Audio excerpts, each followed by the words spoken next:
Barcelona, and nicely bombed away. Beautiful from Dani Perez, who allowed just over 2 goals per match last split for Science in that historic championship run. Got down really well, the goalkeeper. Strong hand to push it away, and surprising, it's 0-0 now. You see it builds up 4-7 aside. The final 2 minutes of the first half, a die is thrown. We'll talk about that later when the die is thrown. And you could also see again a 1v1 or 2v2. So now you see the keeper again out using that extra man advantage. See it very often if you're a fan of ice hockey. Yeah, exactly. With the power play and the Perkins power play, as we used to call it back in Charleston, South Carolina with the Stingrays. But here we are with Science pushing forward and just kind of holding on to possession a bit. Linares, one of the top goal scorers in the competition. He had the ball played through for him, and now a long ball from cage to cage, goal to goal. But that was, well, a bit underwhelming, to say the least. Well, sometimes you've seen, shots from deep in your own half when the keeper's, of course, out of goal. Difficult to score, but also, I think, just bombing it forward, just allowing his teammates to regroup. Yeah, it's been Rayo de Barcelona on the back foot defending most of this opening 3.25 minutes. And, oh, that's a nicely timed run. Sergi Gesti got in behind the defense, but Paul Lechuga was there again, making 2, 3, or 4 saves here in the early minutes of this game. And Linares sees a wall of black and yellow jerseys in front of him, and he will just check and look of support. So careful, you've got to be there when you're attacking, because quite a few, I wouldn't say the vast majority, but at least half the goals are scored on a counter-attack. When you throw players forward, you commit, suddenly there's a break, and you find yourselves behind. Mantovani here is Fernandez, back to Mantovani, who, if you pay attention to Spanish football, you know the big man, the number 5, the captain of Science. Also won the title twice.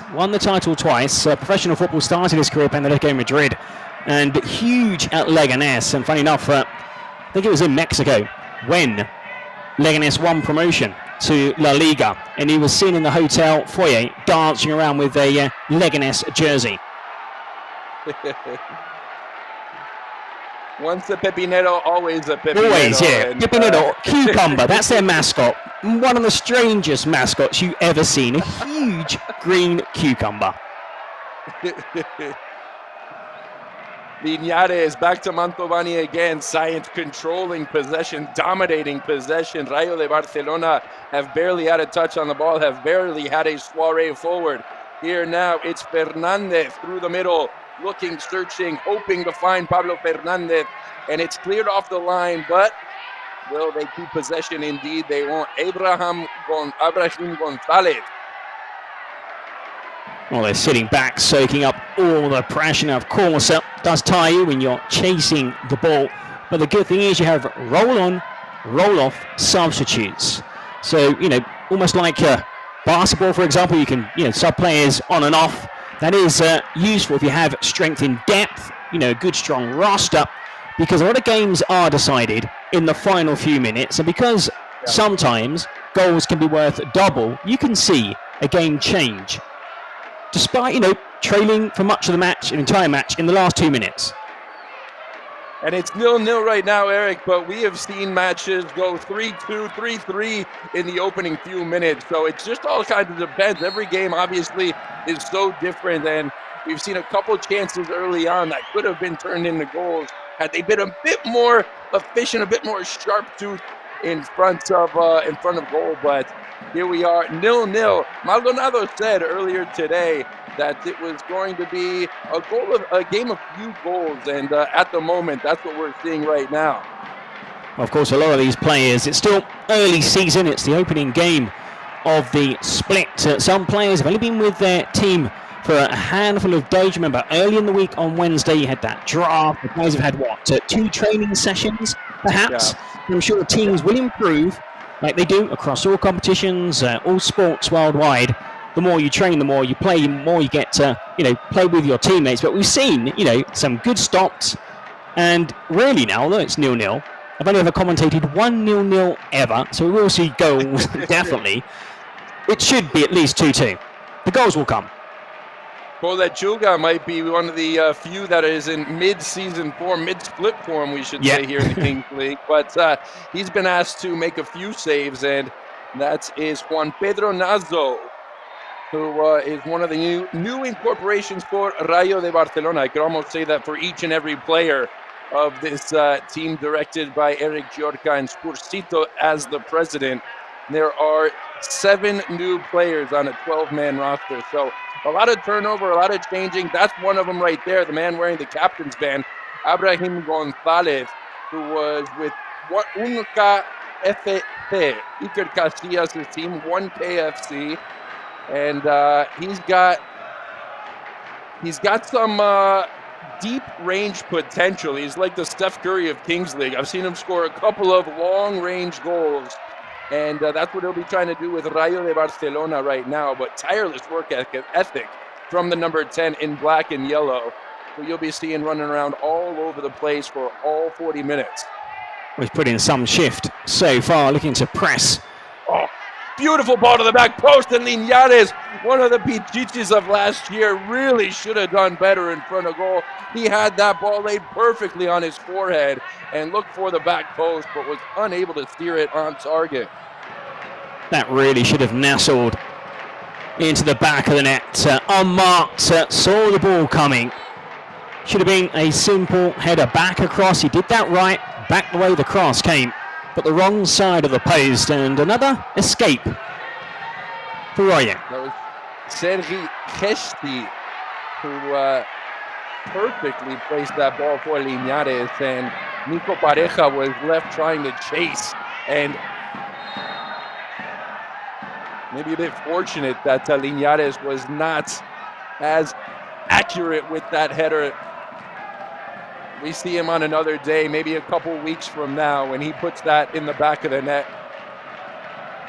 10 out of 10 times. But hey, these guys are just shaking off some of the rust. Like some rust. Eric. There's another chance, and Lechuga says, let us pray that this ball doesn't go in. Well, poor Lechuga, quickly off his line, makes himself big. Somehow, though, found a gap between 3 defenders, not the best of marking, but living a charmed life. The Rayo Barcelona goal. I'm not too sure that they can just sit back and hold on. For the first mistake there. That one, though, yeah, that was one of the easier stops he's had to make here in the first 10 minutes, and almost spilled it, and that could have been disastrous for Rayo de Barcelona. And you got to think, I mean, obviously with the cards, with the secret weapons, with the final couple minutes of play, another good opportunity off the throw-in, and sneaking inside, it was Alphonse Serra. But Rayo de Barcelona, they haven't shown much attacking potential here in these 10 minutes, and you might just wonder if it's going to have to come from one of those secret weapons or in the final minutes when you do have the dice roll that determines how many players are on the pitch for the final minutes of the half. Well, it looks like they are playing, I wouldn't say defensively, they've just been, well, here's a chance perhaps, well. There's one for Dani Perez. It's a rare chance for Rayo de Barcelona, and Gonzalez, and all of a sudden the floodgates are opened for Science and Dani Perez, who have seen a couple of shots just troubling the Golden Boy goalkeeper. Against a run of play, 2 chances in the space of 30 seconds, caught that really well, really good volley. It was David Sanchez on the first attempt, and then Gonzalez on the volley from outside the area, and Perez was up to the task. Of course, Perez was one of the Zamora's 29 goals in 14 matches he allowed. Of course, Giants, class act. Yeah, he really showed his big save ability in big moments last year in the semifinal and the final. Of course, Science, they were second in the split with 23 points. They were actually tied with Aniquiladores with 23, but because of the head-to-head matchup, They finished in second, Aniquiladores in first. And, well, then they went on to the World Cup, made a nice run during the World Cup, lost to the eventual runners-up, G3X of Barcelona. Of course, it was Porcinos taking the Mundial of the Kings League. Porcinos had a disappointing domestic campaign, but they on the big stage, the inaugural World Cup, but they were superb in that final. Porcinos, they're playing later on today. That's another big game. They take on Ultimate Masterclasses. There's a game on the stroke of every hour, more or less 6 games in total. So Dane and myself will be here to round about 9:30 Central European time. Yeah, if you're still with us after 6 hours, that's the kind of love that we really appreciate. Some fans, they tune in for the teams that they want to watch, their favorite teams.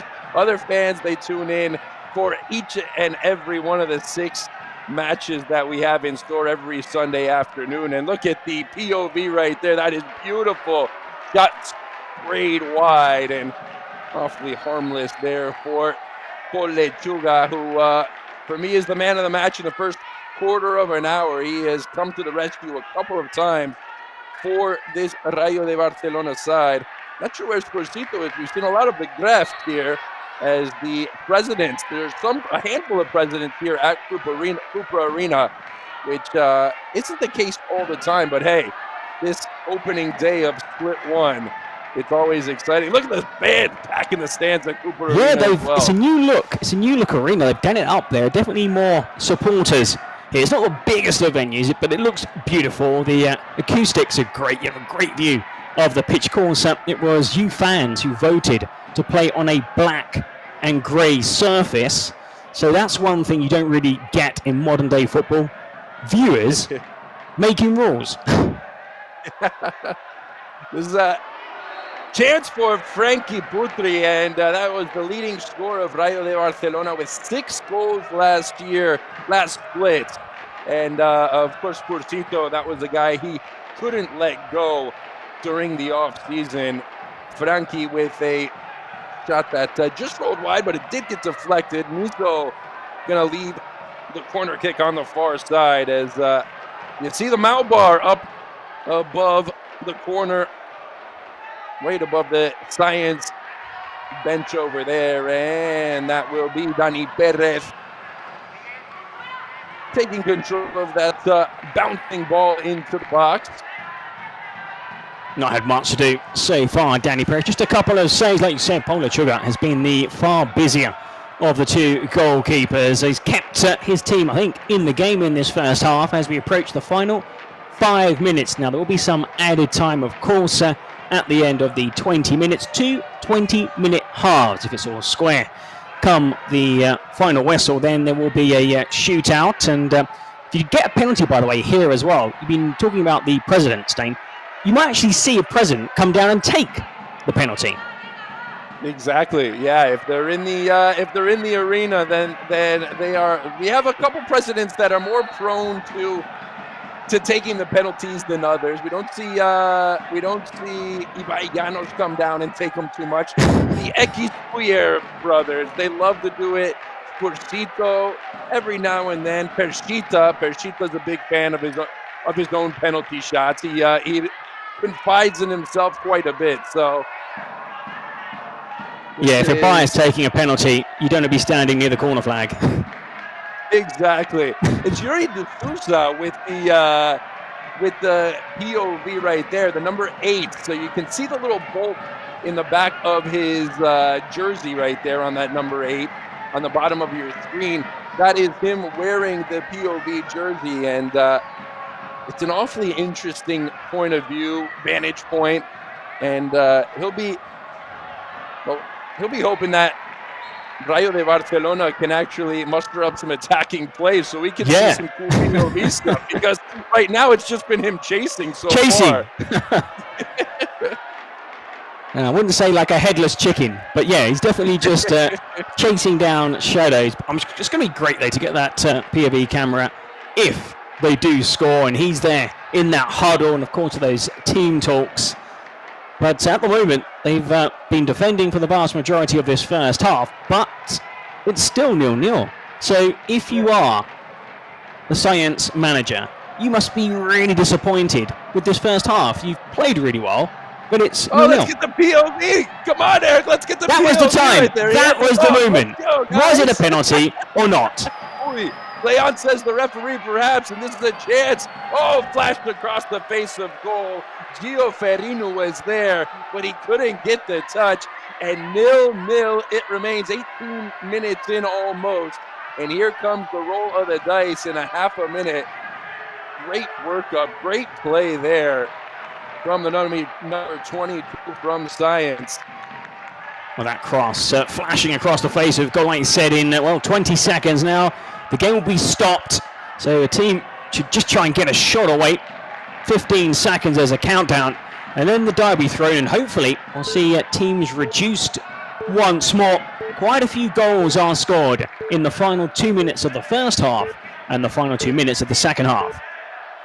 Eric, this is game number 1 for us here in this split, so I'm going to ask you, because this is actually the first game we've actually done together as well. Yes, we didn't true. get a chance to do one last split, so a real treat for the fans, I'm sure, listening at home. But what's your favorite roll of the dice? Which one do you prefer?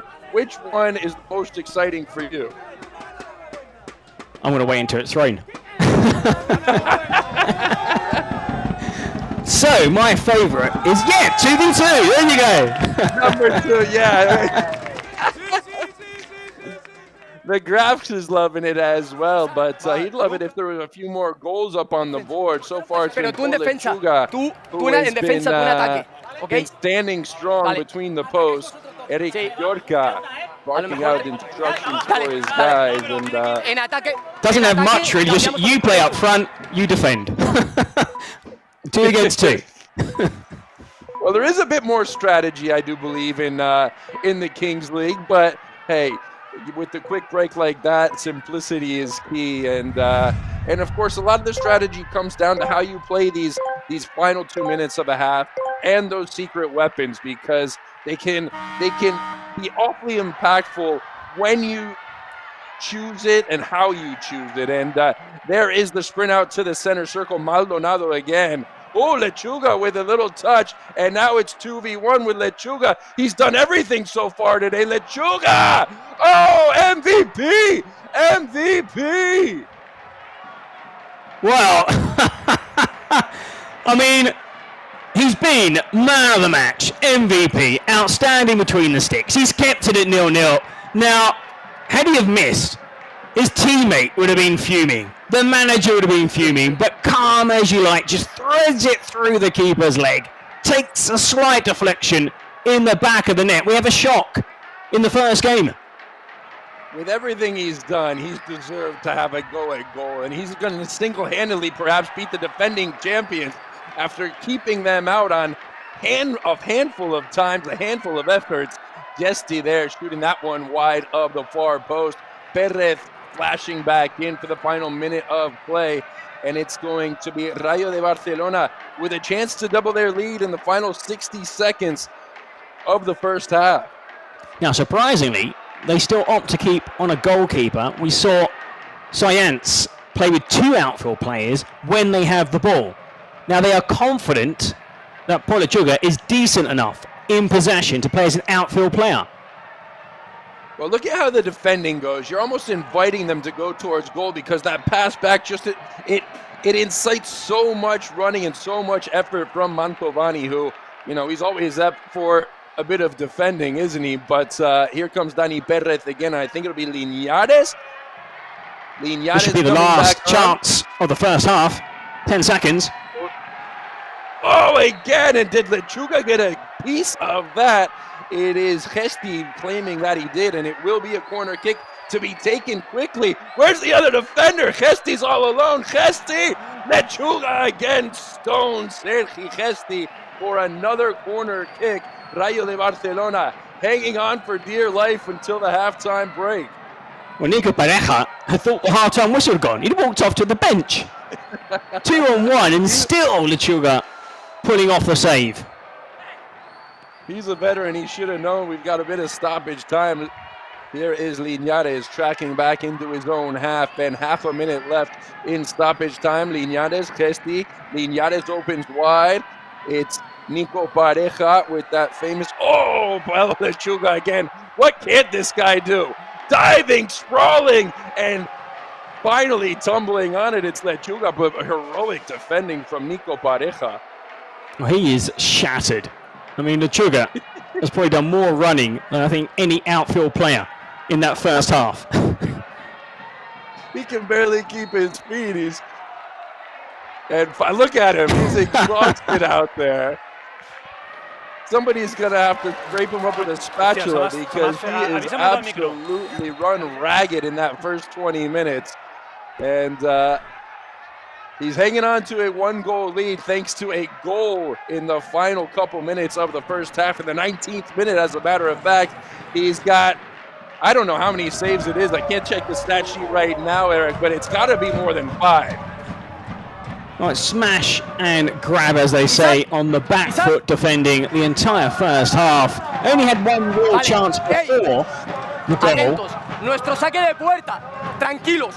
Limpiarlo bien. Ahora no está Pecho, está Leva. With our goal kicks. Clever in possession. Anda, Frankie, ahora dentro.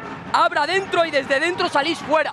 ¡Au! So play infield and then look for space on the wings. Esto. Y entra, y esto entra. Buenos giros allí con incorporaciones aquí dentro. Seguir haciendo lo mismo. Que Keep doing what we were doing in that first half and leaking up well. Good movement. Nice turns. Que queda mucho. Ya sabéis cómo funciona. Still a long way to go. You know what this game's about. You know that things can happen like they have done in that first half. Nervous. Stay calm. Guys, get out there. I mean, to be honest, there's not much you can say as the manager because your team played much better than the opponents. Yeah, you just gotta be a bit more precise in front of goal. And yeah, definitely. Graf, let's see if we can hear from him. Maybe not.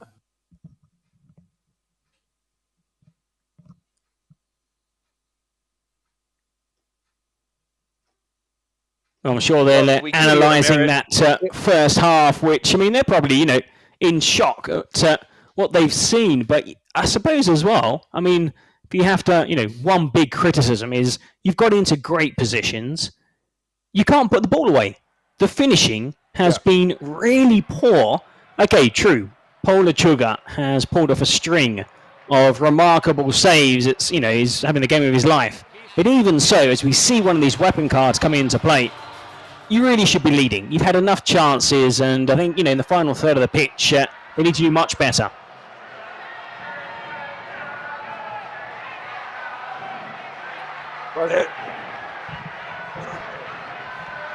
There's a star player. Scored 21 goals and the star player badge that works for a double goal for the next 2 minutes. Eric, if I am not mistaken. Yeah, he's wearing that armband. Exactly.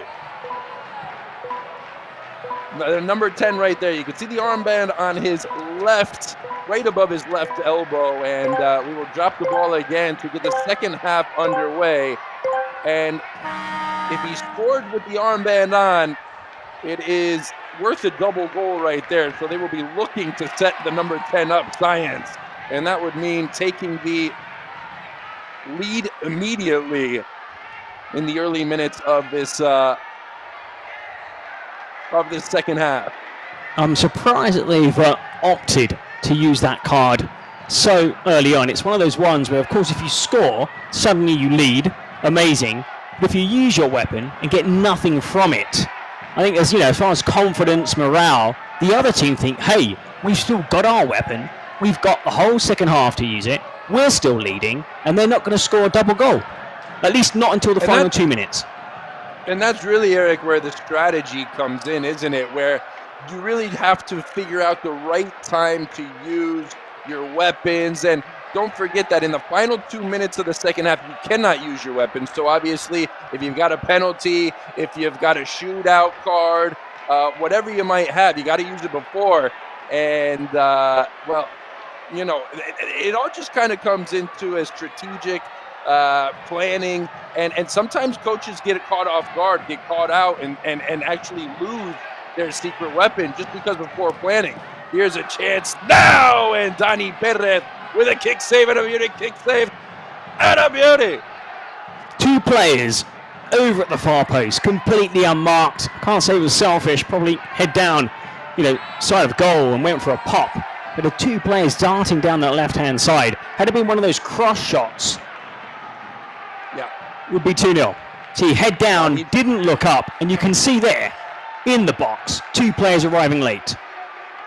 David Sanchez thought he had beaten Dani Perez, and well, here he is now working against Mantovani. Mantovani's always going to be the favorite to shield off the defender and just allow his keeper to come off the line and grab that.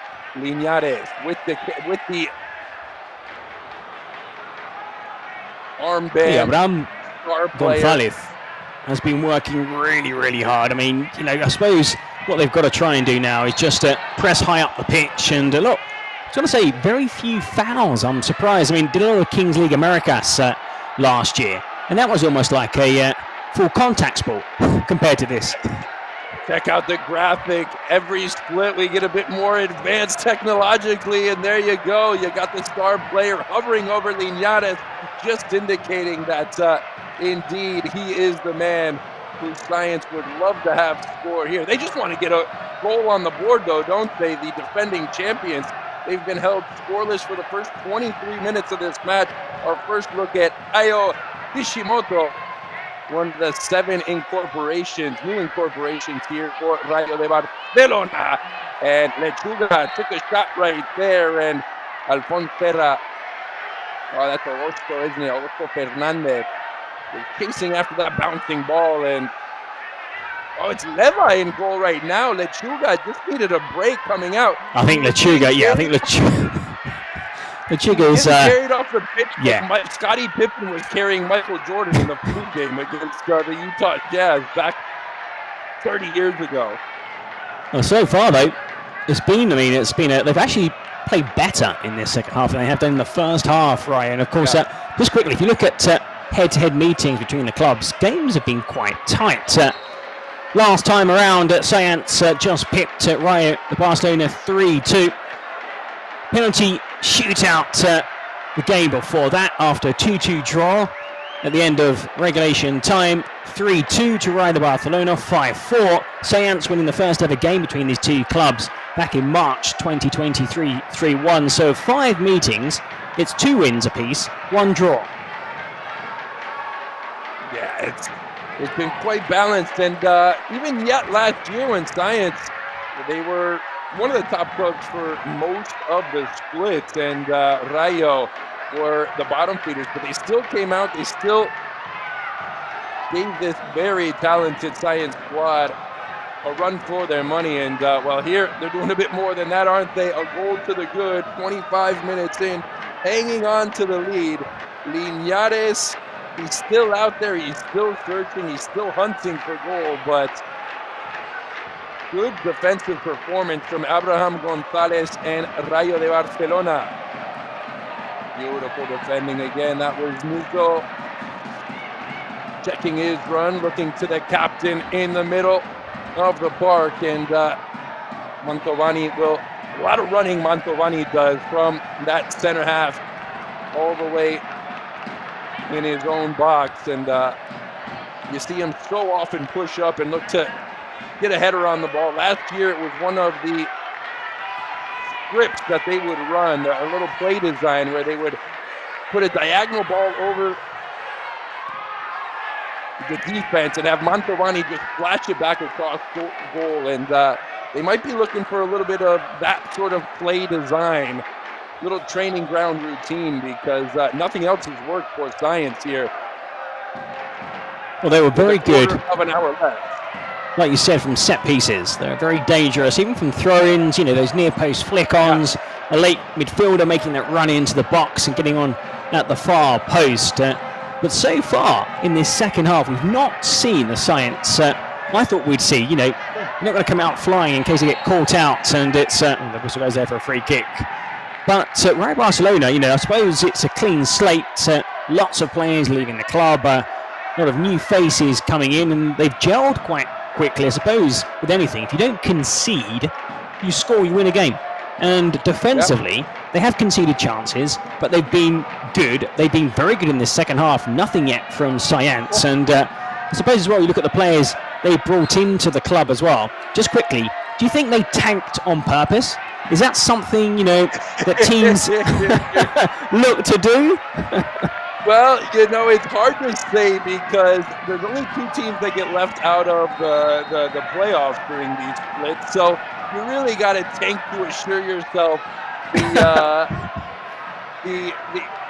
the first pick in the draft. But I don't think that was exactly in the mind of Cursito, who is he's a prideful guy. He didn't want to finish last. You could see a lot of last split. He was not too pleased at the results his teams were putting out, especially with the World Cup coming up and it being such a big year for this competition.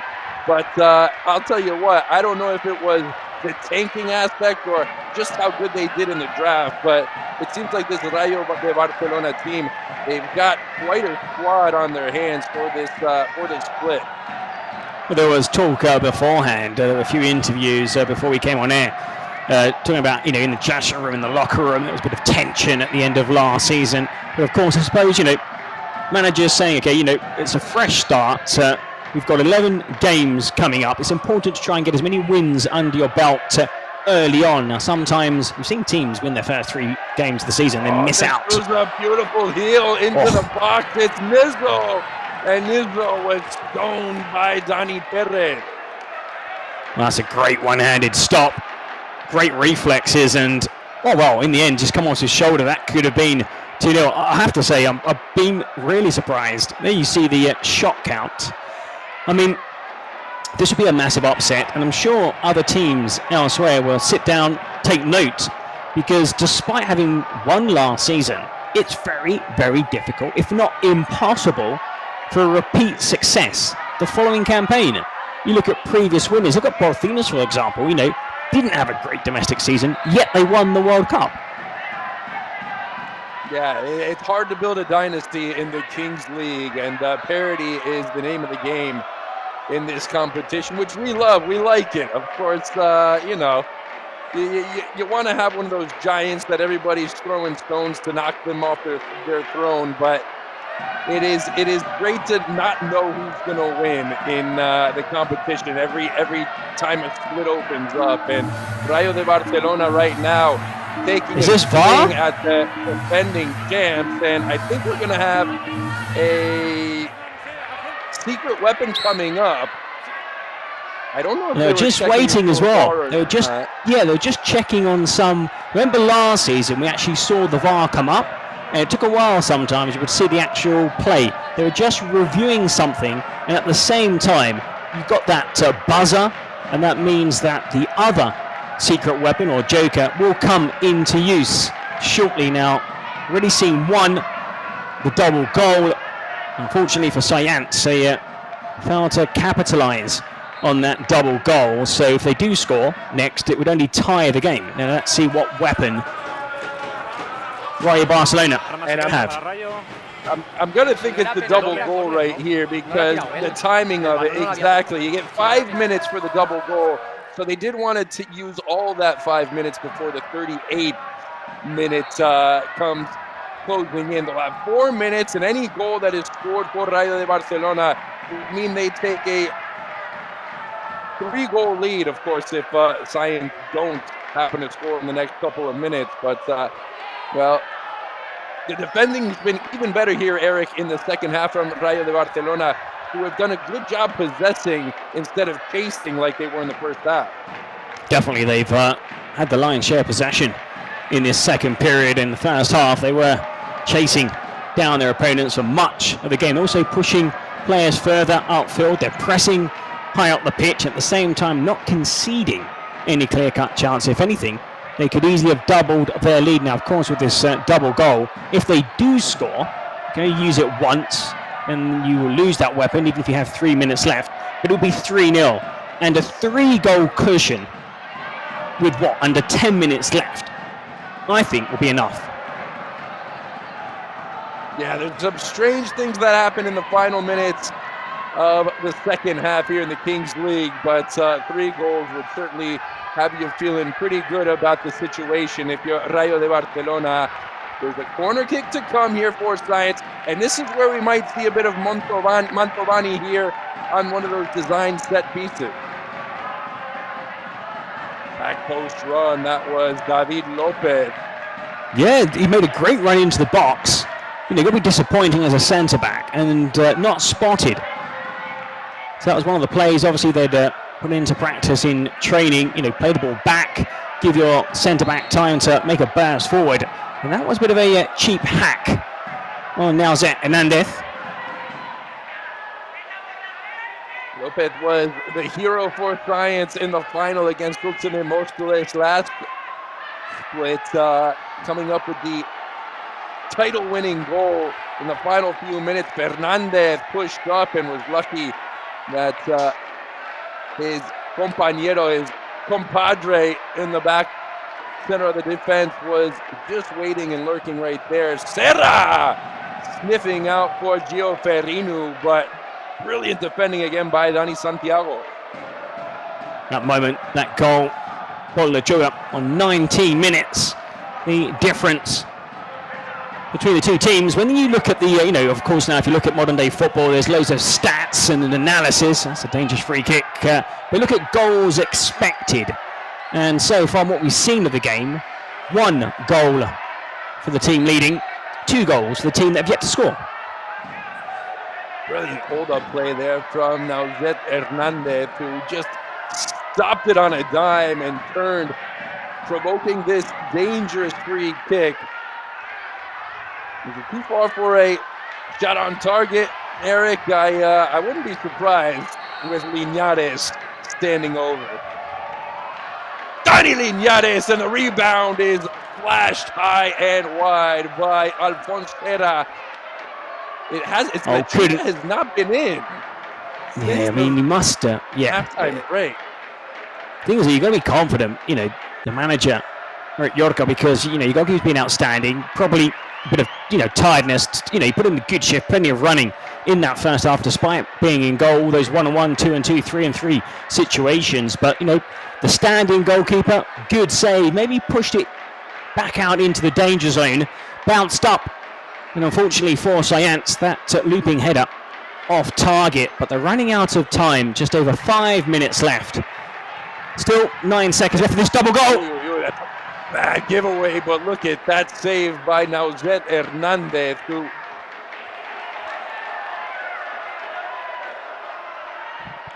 strips the cookie from the cookie jar at the last moment, as that was eyes wide shut for Rayo de Barcelona right there after a bad giveaway from Dani Perez. But Lechuga's got to be on the sideline thinking, what's going on here? I had to deal with like 20 saves in the first half.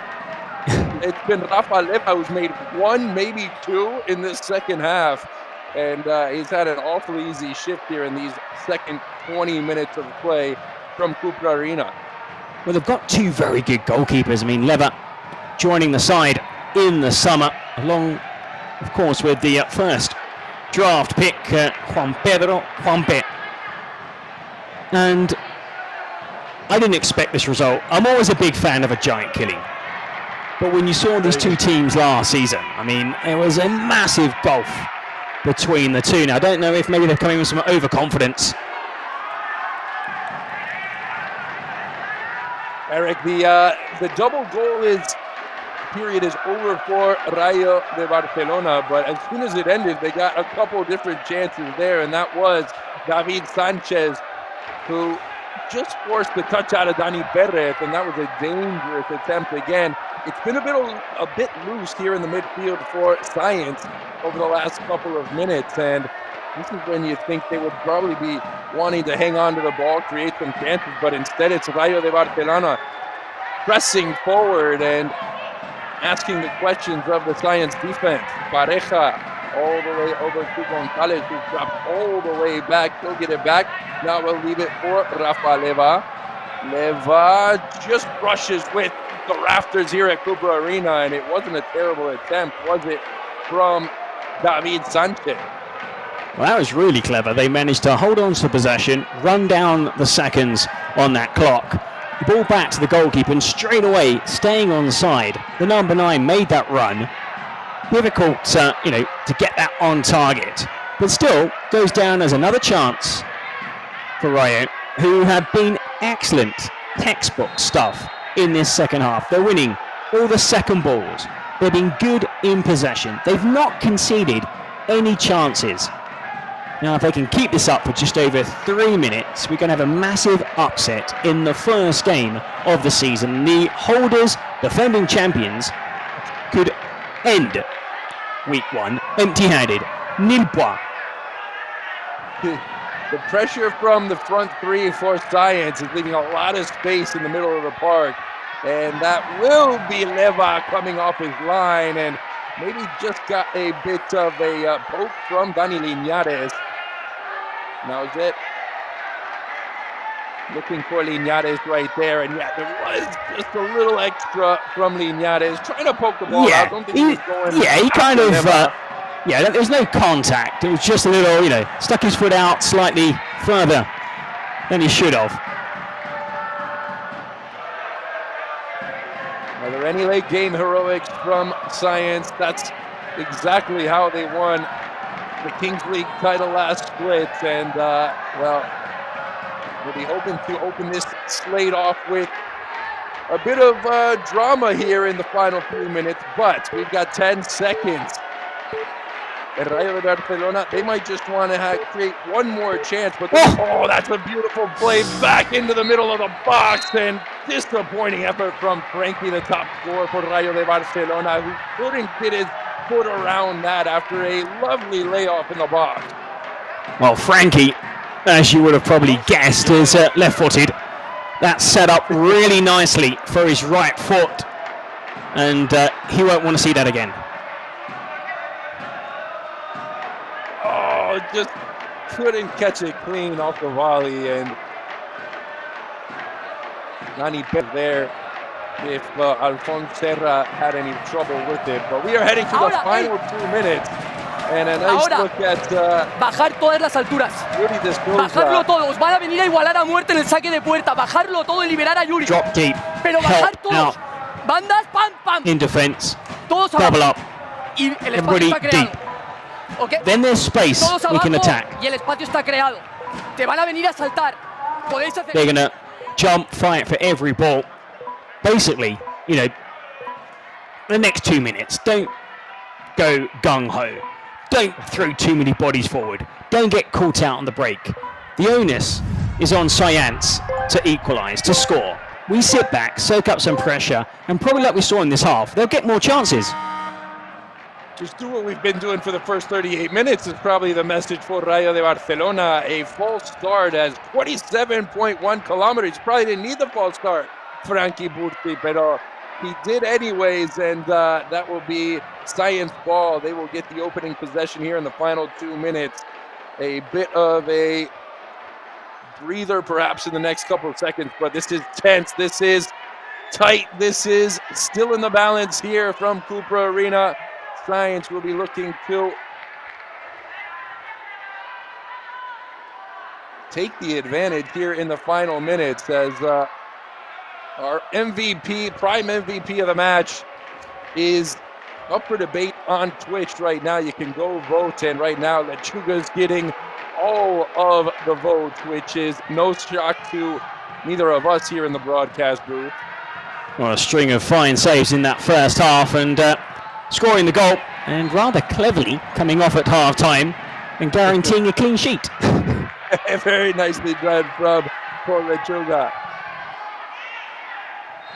All the way back, and no reason really to push forward and try to risk giving away possession. Yuri de Souza, put the POV camera on. Let's get some love from... Yeah, really well, really well played. Hold up play. See a lot in rugby, there's balls into the corner. If you're going to time waste, try time waste down by their corner flag. Bit of gamesmanship now over this throw-in. Again, just 30 seconds left. Not convincingly headed out, and Gonzalez with a spectacular attempt that got more of David Lopez than it did that mango-colored ball that we see for the final 2 minutes here in the Kings League. Look, you voted for Lechuga. I mean, I'm on my phone right now voting for Lechuga. I don't know who would think that Linares or Abraham or anybody on that list is worthy of the MVP other than Lechuga. But 2 minutes of stoppage time here in the opening match of this slate here in the Kings League. And Dani Perez, Science, the defending champions, against the ropes here to start the slate against the Colistas, the bottom feeders of the slate last year. Linares all the way back to the far side, and it's given away to Souza.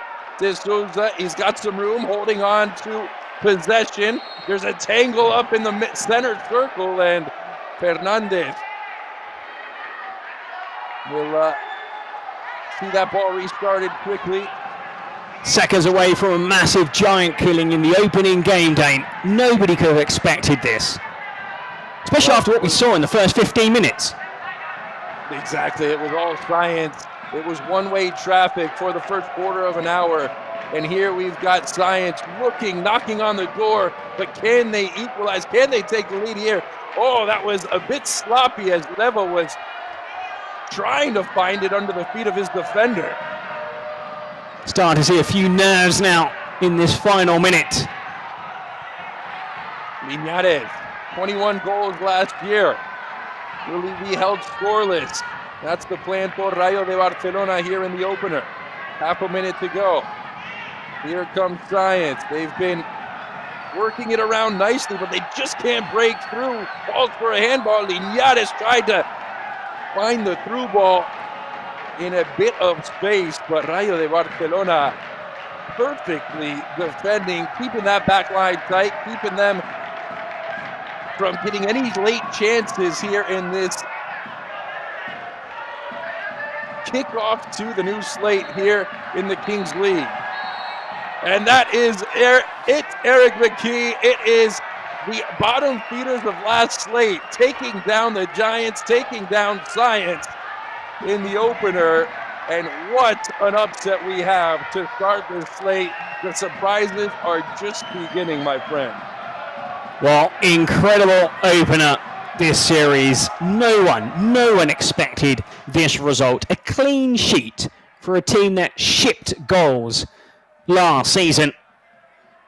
A team that dominated, won the title, failing to score. Now, they were brilliant up until Lechuga, goalkeeper, came out and scored. And that's it. They just lost their way in the second half. They tried to play like they did in the first half, but they couldn't. If anything, a team that probably deserved to score that next goal was Rayo de Barcelona, who take maximum points from this opening game. There we see that point of view camera. And David, Goliath, round one to David.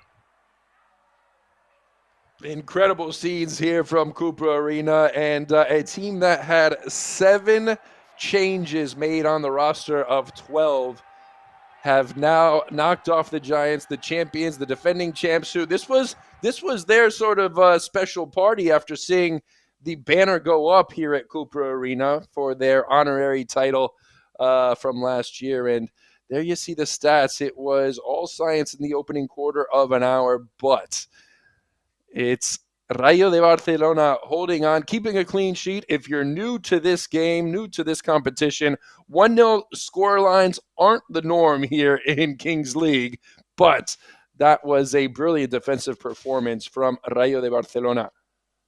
Very rare to see a team keep a clean sheet. Maybe living a charmed life in that first half, but man of the match, Paul Lechuga, with those saves to keep it at 0-0. Then, of course, the only goal of the game just put the ball through his counterpart's legs when it was that 2v2. You can see, though, the team did what they needed to do. They hung in there when things weren't going their way. And then they managed to, of course, on the back of that goal at half-time, just to reset, come out in the second half looking a much better team. You can see how important it is, not just, of course, in the Kings League, but in every sport, confidence. We saw a team in the second half play with confidence. They were stroking that ball around. They were finding spaces, never really caught out in possession.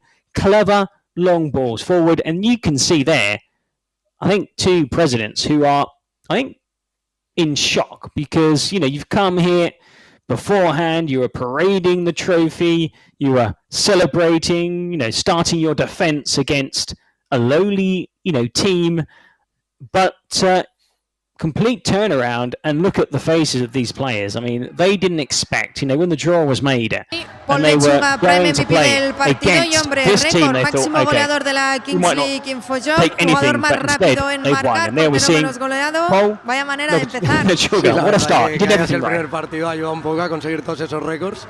First game, muy contento de que el equipo haya ganado y si puedo ayudar yo, da igual porque hemos hecho un partidazo todos. Un partidazo y habéis ganado al actual campeón de la Kings. Sí, la verdad que sabíamos que Science iba a ser un partido duro y lo ha sido. Creo que nos han competido en todo momento. Ha habido momentos en los que hemos estado mejor, luego ha habido momentos en los que ellos también han estado un poco por encima. Pero creo que hemos competido como animales, que es lo que tiene este equipo, y bueno, hemos ganado, que es lo importante. Enhorabuena y a disfrutarlo. Muchísimas gracias. Congratulations and enjoy this triumph and local team, of course, so they do have a bit of a support here in Barcelona, celebrating in front of their fans. And I don't think, coming into this game, they thought they'd be posing for this winner's pick. Well, what a performance it was from Paul Lechuga, who, if you're a pitcher in baseball and you hit a home run and you throw a no-hitter, you win the game. That's essentially what Paul Lechuga did there. He threw a no-hitter and he hit the home in the 19th minute, which was the end-all, be-all. All he needed was a goal, and then Rafa Leva took over, but didn't have much to do in the second half in terms of shot stopping. And Rayo de Barcelona start this slate off on the right foot here, and the POV will see plenty of that over the next 12 weeks of the slate coming up here. And hey, 1 down, 5 to go. Eric McKee, let's take a little break here as we send it to the Mau Bar. De expertos no tenemos nada, Primer pinchazo, pero bueno, resultado la primera corto. En la frente, tío. Ya. Pero resultado corto, podía pasar cualquier cosa, primera jornada es lo que hay. Ya, pero bueno, es que nos alegramos. Fuimos todo el mundo con Science, Spursito nos ha dado ahí en la boca. Pero Sí, cuidado que ahora viene el X-Buyer Team contra los Troncos, y Otro creo que partidazo. tampoco nadie votamos a los Troncos, creo. No, creo que todo el mundo fue con X-Buyer. Nos va a pasar lo mismo, ya verás. Acuérdate que el Super Lunes mítico también ahí fue un partidazo. Y bueno, muchas novedades también en cada equipo. Está Carlos Contreras, que ha cambiado por Pablo Beguer. X-Buyer sin Beguer, con Alex Medina, que a ver qué tal. Y por parte de Troncos, 180 millones de cláusula. Clausulazo por Aitor Vives. 120 creo, 125. 135 creo 135, creo que son. Por ahí. Entonces, caras nuevas. Sí que es verdad que la pareja Rulle-Carbó, Beguer se pierde un poco, pero yo, por ejemplo, tengo mucho hype con Alex mucho Medina. jugadorazo. Está Fuad también en X-Buyer. Está Dani Quesada, que por lo que he visto lleva el 45, Lleva el 45 Dani Quesada, lo que he visto en la convocatoria de los Troncos. A ver qué tal este partido. A ver qué pasa. ¿Sigues con X-Buyer? ¿No quieres cambiar? Sí, me mantengo firme, X-Buyer. Chat, ¿con qué nos quedáis en este partido? Os leemos. Nos vemos en el bar de Mau. Chao, chao, chao.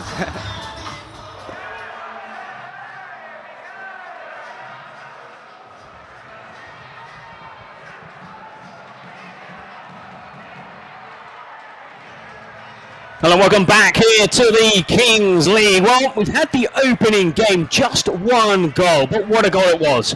Paul Lechuga, seeing the team that finished last in the last split, beating the defending champions.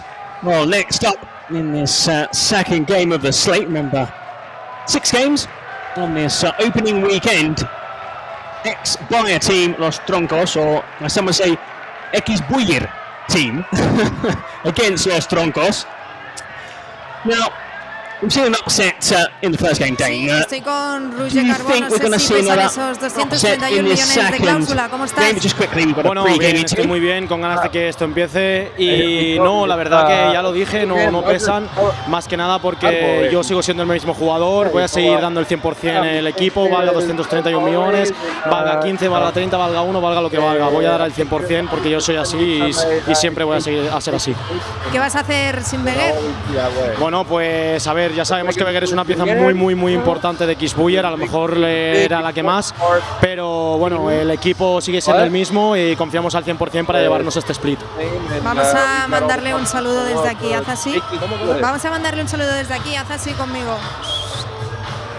There you go. They're going to send him a little love here through the transmission. And Adri Contreras getting a few touches for his president's penalty.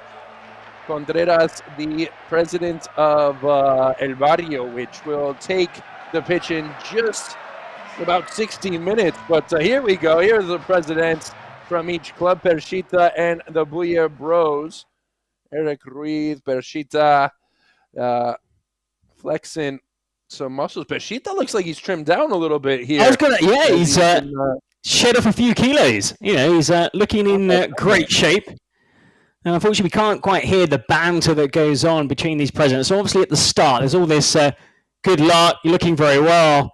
And then sometimes come the end, you know, that final whistle, you know, a few insults are thrown around, teams are disappointed. Of course, at the moment, there's not as much at stake. It's the opening, you know, weekend or two. It is important to try and get wins under your belt, build that confidence. As for next Bayer team, you know, we're just hearing that pre-game interview. Of course, Pablo Beguer has gone to Gigantes. Now, quite a few big-name players have been moving to other teams. Now, some of those signings haven't gone down too well. Now, we're talking about the draft system, also buyout clauses, because that's something we're seeing introduced now, where players have a huge buyout clause. It does make it interesting. You don't have the same kind of financial fair play as you do in, European competitions, but the idea is you can, sign players during the season, and we see a lot of movement, of course, in the first few weeks of any season, where some players maybe don't quite live up to expectation. Some players, if they play really well, you might see a club swoop in and go, bang, buyout clause, you now play for us. Yeah. No, exactly. I mean, that's exactly what happened to Beguer, who's going to be a big piece of the puzzle for Gigantes, and let's just see how it affects X-Buyer, because that was a tandem right there with Roger Carbo, who put up 15 goals and 15 assists between the two of them last split, and that is going to be a big absence at the top of the attack for the Bayer Bros squad right here. But Pershita's kept a hold of the core of his side, the core of his team. And, we are just getting heated up here during the second matchup. A couple of quarterfinalists in last split taking the pitch here in this opener to kick off this new slate after the World Cup. Well, two clubs looking to do a bit better than last season, looking to progress, as you said, getting through to the quarter-final stage of last season. Now, we've seen plenty of movement. Carlos Contreras moving in the opposite direction. We have to see how these players gel. I was going to say, when a team brings in quite a few new faces, they do need time to adapt. We didn't see that, though, in the first game of the slate, with that upset, Rayo de Barcelona beating the defending champion Cyan. So here, a clear favourite, X-Buyer, but I have to say, early days, players, like I said, need time to gel. Now there we see the percentages of the weapons and their averages throughout the last season. Sometimes teams regularly seem to put out the same card, that weapon or joker, which would be used during the course of the game, apart from, as Dane pointed out in the first game, in the final 2 minutes. In the final 2 minutes, you cannot use that card, so normally see a lot used at the start of the second half, of course, depending on how your team are doing. If your team are losing, winning, if you're losing, then there's more pressure to use that card and try and get some benefit from it. So now we see goalkeepers and one outfield player. The clock is ticking down. The ball dropped from the heavens. Dane, Ekisbuya team, Los Troncos. Yeah, rematch of the quarterfinal of the World Cup. Los Troncos looking for revenge after the 9-4 loss in the quarters. Oh, underway here. Now, we didn't see any early goals in the first game. Just before the half-time interval, the goalkeeper popping up with the strike when it's 2 against 2. There is Cardabot. Wants to work it onto that left foot, drives into the box, beats his man. And what a goal, what a start to the game. It's 1-0 straight from the kickoff, just over 20 seconds gone. Cardabot fires into the roof of the net. Ekisbuya lead 1-0. That's the perfect start for Ekisbuya. It was Planas who just took a tumble, got his toe just stuck in the turf a bit, and that opened things up for Cardabot, who doesn't need an inch of space, of extra space to tuck one past the keeper, and clinical finishing there from the top scorer for Ekisbuya last slate. Well, Carlos Planas almost hitting back immediately. He's beaten once more. Oh, and that was almost a second. Looks up to the skies. And that is a tremendous save. Deflects off the keeper, and of course, there are no corner kicks when it's just one outfield player. Now you can see it's 3 against 3. Oh, Faoud, I love this guy. He came on late for Ekisbuya. He is a crack of a talent. Cappy! Oh, Cappy! Cappy into the bottom right-hand corner. Everybody was waiting for a pass left, a pass right. Picked his spot and just drills it underneath his counterpart. They've doubled their lead. Ekisbuya 2, Los Troncos 0. Early fireworks in the first 100 seconds of this second game, and oh, what a save there. Off the post. Surely, oh, that has to go down as the save of the weekend so far. Weekend, I don't know. He tips the first shot onto the post and then somehow keeps the second effort out. The goal and a double save in a matter of a minute, and Ekisbuya coming out on fire here in this second match from Bubarina. Well, we saw in the first game, Dane, the MVP was the goalkeeper. I know we've only had 2 minutes, but Cappy, with those 2 saves and goal, is already a contender for the Man of the Match award. Well, he's got to go to the good. Look at Velias here. This is my man.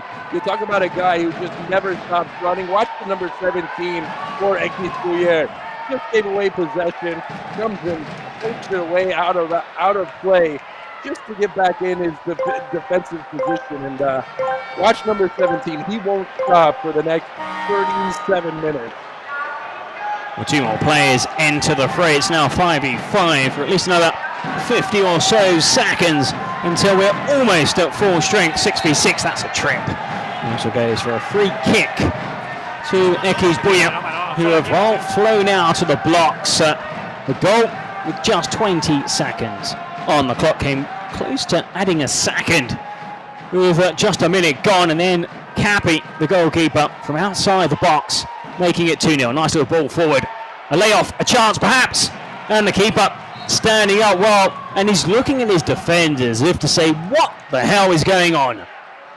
Yeah, I mean, they've just been opened up like a can of soda in the back, because you look at it was just one touch play for Ekisbuya, who the layoff right there for Faoud, and that's a really good save from the keeper for Los Troncos, because they could have been in serious trouble had that gone in, and they're down 3 goals to the bad here in the opening 4 minutes of play. But it's been all Ekisbuya right now, and let me tell you something, Los Troncos, they need to get Edgar Alvaro involved a little bit more, because he was on fire. He started last slate on fire, cooled off, went cold, and so did this Los Troncos team. They spiraled down the standings, and eventually got taken out in the quarterfinal.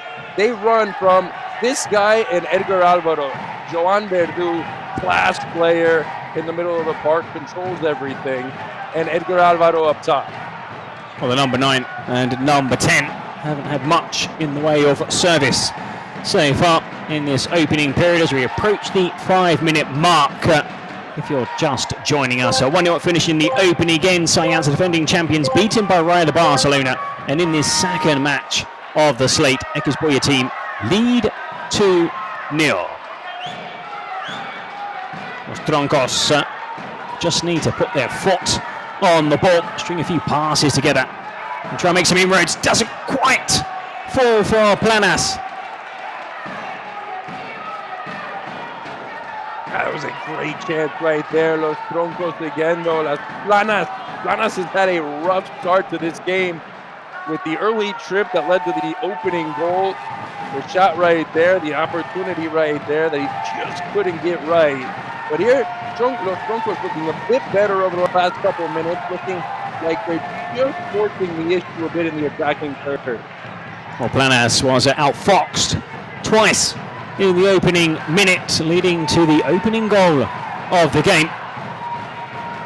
Badu makes that run into the box. He's there, hovering, but unable to find the number 10. Falls back and one back by Ekisboya. Can they launch a break here? They've got players forward in the middle, unmarked.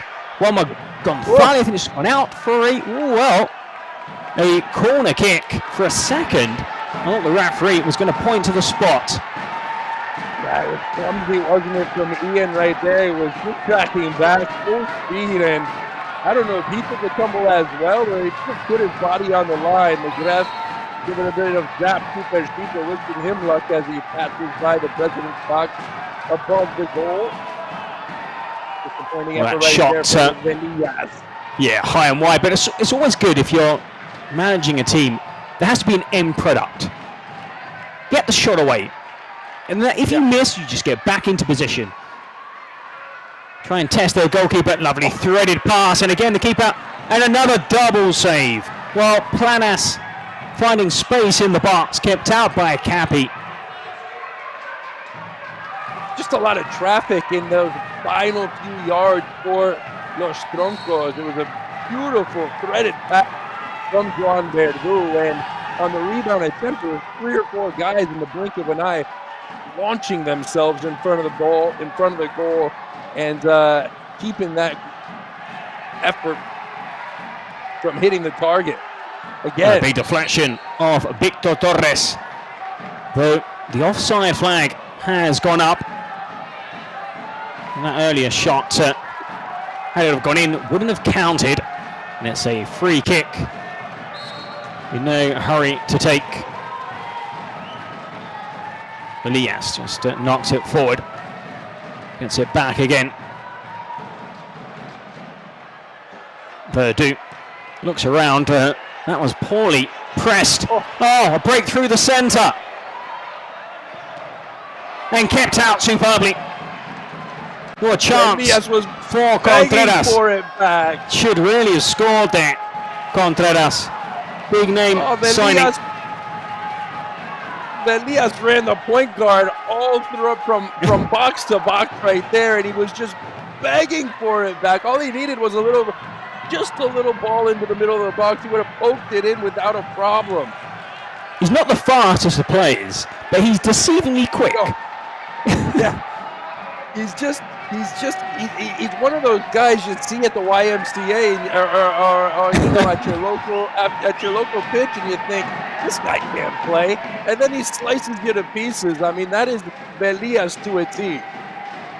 That's a good change of pace. Use that to great effect as we get this point of view camera, which is great for goal celebrations or contact and chances. Or see it in use, no doubt, also at half-time during the team talks. And also, when there are 2 minutes remaining in this first half, Los Troncos come forward. Surely. And there it is, they've pulled a goal back. And it's Verdu. Like, what do we talk about? The number 9 and the number 10. That time it was the number 9 playing the number 10 role right there. leading that ball into the box for Verdú, and Verdú, when he gets a chance, doesn't get many of them in front of goal. He likes to pass it off. He likes to play the distributing role, but he knows what to do when he's got a chance. And have a look, the POV cam, our first POV goal, baby. Love it. Well, they put the camera on the right player. I'm sure Dane gave him a tip. Verdú, that's the one you want to put it on. And Verdú just tucking it away into the far corner. So despite being heavily outplayed in this first half as we approach the midway point, they only trail by 1 goal. That's a tame shot. Easy for the goalie. Had a couple of good saves, Manu Martin, in this first half, despite conceding 2 goals. Planas wants it back again. It's with Verdú. The goal scorer looks just to pick out his teammate in the box, and he seems to be held by the referee. He's complaining to the man in the middle. He just waves away the protests.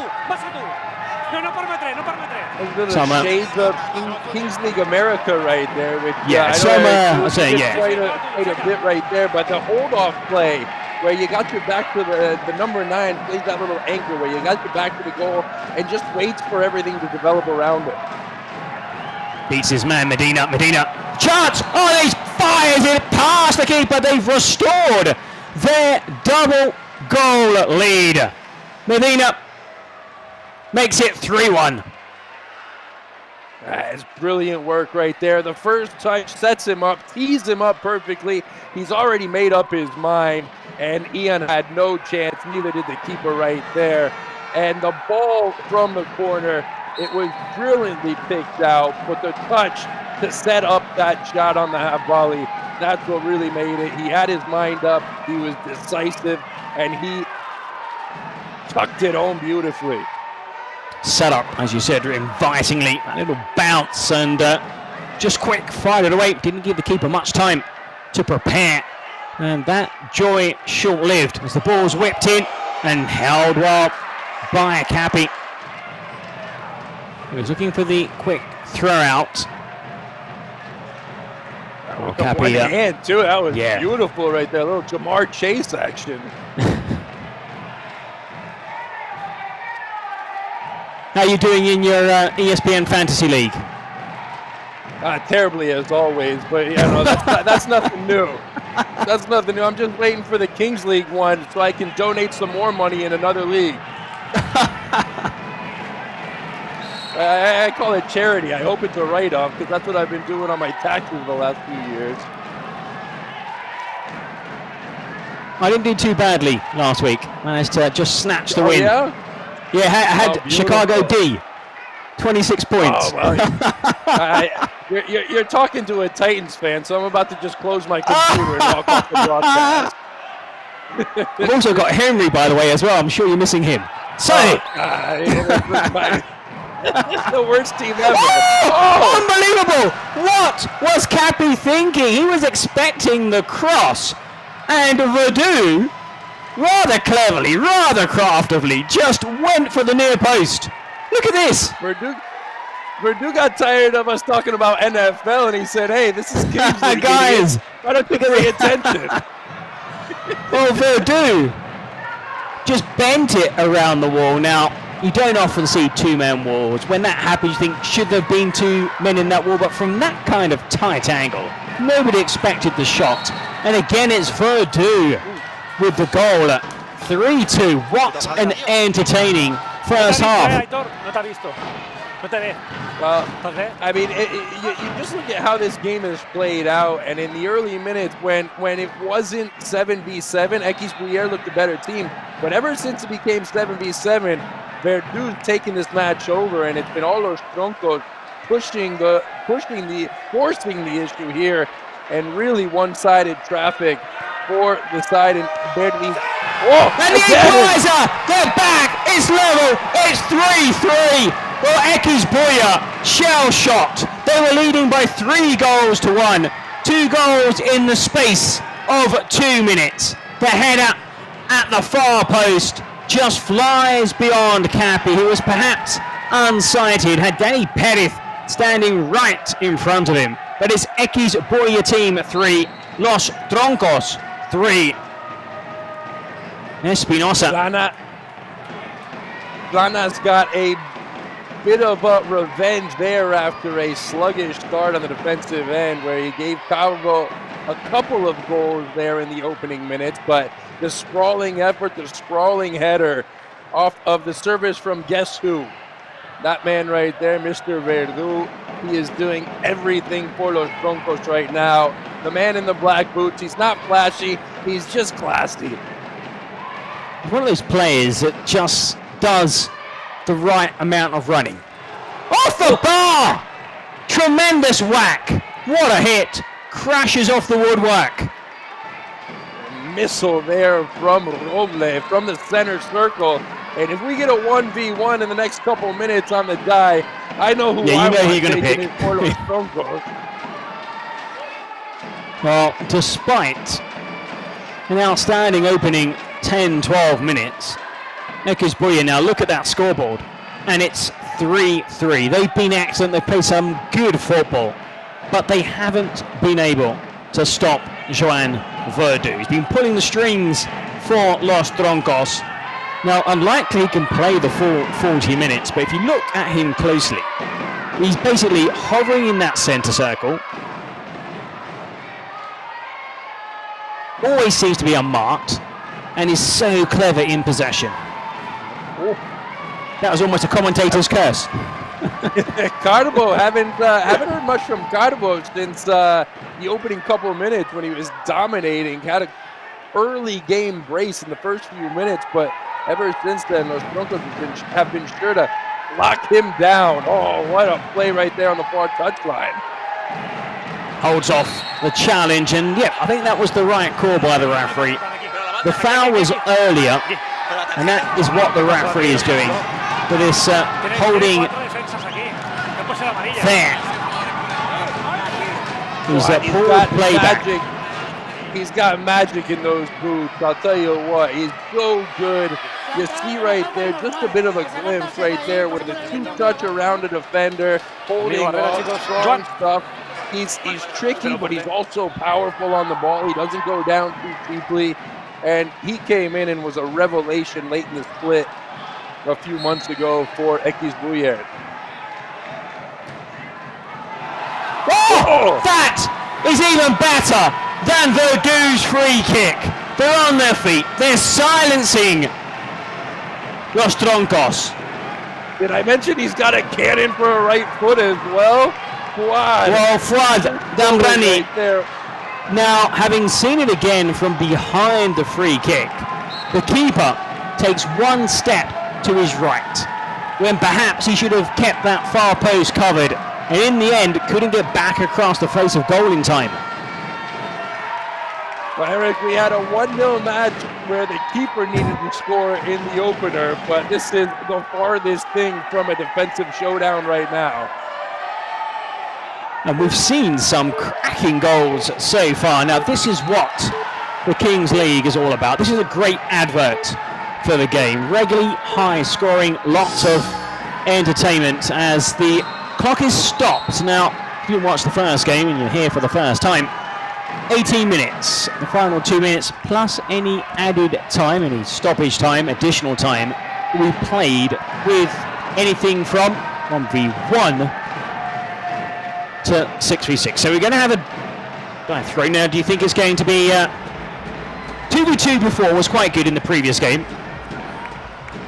I think this one goes high. I don't know. Look at 3v3 20. I don't know. The historical dice rolling. That is some statistic right there. Fantastic record keeping from those doing the accounting here for Kings League. 3v3 then, and we're gonna see Verdu for score here in the next couple minutes for Los Troncos, trying to pull level. We could see there it was Verdu who was mainly calling the shots. Verdu, I mean, for those who Spanish, Spanish football. Started his career playing for Barcelona, played for Deportivo, made 140 games for Espanyol, Betis, even played in Italy briefly. Ended his career only a year ago at Hospitalet, and Spain under 20 international Verdu, and still has it, of course, but in these 3v3 formations, sometimes you need more of an athlete than you do a veteran who's good on the ball. Very true. Yeah, a lot of times speed and endurance is what matters most here, and you want a two-way player that can defend but also attack. And in this 3v3 for the final couple of minutes, you see we've already got some substitutes that are ready to come in depending on who wins possession here on the sprint to the center circle. Now making sure there are no forced starts. You don't want to gift your opponent's possession. Loving the velocity counter right there on the bottom by Adidas. The F50s. Oh! And they take it here. And straight away, just like we saw in the first half at the start, Ekisboye drawing first blood, tucks it away into the corner. Cardabo, who scored the first goal, scores again, gets his name on the score sheet. And well, it's 5-3. What a first half.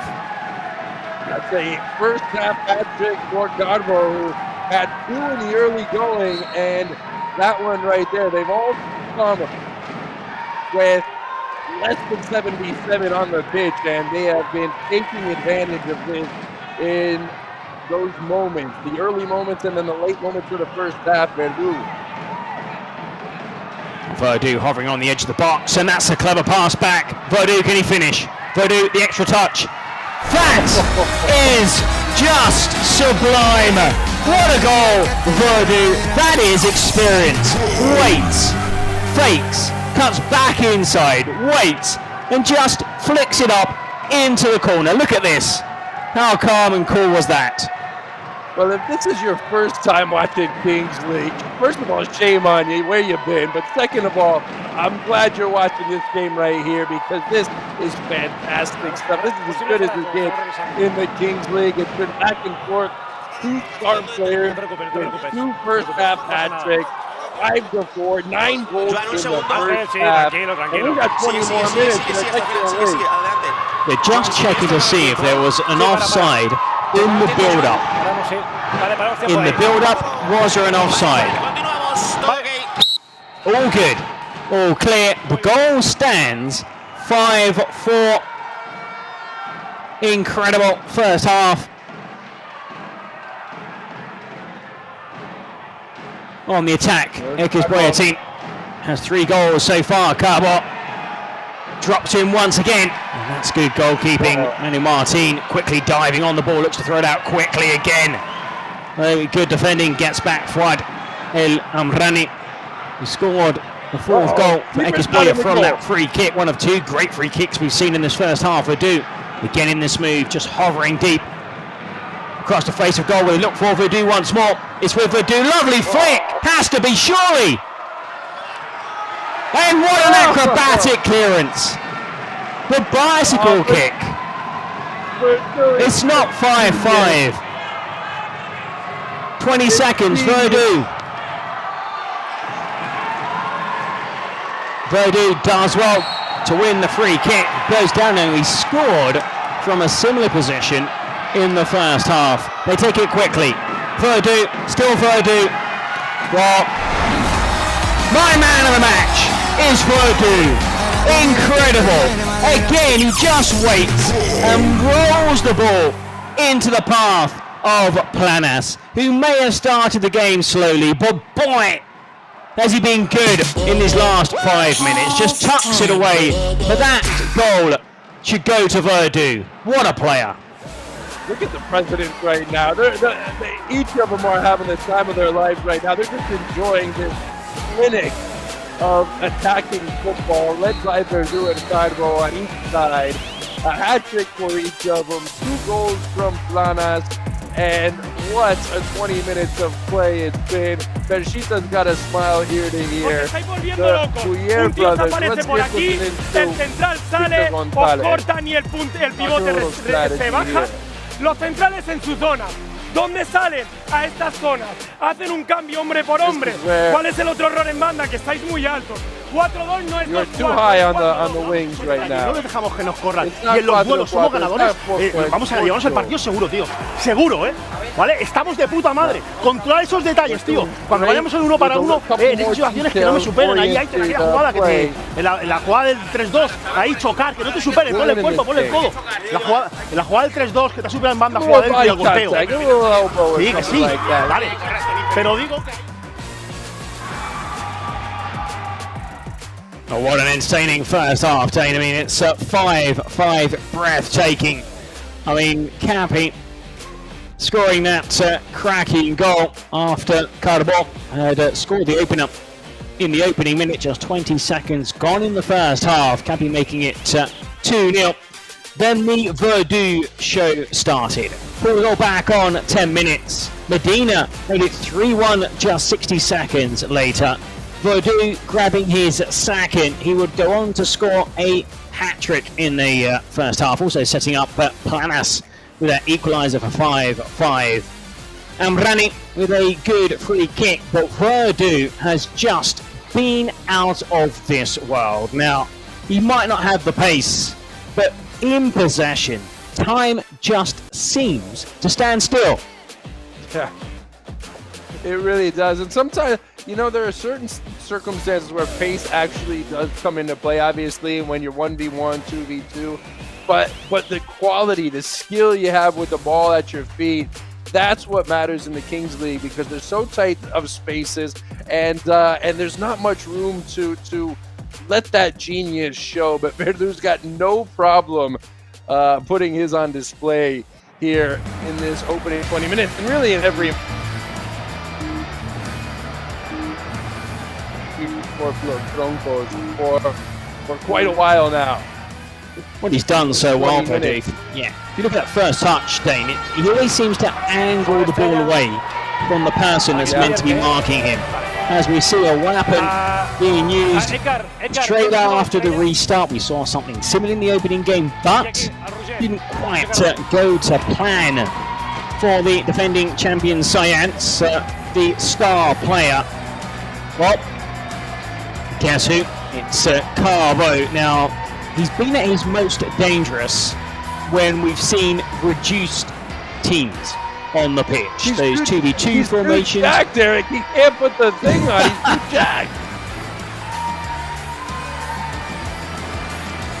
Well, look at Carbo wearing that band. So should he score, it would be worth 2. Now, I wouldn't bet against Carbo finding the back of the net again. 2 goals for striker. Planas has also scored twice.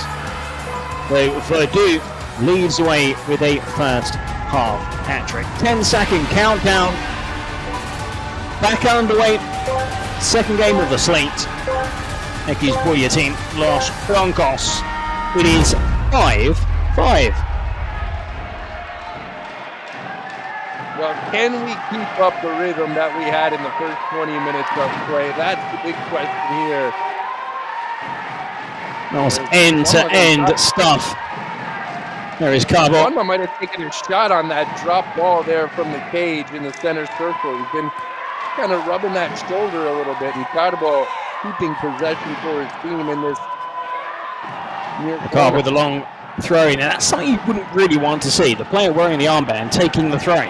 If anything, you want him in the box.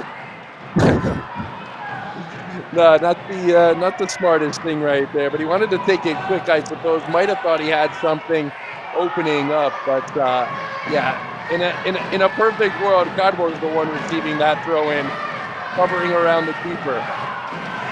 Well, Soroche dispossessed. Eki's Buya team come forward. Elias, and that's held. You could just see what he was trying to do right there. Just take that touch inside and curve it towards that back post. Didn't get everything he wanted on it. It was an easy save for Manu Martin in the end. Well, high tempo also in this second half. Not easy for these footballers. They're probably not, obviously, yet quite 100%. Fresh off the season. That could be a penalty. And the referee takes a good look, but has not awarded what would be the first penalty of the weekend. Now, I'm sure VAR will take a close look. The presidents are on their feet, fuming, whilst the other president is just laughing, as you would. And tipped away by a Cappy. Now, is it a penalty or not? They're going to take a close look as we see a replay of Cappy's save. They're waiting. Oh, they've had a look. No penalty. Yeah. The referee, getting it right. Good of a look at that as anybody in the stadium right there. And Fuad, his petitions for a penalty, or at least the check for VAR, weren't the strongest you'd ever see. So maybe not the most convincing argument Fuad gave to the referee, and sometimes that's all the indication we need. In Kings League America, that would be a penalty, 100%. Oh, Little tuck back inside. Gonzalez just unable to link up with Elias. Troncos battle back from 2 goals down on 2 occasions so far this afternoon. Done well to pick themselves up, dust themselves down, and get back into this game. Let's see how they perform without Verdu. Verdu, of course, cannot play the full 40 minutes, and they've been at their best when he's been on the pitch. Yeah, he's maybe not the youngest player out there anymore, so he will need some time to take a breather every now and then, but it will be short-lived. He'll be in for the important part of this match, and as long as it's 5-5, then Los Troncos coach José Manuel Alcaraz Garcia will be making sure that the number 10 just charges the battery back up to full, and is around for the final few minutes. Well, so far the game plan is going well. They've not conceded, and not only have they not conceded, they're playing against the Nicholas Beer team that have used their weapon. Well, that star player, we saw it earlier in that second half, or in that first game, I should say. They used it, and it was Linares who couldn't take advantage of the star player that lasted for all 18 minutes up until the 38th minute. So that's why you play it right out of the halftime. Break on here for Los Troncos. 2 against 2. Great defending. Getting back. Oh, that's unfortunate. So unfortunate. Oh, back. Defended rightly. And, well, I wouldn't say it's against a run of play. But look here. Got back, defended superbly, Cardwell. But unable to find a teammate. That ball just set up invisibly for Soroche. Now, when players have nicknames on the back, it sometimes can be a commentator's nightmare. But Aliaga is Mark Soroche. 6-5, they now lead for the first time. Yeah, they got it without Verdu on the pitch, which is big for Los Troncos. But Soroche just sniffing out, smelling blood, and he was in the right place at the right time. Didn't give up on the play.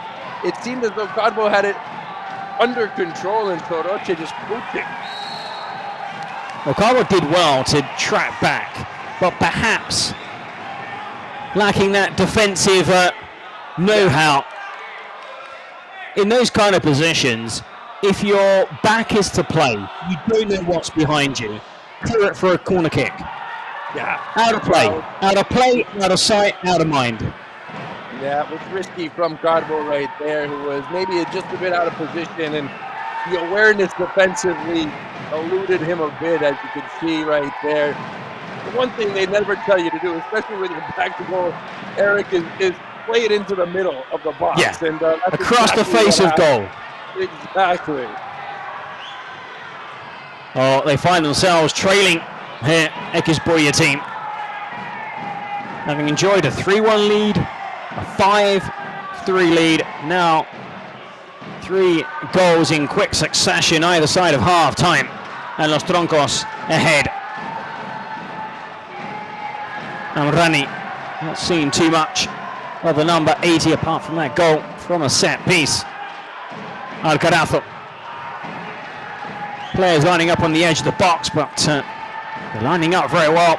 Well drilled, well oiled side, as that shot fires just wide.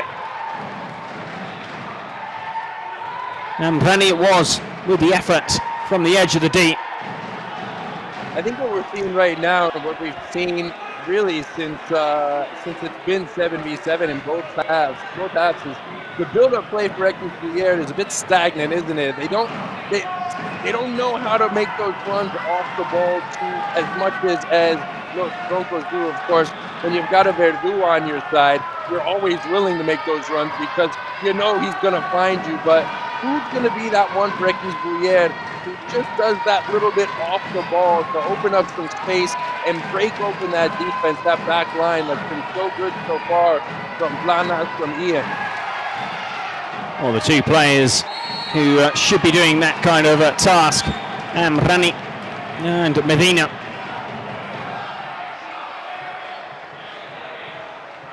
And still, Los Troncos can afford to leave Verdu on the bench, and if he does come on, I'm sure he will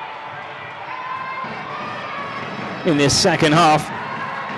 There he is. There he is. He's there. We can see. Right there. Yep, he's just come on.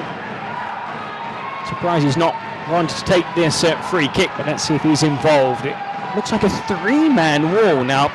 That's quite a gamble, putting three players into the wall, because you're leaving players unmarked. And that's straight at the wall that does its job, and left-footed, leaning back slightly. Alvaro sees it over the bar. Just over 10 minutes left. Right there. To just curve that around with the outside of the foot.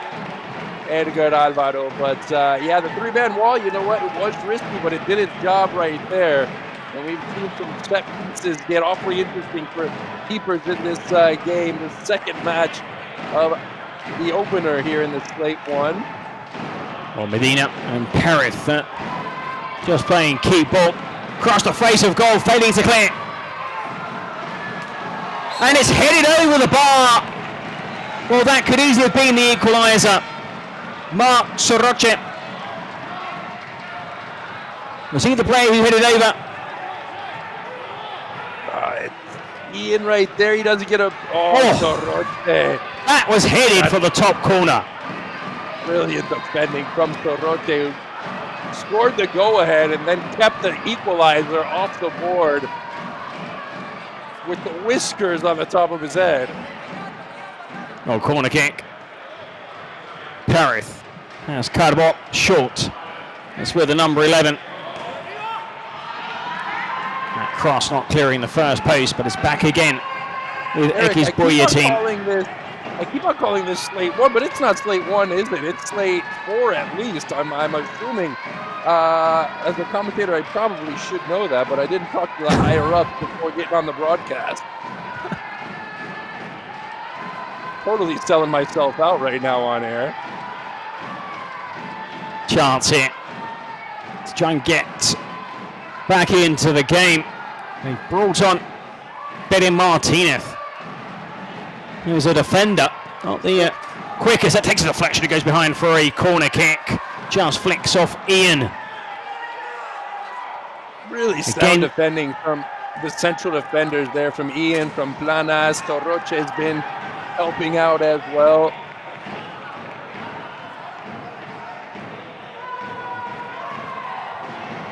Ekis Boya team are relying heavily on Carbot, whereas Los Troncos seem to have more options. They played really well in this second half, and Verdu's only been on for a couple of minutes. And that's a rather audacious effort. Goal kick into the final 10 minutes. Sometimes, Eric, you can see, we've seen Carbo have a few chances over the last couple of minutes, and sometimes you can see a team kind of get out of their structure, get out of their game plan, get out of their tactics, trying to force a ball to the star player to where he can get the opportunities, as opposed to just letting things come to a team and creating chances no matter who has the star player. Brilliant double save, and the keeper has kept it at 5-6. Still his boy team, and there's a foul on the edge of the box, and the whistle goes against Contreras. Well, it looked like a 50-50 ball, both players going in hard. That's one of those where your reputation might speak for itself right there, because Contreras, he's a dog, isn't he? He's one of those bulldogs. He doesn't back away from a challenge. I think you can see what the Bouyer bros think of the call on the pitch, but let's have a look right here. It was a 50-50 ball, like you said, and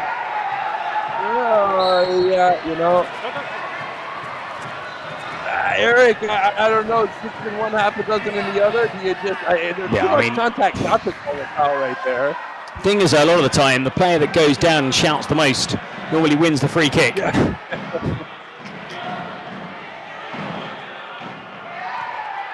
One goal in it.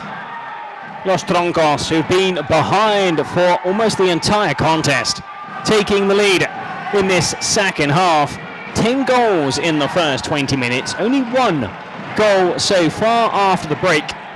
Ekizbuya team look like they're going to make a triple substitution when the ball next goes out of play.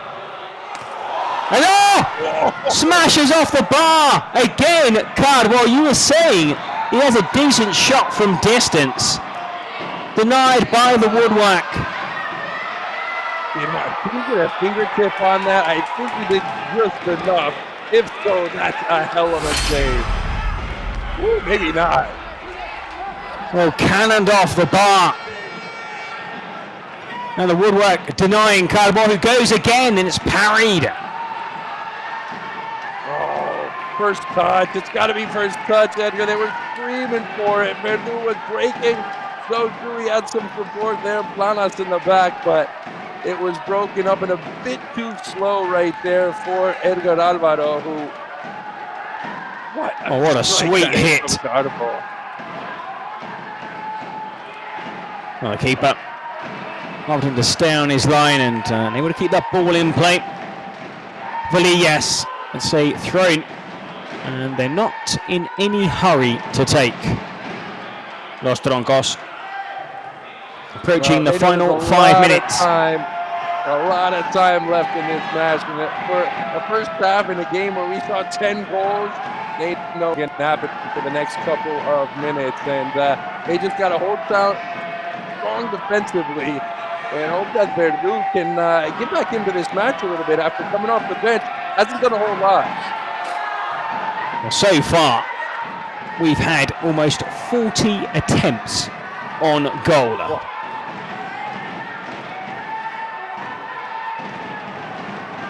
And that little flick out behind, according to the striker, the keeper, pulled off a save, according to Manu Martin. He didn't. And it's a goal kick into the final 5 minutes. Well, that was unorthodox goalkeeping. Lucky. With the ball from Cap, he went straight to a teammate. When the voting comes around, I'm pretty sure that Verdú will be man of the match unless we see something crazy in these final 4 or so minutes.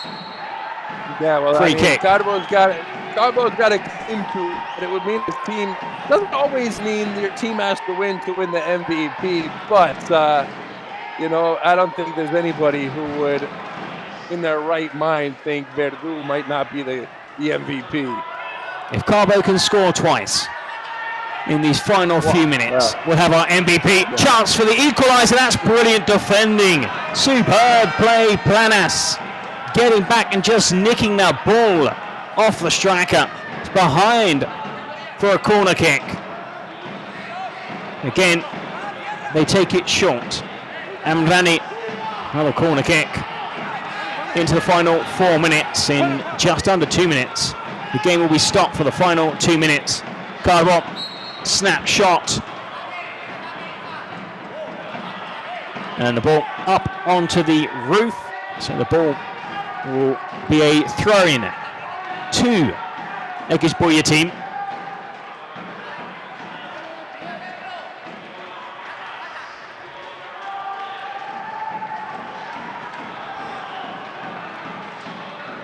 They get one more chance here before the 38th minute because that's when things really get interesting. And really,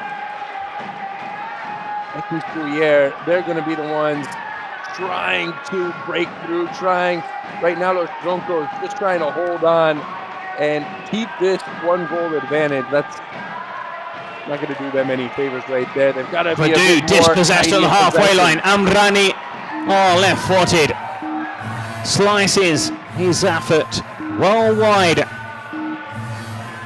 And we're going to see the weapon. Manu, saca, vamos. No, saca. What? Well, we're seeing, obviously, Carbo, that star player, has expired. That graphic is still up on the screen. We're going to see now Los Troncos use theirs, which is probably a penalty. Don't you think, Dane? Yeah, penalty or a shootout, either one of those usually keep it. It's a joker, isn't it? It's really anything that they want. It's a wild card, so what do they want? A penalty? I'm assuming penalty. So, right? Therefore, they're going for the penalty. Now that is the best card. Why? Because it's any card. You pick the joker and you can choose from several different options. That wild card. Get a star player, penalty shootout, penalty sanction, double goal. It's a penalty. Guess who? It's Verdú, and it's a goal. 7-5.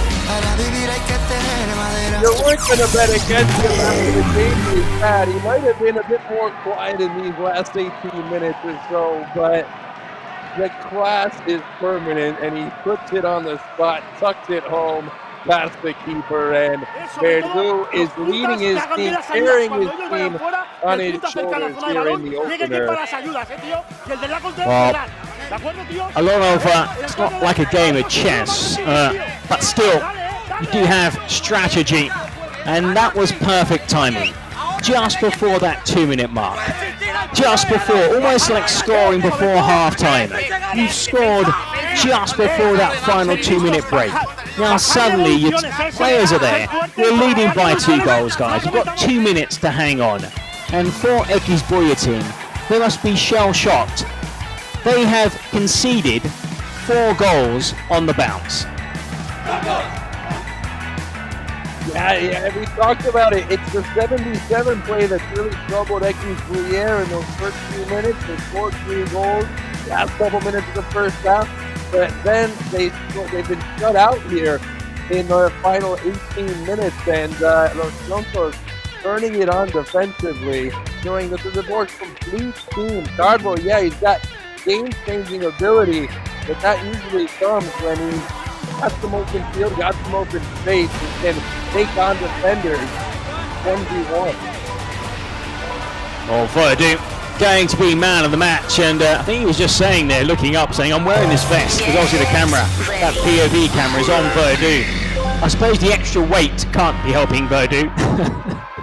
Yeah, no, I don't think he's going to be the one switching out to the center circle. Whoa! Well, look at that, 28.1 kilometers. 16. X Buildup team. No. That's my top speed, Eric. How about that? How about that for the vote?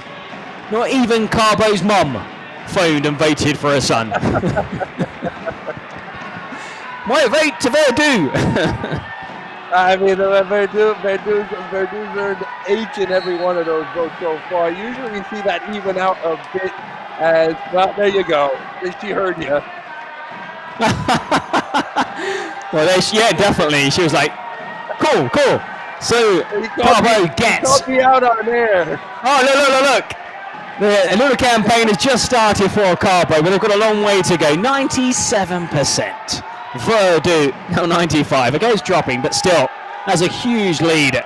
Verdú, who has been outstanding. I'm sure every fantasy football team in the Kings League will have Verdú. Surely. Chance, and it's off the bar. Again, they've hit the woodwork. And let's remind the people at home watching, Eric, because these final 2 minutes, each goal is worth double, so they only need a goal here to level things up. X Buller.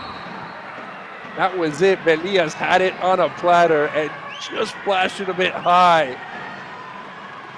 Oh, that 7% that Carbo has would shoot up should he score here in these final few seconds. Now we'll see some added time, no doubt, at the end of these 40 minutes. In the Santi, we just got a quick glimpse of PK, of course, one of the founders of the Kings League, and that should have been on target. Velias unmarked, his right foot doesn't catch it well, and trickles past the post. 2 half chances. Yeah, no, exactly. He'll be thinking about those, and he's complaining to somebody, but he's got nobody to look at but himself in the mirror right there. After he could have equalized the lead, and even taken the lead on those 2 chances. Again, they come forward. X Buller team. Contreras, can he find space? Surrounded by players in green and white jerseys, and he loses out to Verdu. Threads it forward. Edgar Alvarez off the post. Oh, and this time the woodwork saving X Buller team. Just over 1 minute left in this sacking game. No foul. Everyone forward for X Buller team. Amrani, still Amrani. Dispossessed by who? By Verdu. Verdu's continued forward. A chance. Couldn't quite stay on his feet, losing his balance. Aitor Vives. That's just sheer exhaustion right there. His legs let him down, but I haven't seen a post hit that cleanly, that crisply from Edgar Alvarez. It came right back to where he shot it from. And that close to closing this game out, but Verdu again winning the ball, winning possession, and creating another opportunity that Vives just couldn't tuck home. Perhaps chance for one last attack, but unfortunately for X Buller team, that clearance hits the roof. So a throw-in at the point where the ball struck the ceiling. Handful of seconds remaining. What a comeback in this second game of the slate. Final seconds. No, the referee blows his whistle. And Los Troncos, in a cracking game, came back from 5-3 down with an excellent second half. They did not concede in that second period, with Verdu taking the MVP award. Excellent performance, Los Troncos beating X Buller team. Here are your thoughts after X Buller team took a 2-goal lead after just 2 minutes. Yeah, the legend of Joan Verdu in another chapter in its long and illustrious history book, because this was a game to remember for Cinco, number 10 for this Los Troncos side, willing his team to victory. He did it defensively, he did it distributing, he did it in front of goal, a hat trick, I think a poker if I'm not mistaken there, Eric, and a comeback win over X Buller, avenging their quarterfinal loss in the World Cup only a few months ago. It's Los Troncos starting to slate off right, and look at the stats there. They really did dominate in that 7v7 in every period where it was 7v7. Carbo, he was the road. He had a great game, but too much Los Troncos, who for me showed that they were a more complete team over the 40 minutes. Yeah, definitely, especially in that second half where they defended very well.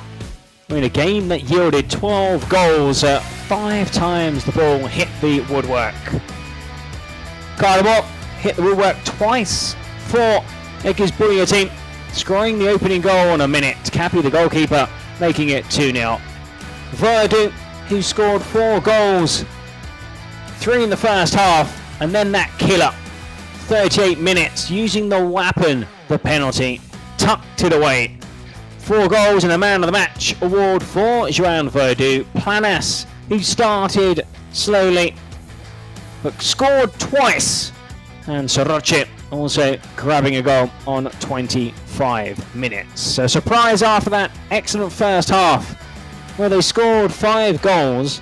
The Ekizbuya team failed to find the back of the net in that second period. So we've had 1 goal in the first game, 12 in this second match. Coming up shortly, the turn of El Barrio and Kuni Sports.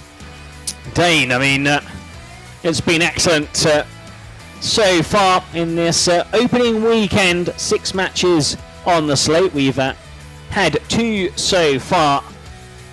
Now that is a very close call, but you can see just onside. Yeah, what a couple matchups we had. The best of both worlds. We had a defensive showdown and an absolute display of fireworks here in this second match. What's the third match hold for us? El Barrio y Kuni Sports. A couple of teams looking to come back after some disappointing campaigns last season. And, well, speaking of disappointment, the president's box for Ekizbuya. I'm sure the boys have a few words for maybe the officiating, a couple of controversial calls right there. But for me, I think the ref got it right. You see the Fuad leg just flailing into the defender. But that was more the striker sticking out his leg, looking for the contact. But of course, you know, these guys won't back down from an argument at any point. The brothers here, they like to run their mouths a little bit, and that's really why they have such good support. I mean, you saw it in the playoffs last year. They had a good amount of support. These guys are loved because they do talk. They don't back away from a microphone. And right now, we can only imagine what they're saying, but I think we know, Eric. Well, they are looking back at what they think were 2 controversial decisions that went against them. We've seen that it wasn't offside. Los Troncos. Goal, and here's an interview with the man of the match, Verdú. Sí, la verdad que no ha sido nuestro mejor inicio, pero creo que el equipo ha llegado con muchas ganas. Primer partido, lo importante siempre suele ser empezar bien, no ha sido el caso contra un muy buen equipo y nada, muy contentos de estar aquí. Dinos la verdad, Joan, ¿te ha dado suerte la camarita esta que te hemos puesto? Sí, bueno, un experimento más que creo que a ver cómo se verá en casa para los aficionados sobre todo. A nivel de juego sí que aprieta un poco, pero bueno, se puede jugar con él, o sea que ningún problema. Enhorabuena y suerte. It's a little tight around the chest, but you know, no worries. As long as you got the win. I could do one of those a bit lower down to keep the love handles in. What do they call that? A paja here in Spain. A little short stretch. There we go. Well, some of the highlights, Dane, of that excellent first half. 2 cracking free kicks. That was from Amrani. Also Verdú scoring from a set piece. He was basically at the heart of everything there, tucking away, setting up a teammate. Also, in the end, a man of the match performance, João Verdú. And a win for Los Troncos, defeating Ekizbuya team 7-5 in the second game. Now we'll be back again after a short break. Join us in a couple of minutes for El Barrio. Kuni Sports. Hay que dar la cara. Hay que dar la cara, hay que dar la cara. Hay que dar la cara porque, bueno, al final sabemos que en la Kings puede pasar cualquier cosa, es el primer día. Pero nada, ha sido un partidazo, dentro de todo, que eso es lo bueno. Ha sido un partidazo. También Roger Carbo ha hecho gran partido, ¿eh? Muy bueno. Los dos equipos. Yo sabía que era un partido abierto, que iba a haber muchos goles. Sin duda. Pero no me esperaba el nivel que ha dado hoy Verdú. Bueno, pues nada, Polo, humildad, cabeza agachadita y a seguir, a ver si hoy damos una. A ver si acertamos uno, no sé. Yo, ahora ejemplo, ya hemos variado ahora, en el partido de ahora, creo que he sido el único que he variado. Yo he apostado por Kuni. Por un lado tienen a Iván Pérez, mantienen a Noel, a Campu. Entonces, bueno, vamos a ver. Quiero ver a Campu. Noel no va a estar. No va a estar hoy porque está… Sí, pero lo mantienen y tal, pero cuando se recupere. Y luego por parte del Barrio sí que es verdad que Gilles Vidal, jugador más importante, le han puesto una cláusula de 107 millones, si no recuerdo mal, o 105. Y mantienen, por así decirlo, a su mayor estrella. la mayoría habéis votado por. Tengo por el ganas de barrio. ver este equipo, la verdad. Hay varios jugadores nuevos de draft, 11, 12 y 13 también, que algunos han variado. Está el hermano del Kun, Pero me da que eso no, la de gente no se acuerda. De que no das un duro por el Kuni. No, a ver, Kuni, coño, tiene mucho a mejorar. Los dos equipos, tanto Barrio como Kuni, tienen mucho a mejorar. Yo creo a que va ver a si este es el sorprender. split. A ver si este es el split. Yo confío en que hoy el Barrio de Le Petit, El equipo que está más callado es luego el que da la sorpresa. a ver si es verdad. Yo lo tengo les claro. toca hoy, les toca hoy. A ver qué pasa. ¿A quién tenéis vosotros de favoritos, chavales? ¿Te animas con un resultado rápido? El chat también. Os leo. Sí, yo veo shootouts para el Barrio. 5-3. 5-3 para Kuni. A ver ¿Para qué pasa. Kuni? Sí, a ver para qué Kuni. pasa. A ver qué pasa. Nos vemos en el bar de Mau, familia.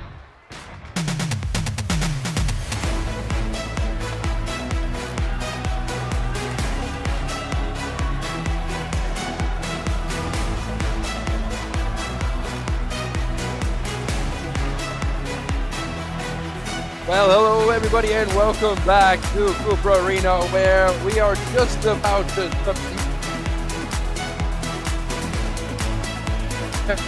this opener, and it is El Barrio and Kuni Sports Adri Contreras against Kun Agüero, El Barrio and Kuni Sports Martin Forte and Mark Fernandez, a couple of teams that were a bit underperforming in the last slate.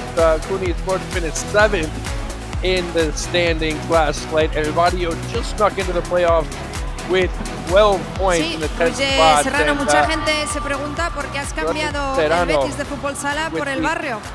So, why did you switch se me teams? acabó el contrato y estaba viendo my ofertas, contract para was seguir up. jugando en fútbol sala. Lo tenía casi I could hecho have con un equipo continued de Italia, pero me llamó playing Adri, at five-a-side yo soy de aquí de football. Barcelona y bueno, I'm me here from motivó Barcelona.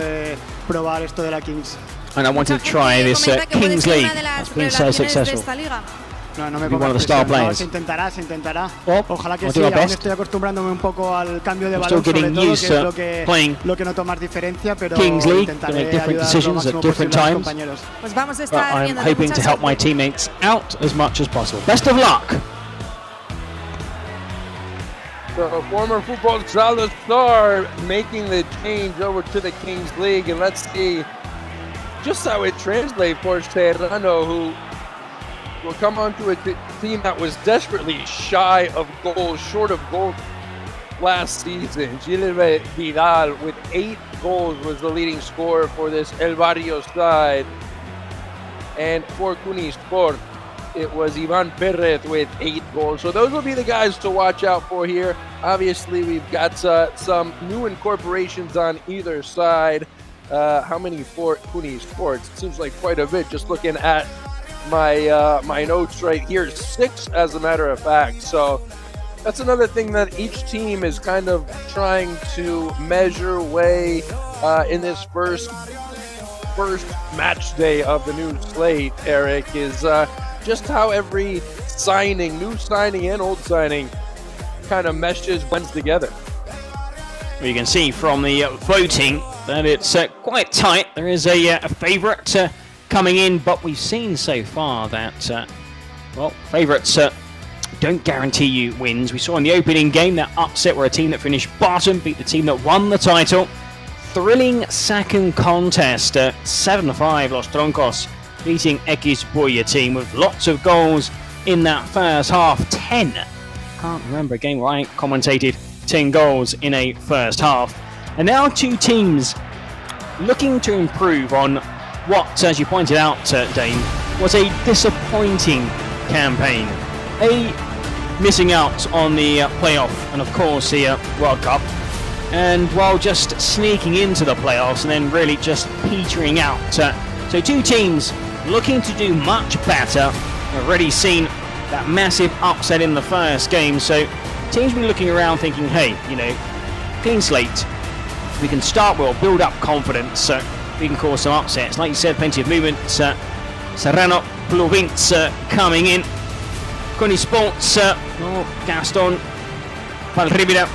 And looking around, I do think Kuni Sports are favourites. I mean, look at that voting now. It's up to 64%. But it's our teams, like you said, gel. When you've got so many new faces coming in. And, you know, we had an interview just moments ago with a player who was a 5-a-side football player. Class player, but still, It's a very different game. The tactics, the movement, the spaces, and let's see. Shout out to Ed Sheeran with the secret weapon block. And here comes with the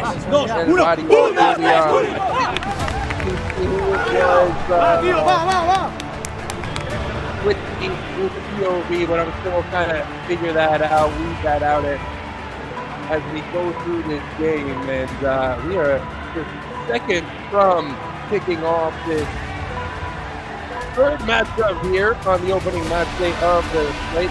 So glad you're with us. If you've been with us for the first 2 hours, then thanks for hanging on with us. If you're just joining us, welcome to the Arena and Mario looking to start this slate off on the right foot after a sluggish start. And they needed a hot finish just to get into the postseason. But a couple of teams that were knocked out in the round of 16, and it's no surprise to see Gile Vidal off the post, and he made a nice move just to open up some space. Thought that he got it past Victor Torcera. Jordi Gomez, the leading scorer for Phoenix Sports last slate, he is being a bit more indirect in his path towards goal. Vidal should have done better there, Vidal. Did everything right. Really and just, I think, a bit of complacency. You know, the goal was there. It was mercy, and just poked it on to the post. Gomez doesn't seem too interested in pushing forward, does he? He just wants to keep possession, but he will run at goal if he's got some space. He's got Vidal on his back. Tried to dink it over, perhaps, or he just got that all wrong, Gomez. Oh. Terrible final touch after he did all the hard work. Vidal now with Gomez. He looks tired, Gomez, doesn't he? But good save from Cotera. And now we've got 3v3 action as Vidal gets some support, and that will invite up Gerard Vacas, who doesn't shy away from having a shot. But he flashed that one over the crossbar, and Cotera was untroubled. Well, we've seen keepers score in both games so far. Paul Lechuga scoring the only goal of the game in the first outing, the first game in the slate, and Capi on target for Ekis Buyatin in that 7-5 loss in that second game. So goalkeepers, very important in these situations where teams aren't yet at full strength. A chance for Gomez at the top of the box, and he bounces that one off the post. Gomez again. He looks like he's got the camera on with the little bulge in the back. The POV camera, I think, is on the captain of Phoenix Sports, and he's had a couple of chances to get his name on the score sheet, but coming up empty on both occasions. Don't count out Jared Vacas to make it a third straight game with the keeper scoring. This dude can bang them home from outside the area. There is Vacas on the ball now, looking wide. This is Xavi Blumins, one of the new incorporations for El Barrio, and Adri Contreras. Vidal standing on the ball, good defending there from Alex Campu. Campu now helping out in defense, and Gomez six flag in there, forces the corner as we approach the third minute. Vidal again. Vidal's got Vacas. He tried the little TikTok flip-flop, whatever you call it. The move made famous by Ronaldinho, but it didn't really work out like the Brazilian superstar was accustomed to finalizing plays. Moving. Back to Marc Valiente. He is the anchor of this defense for El Barrio. Tight angle there for Roger Serrano, and he makes his first introduction into the Kings League with a glancing shot. Not bad to get around the defender right there. Your POV view.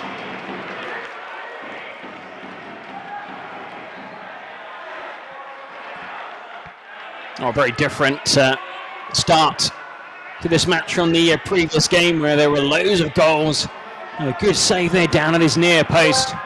and should really have had a goal or two. You know, that shot onto the woodwork, and then at the other end, another shot coming off the post. Entertaining opening, still no goals. Into the 4th minute now, here we go.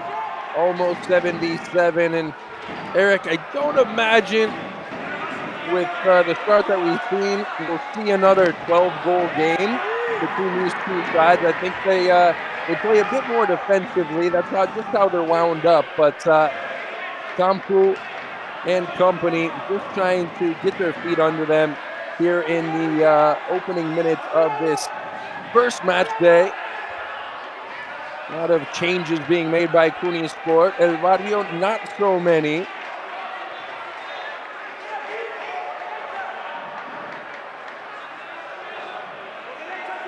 Oh, 9 seconds now. So we're at full strength, Dane. One of the interesting things is Josep Corderas, who was Los Troncos keeper for all of last slate, was swapped over to El Barrio. And it's going to be a competition that Vacas apparently is winning here in the early part of the season, but he is in goal instead of Corderas, and that's something to watch out for here throughout the rest of the slate. But he is one of the new additions for Adri Contreras. Oh, great move around one defender. Touch it. Pass. But defending closed down nicely there as Cuni Sport search for the opening goal of the game. Back and forth we go. Here is Torrento. Torrento had that classy touch around a defender just a moment ago. Well, Cuni Sports, good start. They're definitely having possession, enjoying possession.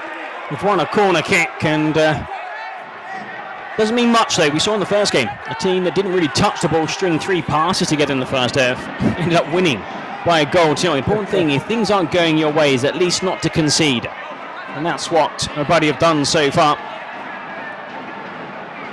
It's difficult to make anything out of these corner kicks with all that tight space and all the bodies in the box. And you see right there, Torrento was a bit wasteful from the set piece, but Cuni Sport get it back, and El Barrio drop back into their defensive shape. I think that's what we can expect for quite a bit of this game. Obviously, we'll have weapons, we'll have dice, we'll have all sorts of things that try to just keep each team out of their rhythm, but so far it's been a little tentative, even in the 1v1, 2v2.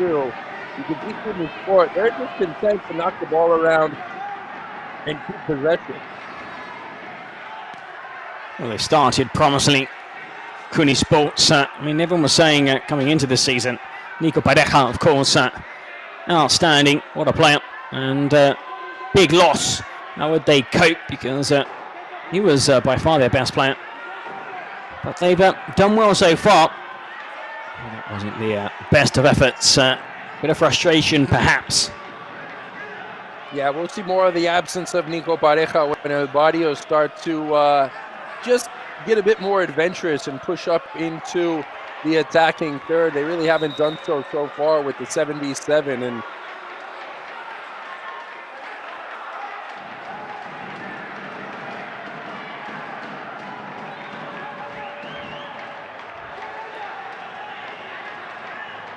looks like they're really just content, El Barrio, to sit back. They're not even pressing high up the pitch, not committing players forward. Seems like their tactic is clear. You've got a 4-man back line. Those 2 players playing in front of the 4, I wouldn't say defenders, but 4 players defending. But looking to pounce on any loose pass, like there, and looking to get forward and launch a quick break. Oh, that was Valiente stepping in. A chance now, and all brave defending again.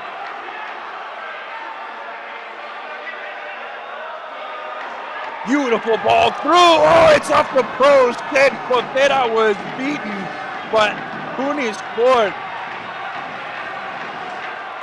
were just given a big favor by the post right there. Beautiful build-up, and really one of the first attacking plays from El Barrio. That is such a good pass. A little flick, couldn't really do much. Just did enough to scoop it over the goalkeeper. but sees that shot. Pluvins, new signing, bounce back off the post. Pluvins, he offered the run, didn't he? But the vision was spectacular there, and the pass was even better.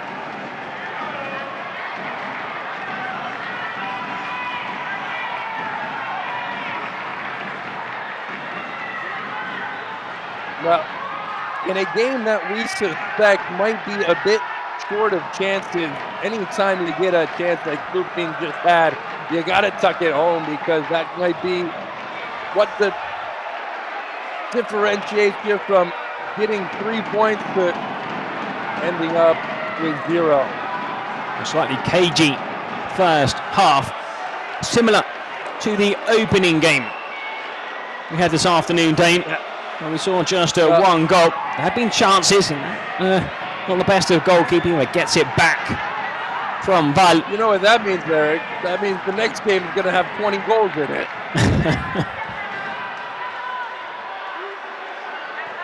And we'll be struggling for a voice if we continues every other game. Get the throat lozenges out, man. You're going to need it.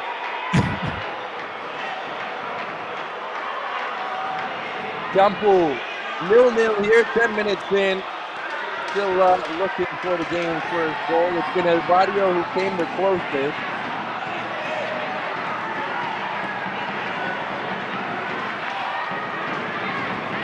Moving.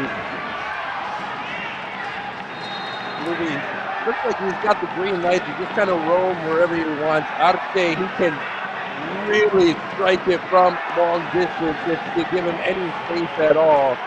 In behind it, Pluvins looking for Iker Gonzalez, and Gonzalez wins the corner kick. In these kind of situations, you've got to be very, very careful when you commit players forward for a corner kick. More often than not, we see teams score on the break than teams scoring from a corner kick. Yeah. Rebounded attempt maybe by Pluvins, but instead just plays it gently all the way back. Very careful stuff. Arte, watch out. You got to keep an eye on him. As soon as he crosses midfield, he's liable to shoot. As you said, Archie has that kind of free roll. Then we see him now on the left-hand side of the pitch. Drifts across the front line. Both teams have defended well, apart from that shot onto the post. And one decent save by each keeper. There's not been much, really. Yeah, that's what I was going to ask you, Eric. Is it good defending, or is it just a bit of lack of inspiration on the attacking end? I'm going to try and be positive. Good defending. There we go. Fantastic. By both teams. It's been clinical. Yeah, it's definitely not down to poor attacking. And I'm sure we will see these two teams attacking a bit more as this game goes on. But it is like you say, you don't want to put yourself in a position where you have to battle back through the rest of the game. Especially with these two teams too. They just want to get off on the right foot, get off to a decent start in this play. Good one-touch football here that finds Pluvins. Pluvins over the top and saved away. But if you too many pass backs, maybe for Kings League standards. What they say, isn't it? It's a cliche. The game needs a goal.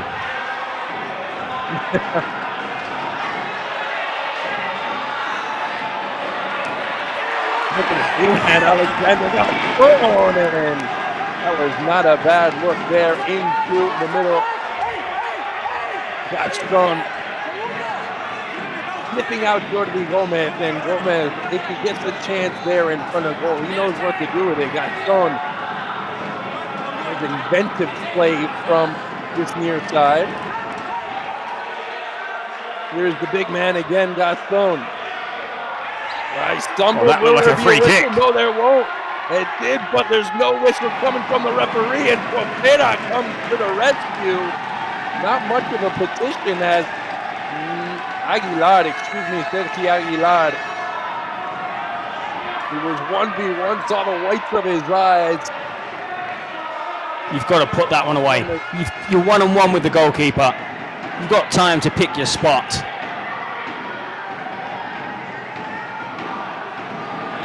There it is. How fair.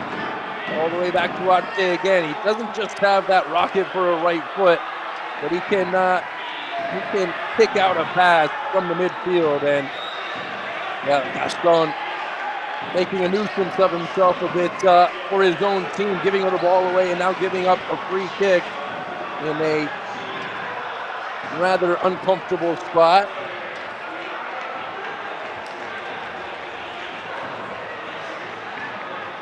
Aguilera barking out orders. He wants just the two-man wall, I would assume, from that sort of distance. But this is inviting for Arce right now.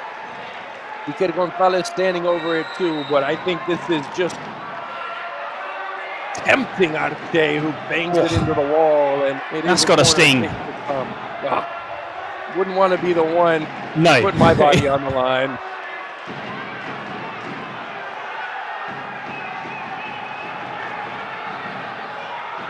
Gaston again.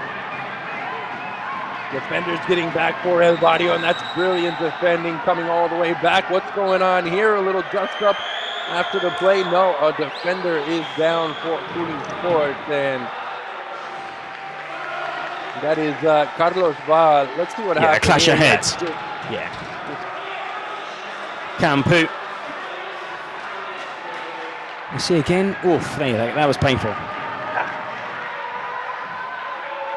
Carlos Val, he's never going to back away from a 50-50 ball, and just paid the price right there as the clock stops. You're winding towards the 18th minute mark, and like you said, Eric, this game needs a goal, and I'm assuming that maybe the final 2 minutes of the first half might be our best chance at one. Yeah, definitely. I think what this game needs, you're seeing it's they've cancelled one another out when it's been at full strength. The chances came really in the opening minutes when teams were playing those 2 and 3, 4 and 4, 5 and 5 situations. So hopefully when we hit that 18-minute mark and the game is stopped and the dice is thrown, we get a very low number. Even the logo of the Kings League will be perfect, because we do have players on both teams with a decent shot from distance, and hopefully we might see a goal or two before half-time. What we don't want to see is one goal each before half-time. Be in the same spot in the second half. Well, here is Southfed with the corner kick. Can they create anything from the set piece? Indeed they can't. And Arte one more time. Southfed. Southfed.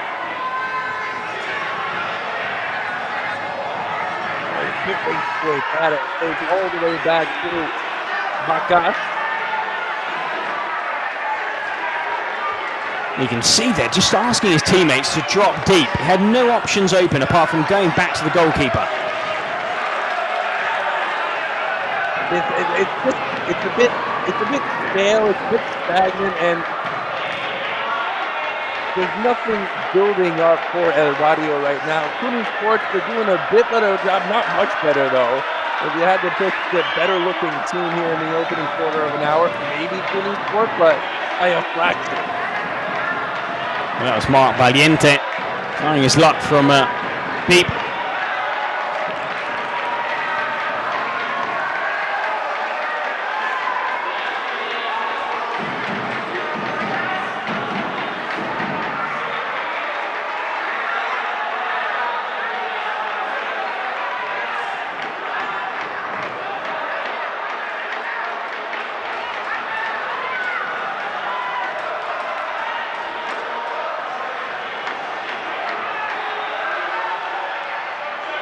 Corner kick could come. Well, just seeing Valiente just telling his players to go forward. Maybe, you've got 30 seconds. The clock is going to be stopped. You've got to try and get a shot away in these final 30 seconds. Oh, well, that was lucky. I'm not too sure. There was a little foul beforehand, but then he was clearly pulled back as he looked to break down the middle. That could have gone the other way, perhaps, Dane. Gaston looked like he was pulled back. Yeah, Gaston, he's pesky, isn't he? I mean, he's one of those guys who looks like he's not too unfamiliar with being that. Oh, well, almost at the track of the 18th minute mark. It was a terrible clearance from Aguilar, and we are going through the final couple minutes of the first half. Well, the keeper there. Not sure what he was thinking. He just cleared it, thinking the halftime whistle was about to go. 3v3 day. That's okay. That's okay. I'm hoping we'll see goals now in these next 2 or so minutes plus added time. El Barrio were probably the better team in the second part of the first half. Yeah, they looked like they lost their edge a little bit after that one thing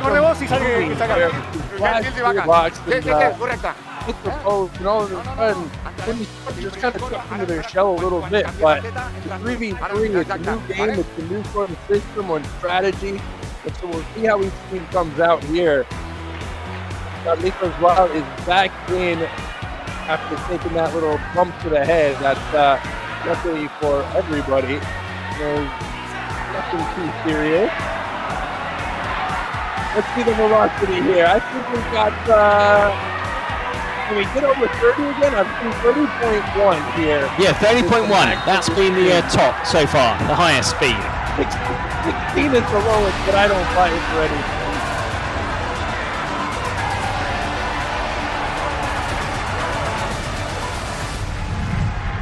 And off we go here in the last minute of the first half. Oh, no, that was just a countdown. We've got the drag racing sort of countdown that will get us going and sliding through ground. Of course, you can't take a touch forward from there. You've got to knock it back, and that's why the stoppage of play will. 31.2, how about that? I've always wondered, is it better to allow the opposing team to get the first? Because they backheel, and then you've got the momentum of running forward. Exactly. I mean, it's such a strategic game. We talk about, you know, there's not much strategy in those coaching huddles, but there is strategy in this game, in this league. And on the 3v3 now, we see 3 attacking players kicking forward, and that was a chance for Roberto Raya Rivera. Now quickly taking off their goalkeeper, El Barrio, looking to use 3 outfield players. If you're going to miss, that's the way to miss, isn't it? Just spray it out of play and don't allow a counter-attack. But Arce now. Arce lays it off all the way back to Arce. Serrano on the far side. This is a chance for Vidal. Vidal was involved early on in those first few minutes, but was quiet since then. And here's Vidal. Let's go all the way past Arce. He's got some room. He's got some space. Arce is stoned by Cos. Oh, Aguilar! Double save. Made the first one. The rebound came crashing in. Aguilar with cat-like reflexes. Barely had time to blink before he's made the second save. Arce again now. Quarter of a minute to go in this first half. That's a disappointment. World-class stop. Outstanding save. Seems, destined for the look at this. Look. Now, you might say that Serrano could have done a bit better in placing that anywhere but the middle of the goal, but nothing taken away from Aguilar. And we are at halftime here in game number 3. The highlight so far has been Sergi Aguilar with a brawling effort, and 0-0 going into after the break. What's it going to take to get a goal on the board? That is the question. Let's get into the huddle at El Barrio. Well, there have been times in this game where we've had to defend, we've suffered, but we've improved. When we've got the ball, maybe a bit more patience. No, not more patience. We're going to have more chances. We're not conceding chances. We're not going to concede a goal today, playing as we have been. de un lado o de otro. Y en ataque, importante, ellos defienden de así. 4-2, ¿vale? Coloquémonos bien los tres, porque de acá tenemos espacio como para poder atacar y entrar, pero no estamos abiertos. Más cerrado, si estamos abiertos, tenemos que hacer esto. If we can get an extra player forward, which should normally be the centre back, and look to get 3 players against their first defensive line of 2, and get in behind them, and then open them up. And what we need are those players to get forward, and by making those runs forward, they generate space for a teammate, and we've got to try and attack that space. So if we can look for those one-on-one situations out wide, perhaps we can capitalise. Well, it's been a stark contrast from this second game that we've seen. Much of the same from the first game we've seen, but El Barrio and Cuni Sport, I heard Marc Fernandez talking about patience, Eric, and I don't know if that's exactly what we need. We want to see some attacking play, take some risks, take some chances, open this game up a little bit in the second 20 minutes as Adri Contreras gives his thoughts about the first half. And you know what?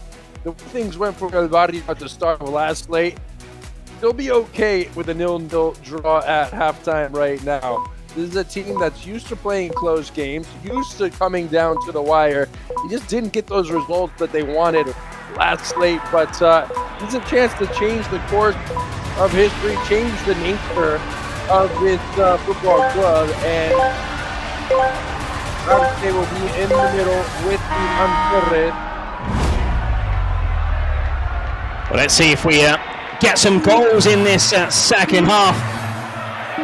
Ideally, a goal in the opening couple of minutes as we... Oh, penalty goal! We will see a goal. Fingers crossed, Dane. Yeah, fingers crossed with Adri Contreras warming up in the pre-game of match 2 here from Cooper Arena. And let's see if those couple warm-up penalties will just come into fruition here.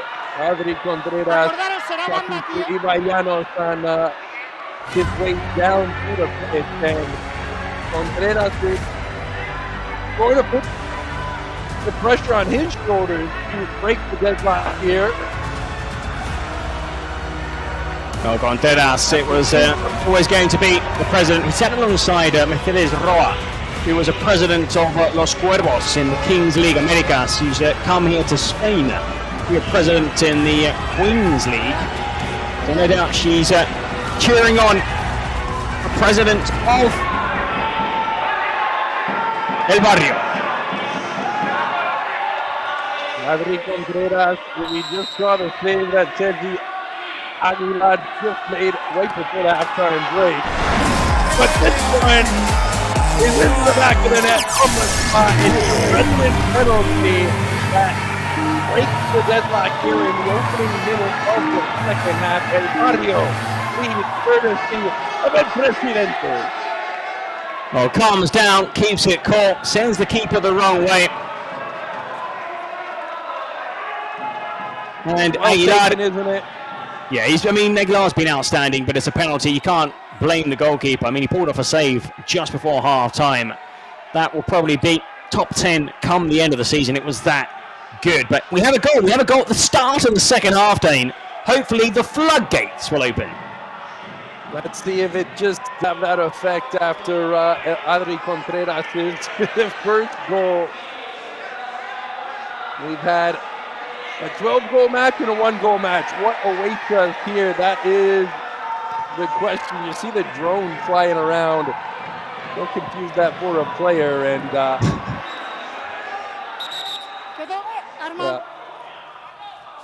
just a... Oh, that is the referee's point of view. Why? Because a weapon. We've seen one so far, led to the only goal of the game. Well, El Barrio with a busy start to the second half.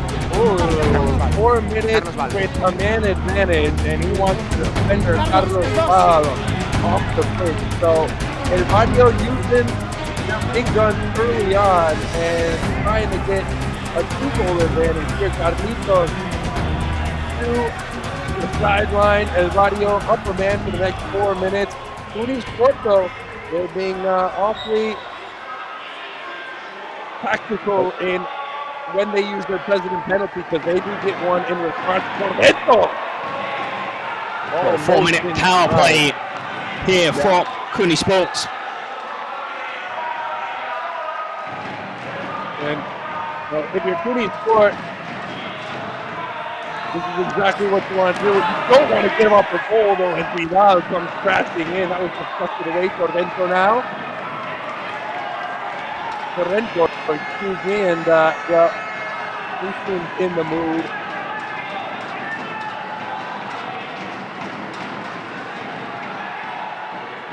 It is El Barrio with the man advantage for Carlitos on the pitch.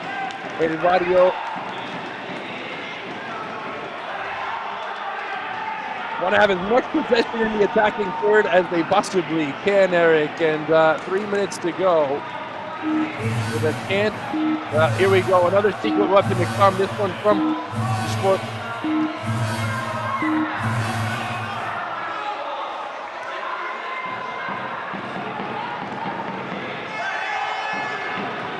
It's the president penalty coming up.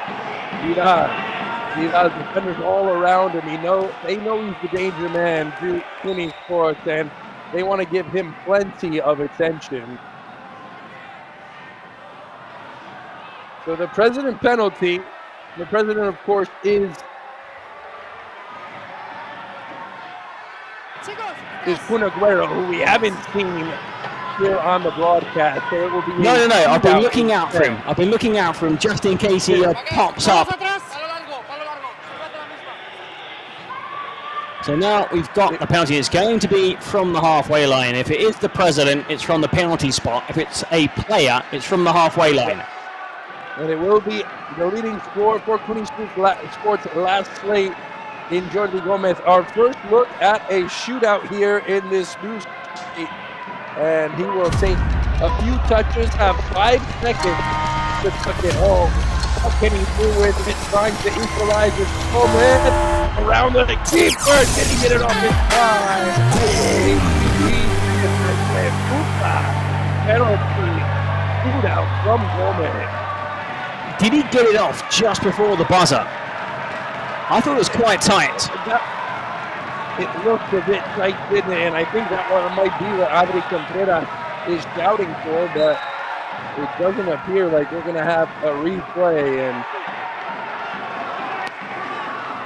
well, the goal stands. It's all square. But they've used their presidential penalty. Still got the secret weapon, and they've drawn level with a man disadvantage, as a matter of fact. Carlitos Val taking his talents to the sideline for 4 minutes. Still has just over 2 minutes before he can rejoin this game all square. Now, of course, there are no draws in Kings League. Should it be all square come the final whistle, there would be a shootout to decide the winner. Arce looking over the top. That was knotted down and away. Nicely done by, listen to this name, Stelios Argianos. Name of the Kings League slate right there. Actually, there's a few of them. Big signing. Defender.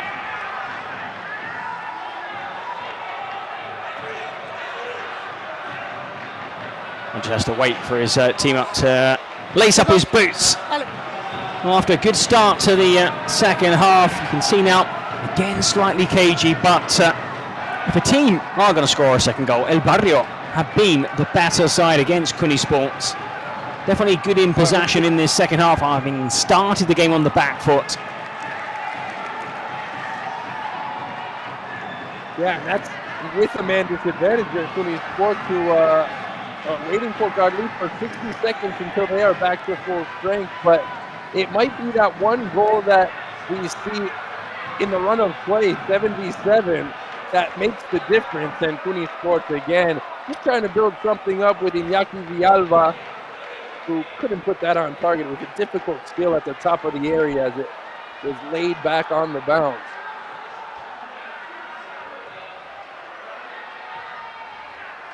Just 30 seconds until they're back to full strength.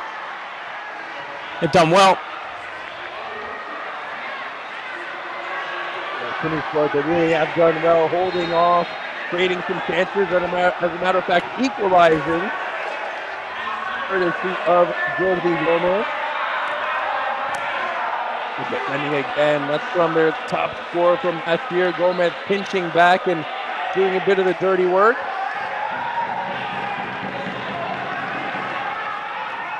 Valiente. Back to full strength. Now, it was a secret weapon from El Barrio that really didn't amount to much, and now it's going to be Cooney Sports to use theirs. What could that be at the 6-minute mark in the second half? May it be a star player? Could we see a double goal? Gomez. Tracking back, it's all just so tight. Well, the game could do with a double goal, Dane, definitely.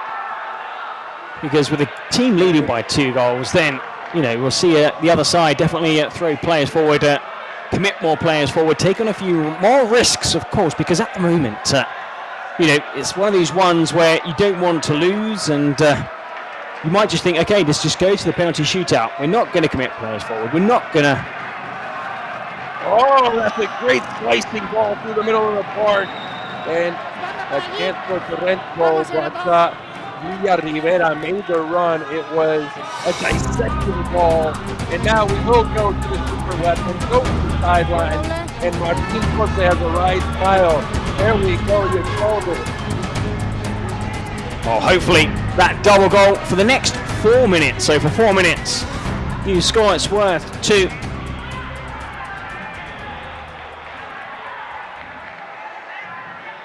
And let's see if these have been saving the best for this period of the second half, where they will have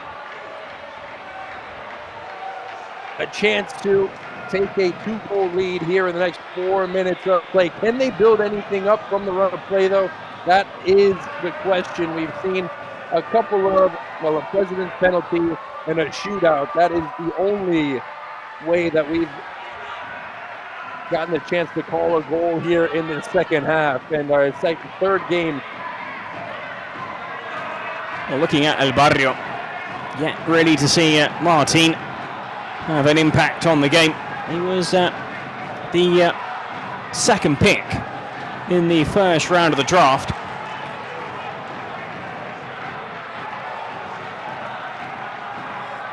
And these are the moments that you hope those guys you drafted so high can come up and perform for you.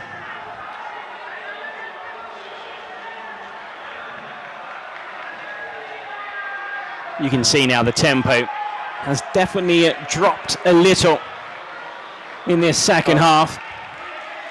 If you're El Barrio, you don't mind that, do you? Because they do have Cooney Sports a double goal opportunity. So El Barrio will just try to take some time off the clock, and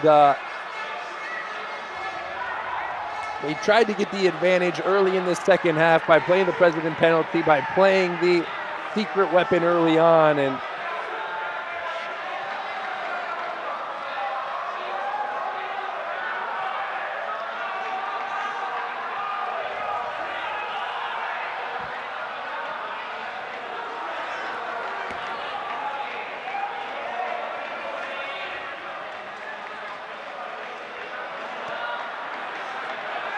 well, the last time these two teams played, Cooney Sports thrashed El Barrio 6-2.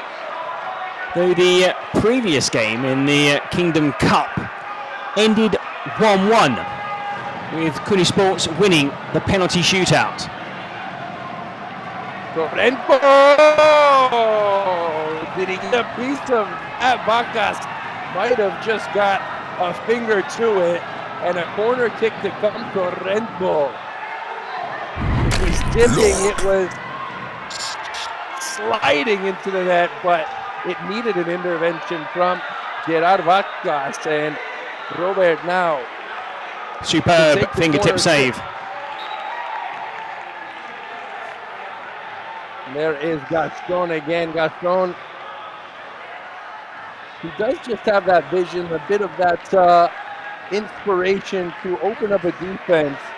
And let's see if Gaston can find a pocket of space to maybe invite one of his teammates to get in behind the defender.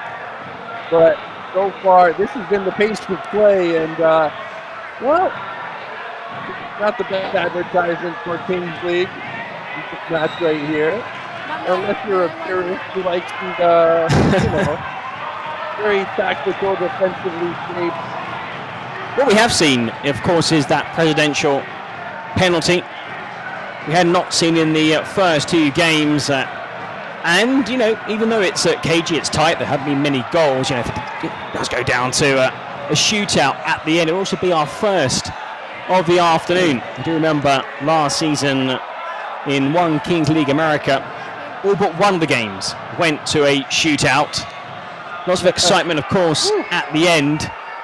That must have been a long night. It was a long but entertaining shift. And here, I'm just, looking at this game, you feel of the 2 goalkeepers, although Aguilar did concede an earlier penalty, I do think he's the better goalkeeper should you go to penalties. There's Gaston on the near side. He's got some space, got the quick feet, inviting defenders on. He's trying to open up some space a bit. By Rivera and Gomez. It's just when attack kind of shuts down, they have no problem going back into their own half and building play up again, but usually the rebuild isn't as enthralling, as you might say, as we've seen in the second matchup in this opening. Well, teams are being very careful about conceding possession, which is why you're seeing these long build-ups with those balls. If there's nothing on, back to the goalkeeper or sweeper, not really taking on any player, because if you're dispossessed, suddenly you could be caught out on the break. So right now it's 1-1 in just over 5 minutes. We'll hit that 38-minute mark. And of course, those final 2 minutes will be made slightly more interesting with this game tied at 1-1.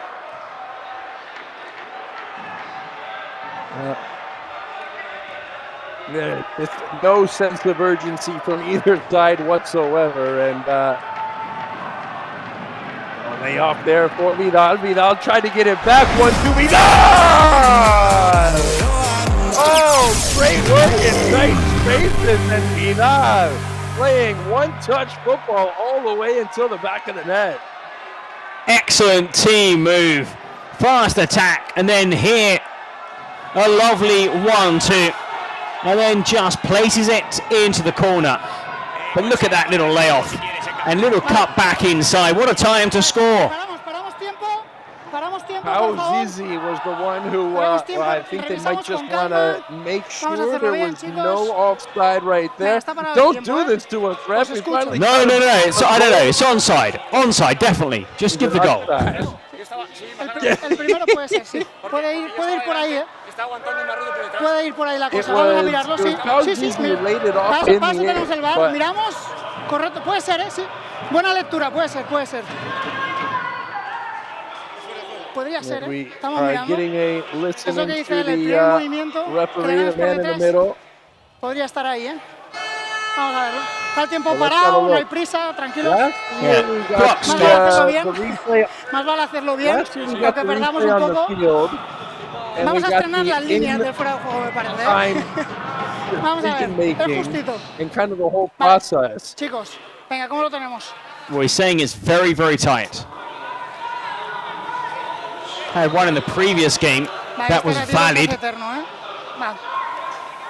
The Duke scoring the goal. VAR. Oh, what's the call? It's a massive one.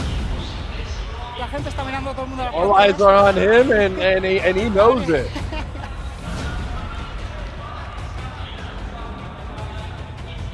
This is a big call for both teams right now, this late in the match.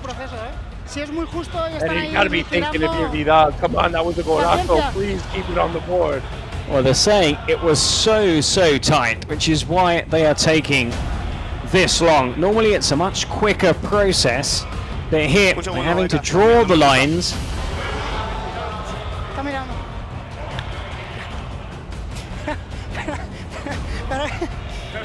Que me lo digan ellos, para mí entenderás que no. If they want, they can put a replay up so we can make a decision. This is taking forever, Eric. I tell you what, if I was, I'm a purist, I would just give the goal. If it's this tight and you take this long, it's like give the benefit to the striker. Al tener líneas, I don't know if you're a baseball guy, but the tie goes to the runner in the baseball. Yes. And if this is a tie, I mean...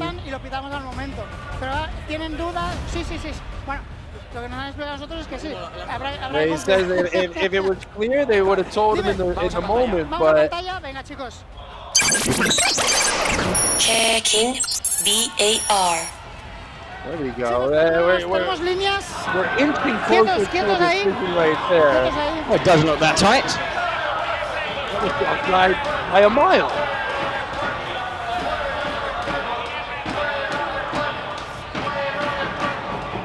Oscar. Oscar, no. It's not a great angle. You can't see where the defenders are. Exacto, y te enseño dos tomas, ¿vale? Para que veas en una el impacto del portero y luego en otra la What we need to see is the movement the ball is played, and then we need to see where the players are. It's obviously, I think, the goalkeeper who starts to move out from the back, and that's when the offside was, really early on in the move. So before the 1-2, that's what they need to look at. You understand why they want to get it right, because this was one of maybe 2 or 3 chances in the entire game. And so this could be the thing that decides this game, decides the winner, decides who goes home with 3 points. But this is borderline. Es la primera que estamos tirando líneas, tío, un poquito de paciencia. ¿De quién es mío, no? Creo que tu compañero. Well, luckily the clock has been stopped. Otherwise, he'd have blown his final whistle.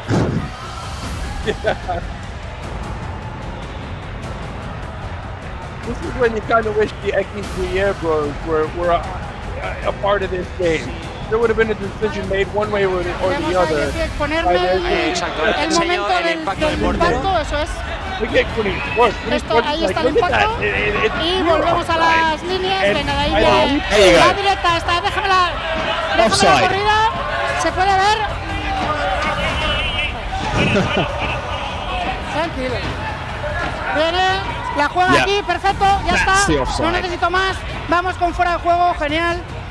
So it was early on in the move, well spotted when the keeper played it out long, offside. So early in the build-up, sometimes things go back too far, but I have to say that ball forward, offside. And well, back at 1-1, Dana. That joy was I was going to say short-lived. It wasn't short-lived. No, this has been one of the longest VAR decisions, longest matches, longest waits for a goal in the run of play that we've had to experience in the Kings League Spain. And now just waiting to get back in play. And a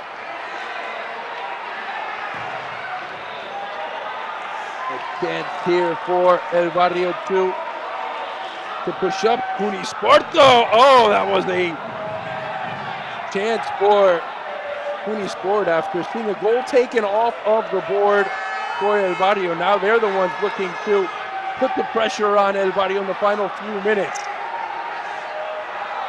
Going down and staying down, that is Baufer, but play on, says the referee. And now a chance for the break on the counter attack. Here is Zambrano! Oh, a corner! You couldn't ask for much more. Well, the angle of the post and crossbar pings off the bar. Keeper was rooted to the spot. could you get any more upper 90 than that right there?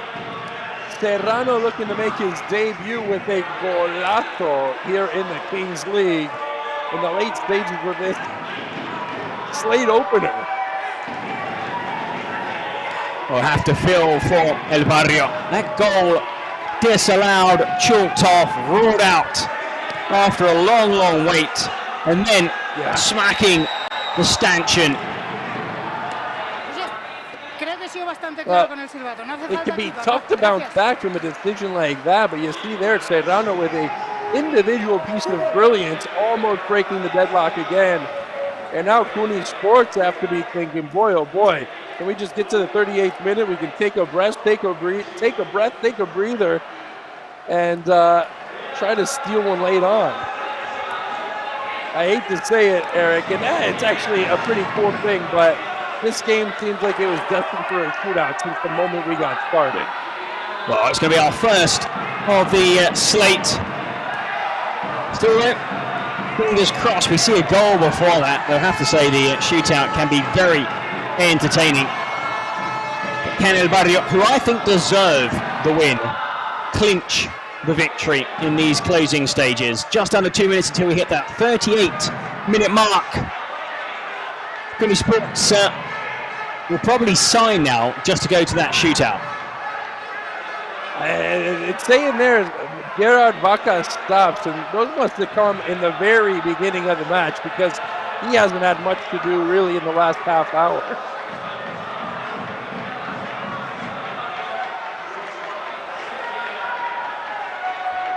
Inching towards the 38-minute mark, and well, at times the game has been played at a snail's pace. Off the chest and out into touch.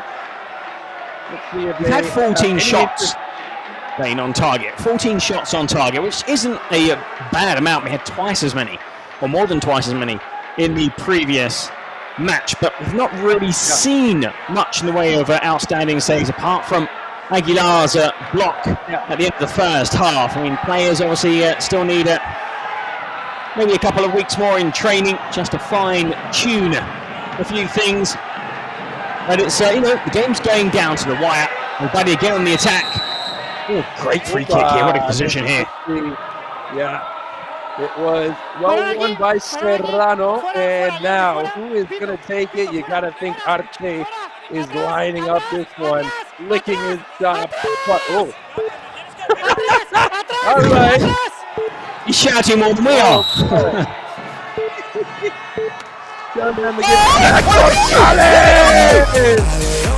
Could that be what makes the difference in this game? El Barrio has been the better side for the final 18 minutes, and now they finally see all that work pay off with a golazo off the free kick. Was the wall ready?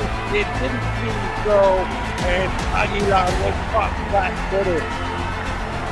Well, there, Carlos Val turned ever so slightly in the wall.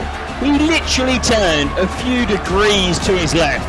That opened up a slight gap, but still, to pick that spot, the ball arrowed. It was still rising as it hit the back of the net, in off the post. Reservedly, I think, El Barrio leader. Trabajan por izquierda, déjalo los dos. Ahí van. Ya él por delante. You know what? It took 38 minutes today. Ahora todo vale, tranquilo. A la hora de buscar el balón, a la hora de cualquier posición, no tenemos prisa. Son ellos los que tienen prisa. Son ellos los que el marcador les corre en contra. Tranquilo, tranquilidad, defendiendo, apretando el juego como sabemos. Nos lo llevamos seguro, seguro. But they give a deep free kick up at the top of the area at the 38th minute mark, and Iker Gonzalez with a wonder goal from the set piece. Adri Contreras, he can't believe it. He can sell the 3 points. Can they hold it up? We're guaranteed not to have a draw, no shootouts to come with the double goal in the final 2 minutes. But here comes El Barrio protecting a 2-goal lead. Can they do it? We've got a sprint to the finish line, a sprint to the center circle. That we really haven't seen all game long. Es buena. 29.2 velocity for Cooney Sports right there. And para el tiempo. Well, that's an injury. I think the physios and doctors need to come on. I think that's Alex. No, it's is it Valiente? There's always that risk, isn't there, from the kickoff? When players are sprinting at, that kind of speed, both in the same direction to the same point on the pitch. There are some interesting clashes that we see from time to time, especially on the Kings League America broadcast, that they don't tend to back out from challenges very often. There's never really a clean win in those sprints to the center circle. But here we've got Pau Zizi back up on his feet, and that's good to see for El Barrio.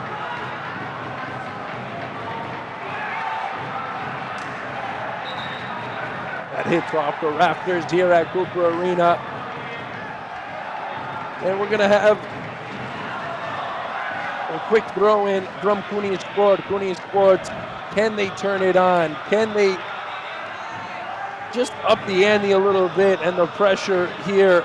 Put some fuel on the fire. They've got a minute and some change to try to look for a goal. Obviously, stoppage time to come as well. But is it the defensive shape? Because even now, Eric, they don't seem to be able to push forward. They're just playing it back and forth. Again, it's this 4-2 line. I mean, they have been so good at the back. It's well-drilled defensive display by El Barrio because they've not allowed Cooney Sports. I mean, sometimes you look at games and think, okay, you've been very unlucky, you've had chances, not put them away. They've not had chances. El Barrio looked solid, and we heard at half-time the manager say, guys, we're not going to concede in the second half. We've been excellent. We've been really good. And they have been excellent. And now going into these final few seconds, okay, yes, they are one goal away from, leaving this game empty-handed with this double goal, but still, it doesn't look like Cooney Sports are going to score. Well, here's a chance now. It might be one of the final chances to push forward, but a goal kick to come well shielded off by Marc Valiente, and Vacas is not going to have much time or much of a hurry to put this ball back into play. 2 minutes to go here in stoppage time. We are nearly halfway through the opening match day here from Cooper Arena.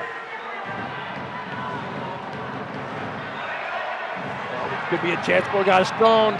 He goes down in the box, looks.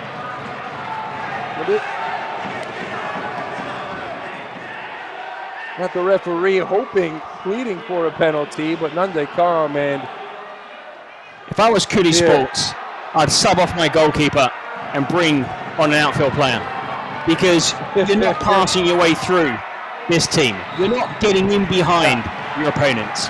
You're not creating any spaces. You've been out-mastered throughout this game.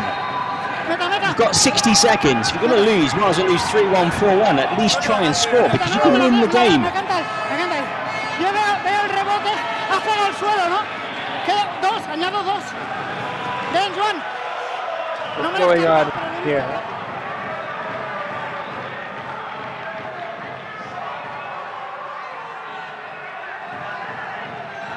What's the call line? Okay, so we do have a goal kick, and this could be the final touch of Cooney Sports night.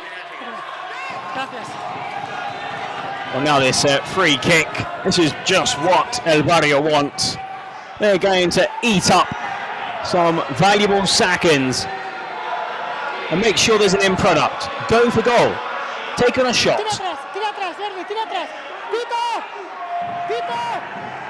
This is how El Barrio scored their one and only goal that wasn't scored by Contreras, the president, and Torrento trying to break forward. This is really the waning second. Gomez tripped up, and it will be another free kick. Last gasp effort for Sport. Do they have any late heroics? They can literally steal 3 points. It would be. Nope, that is it. Game is over. Wow. Well, there goes the final whistle. Well, I thought after winning the free kick there might have been a few more seconds. You know what? I don't think City Sports deserve the opportunity to complain about that after 40 minutes of play, and they barely built up an attack. You want to do something, you want to look for a goal, do it in the first 40 minutes. Don't complain at the ref about blowing the whistle in the 42nd minute. Nos vamos a tres. El tiempo está cumplido. El tiempo está cumplido. Obviously the complaints are coming in, but the referee says, listen guys, your time was up. And I couldn't agree more. I really think that they should have showed that sense of urgency that they had complaining to the ref in the first 40 minutes of play, and maybe they would have had a chance to try to win this game. Well, they are clearly complaining that they thought the referee, well, first he awarded a corner kick that in the end became a goal kick, so they thought they had a corner kick, 3 players forward, and then they thought that there'll be 3 minutes of added time because the referee signalled to the fourth official an extra minute, which didn't happen. So now you can complain all you want, whistle's gone, and for Cuni Sports, no points, and we're here with the winners. Tough game. We don't know how to win without suffering. Delighted. It was our first game. You have to win. Whatever. Happy, but we want to go. Iker, so yeah, feeling good.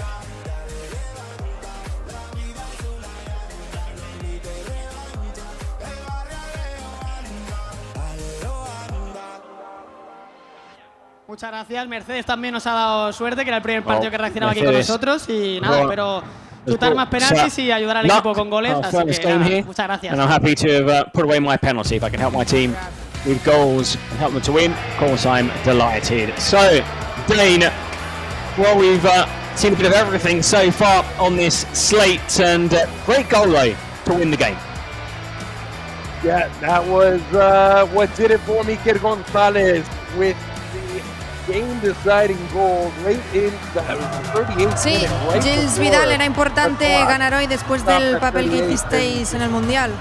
Bueno, veníamos con ganas de dar la vuelta a la situación, a la línea que llevábamos. Hemos hecho muy buena pretemporada, cambio de entrenador, compañeros nuevos. Estamos muy motivados y hoy hemos sufrido más de lo que nos hubiese gustado, pero bueno, se han sacado los 3 puntos, que es lo importante. ¿Qué os aporta el nuevo míster? Bueno, mucha intensidad, juego rápido, movilidad, que al final es lo que llevamos mucho tiempo intentando trabajar, pero bueno, no nos acababa de salir y ahora estamos pues mejorando pequeñas cosas que bueno, hacen que hagamos grandes partidos como el de hoy. Enhorabuena y disfrutarlo. Better performances than what we've just seen this afternoon. Well, we've got 3 more matches. We are at the halfway point here, Eric, and Cortinos Ultimate Móstoles coming up next. The World Cup champions against the runners-up of last place. Offense versus defense. It'll be a test match for the next 40 minutes in this 4th matchup coming up in Cooper Arena. Don't go anywhere. We'll be back with more Teams League InfoJobs action here from Barcelona in just a few minutes. See you guys in a couple of minutes.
¿Qué tal, familia? ¿Cómo estamos? Ya estamos por aquí, por el bar de Mau, con Esther Solá, con Andrea Chini, jugadoras de Ultimate Móstoles y la Queens. ¿Cómo estáis?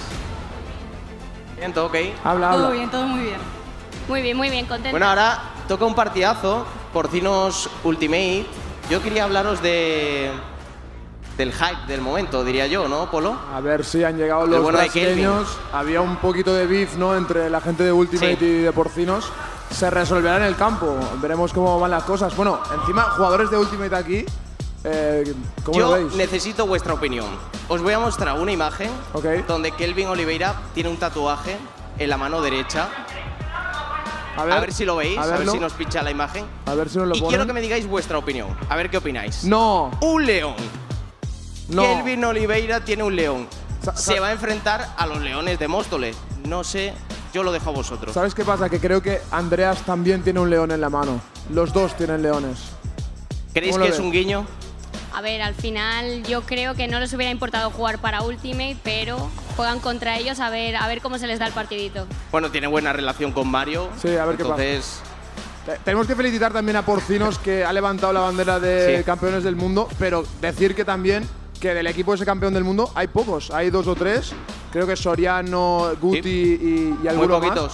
Muy poquitos. A ver qué tal. Un Ultimate Móstoles que está más compacto, digamos, no han cambiado tanto las cosas. Y un Porcinos que, a ver, calidad individual tienen. Veremos cómo están en equipo. Yo quería felicitar a Noé también. Noé, cumpleaños. La Presi, porque nada, te enviamos felicidades, que lo pase lo mejor posible. Y Chini, que gane unas Ultimate, palabras en por portugués ejemplo. para la gente que pueda estar viendo la jornada de hoy en portugués. Bom jogo, muita samba, joga bonito hoje. ¿Y quién va a ganar el partido hoy? Móstoles. Móstoles, evidentemente. 2-4. 2-4. Bueno, chavales, os leemos a ver quién decís vosotros. Yo creo que Porcinos. Voy con los brasileros. Yo voto por Ultimate también, 3-1, así que a ver qué pasa. Nos vemos en el bar de Mau, familia. Chao. Chao.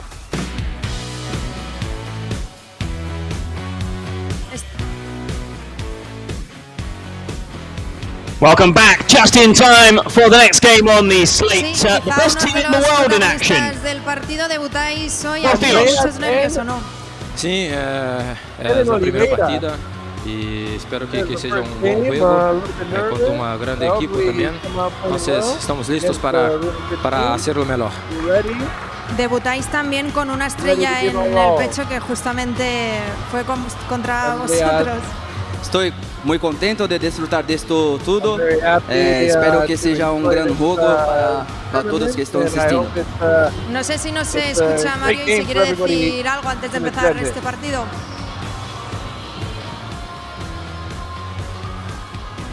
Vale, pues vamos. Mario, we're getting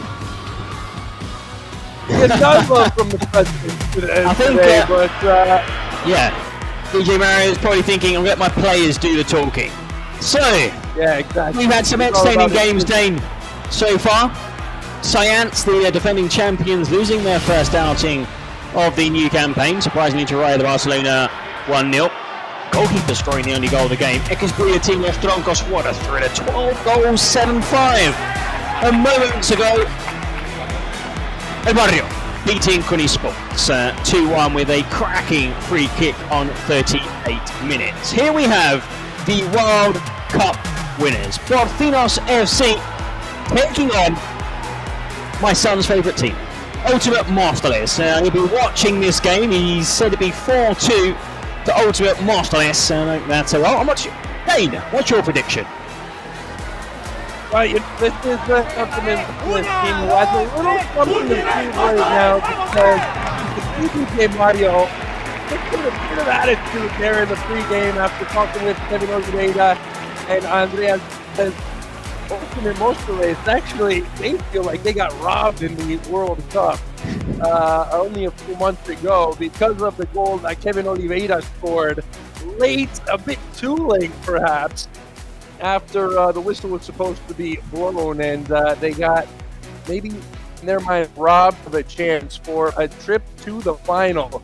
Their World Cup adventure was cut short in the round of 16, and well, DJ Mario certainly has that fresh on his mind. Ibai Llanos He is the president with the World Cup trophy in his cabinet, and he's looking to get this.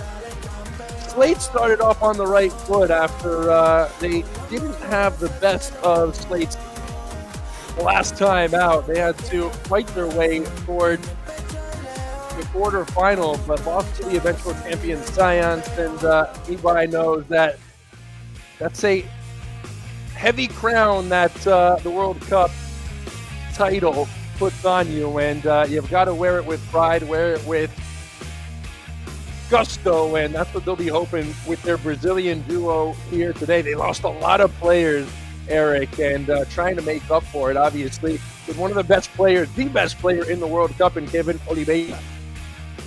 Oh, no love lost between these two teams. I think that was made a little bit worse with what you pointed out at the World Cup, where DJ Mario was, I think, disappointed isn't quite the word. But anyway, DJ Mario not speaking before the game, in protest, I think, still at what he thinks was a controversial referee decision, and who knows, things could have been very different. Masterclasses could have been the world champions. Instead, it's Porcinos, and they made that clear. Posing for a few photos, bit of banter, smiling, a few World Cup shots on social media coming into this game, just looking to wind up their opponents. You mentioned Porcinos, that signing of Kelvin Oliveira, and also Mikel Rico. Now, he is an excellent footballer, star player. He was outstanding for Granada, and that is some sizing. I mean, you look at Porcinos, and okay, it's not the biggest squad yet. They still need to bring in a few new faces before the deadline, but looking around, you know, after that success at the World Cup, bringing in some key players, they're looking now to make a statement here in Spain, where they didn't have a great season last year, but they're now definitely the team to beat. Porcinos, ultimate masterclass here in Barcelona. We've had 3 games so far. Not one has gone to a shootout. We came close earlier, Dane, after that long VAR call. Had enough time to go off for a coffee, come back, order a pizza, and eat it. Now this one should be a bit cleaner. I'm thinking. I'm expecting a more free-flowing football, because honestly, it couldn't get. Well, I don't want to say worse, because for those purists out there who did enjoy that last 40 minutes of football, that's you know, good for them. But we're hoping for some goals, some attacking play, some inspiration, some highlights. But give us some reasons to shout and, you know, wake the neighbors. Oh, a lot of players looking at the team here for Porcinos. I'm sure a lot of players wanted to be part of this club.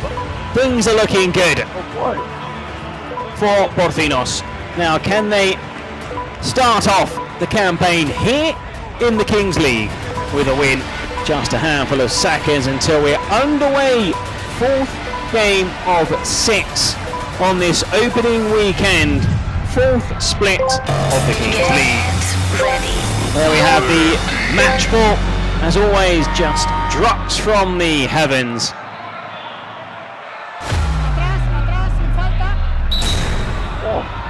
And straight away a whistle after just 2 seconds. Now you can see there quickly, we will see presidential penalties in this game.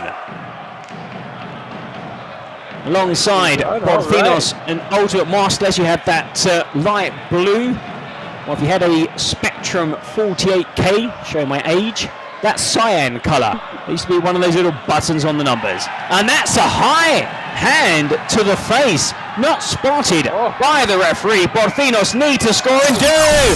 And they're off the mark. Now they've got to go to VAR. I think that could have been a foul.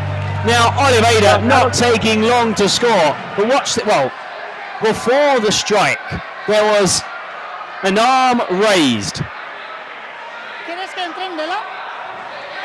If DJ Mario was pissed off coming into this game, imagine what he's feeling right now after De La Bella Es un forcejeo, pero si abres el brazo será falta. Bueno, vais los dos al forcejeo, veremos. Tengo al compañero, no pasa nada. All right, well, let's see. If you opened up your elbow, he's saying, then that's going to be a foul. We're going to take a look at it. Venga, vamos para allá. Yeah, we're going to take another look at it, and he was just explaining that to Kelvin Oliveira. And De La Bella isn't one of those guys who just goes down for nothing. I mean, you gotta really get a chunk of him, man. Vamos a verla. Oh, they're going across to take a look, which isn't good for Borfinos. Didn't take too long to whip out the bar here. The first two games were pretty cleanly played, but he got a piece of them.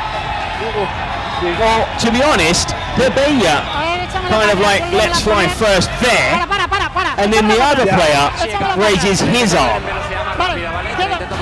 Look, watch there. There's definitely contact there and there. Oliveira was trying to feed his face to the referee, saying he did it first to me, but yeah, I did it to him. Now, it's no doubt that Oliveira is a tougher hit, a harder hit to the face than De La Bella was to Kelvin. Well, they're going to rule out the goal. They're going to rule out the goal. Well, if we thought this was going to be a tense game between these two, what a start. Less than a minute gone, the goal ruled out for VAR. I can understand the striker because the original contact, it seemed, was De La Bella, who raised his arm. And then Kevin just saying, I then raised my arm to protect myself. And not only that, it's a penalty. There is a foul. It's a shootout here. So when there's a foul on the 1v1, that invites De La Bella to. Well, justice, I think, has been served. A shootout penalty. I think justice has been served. Hey, Eric, what do you say we wind the clock back 53 seconds to just start over again? That's exactly right. That's basically the position we're in right now, although two more attackers coming onto the pitch. Kelvin. Well, let's see here. Is there any bad blood now between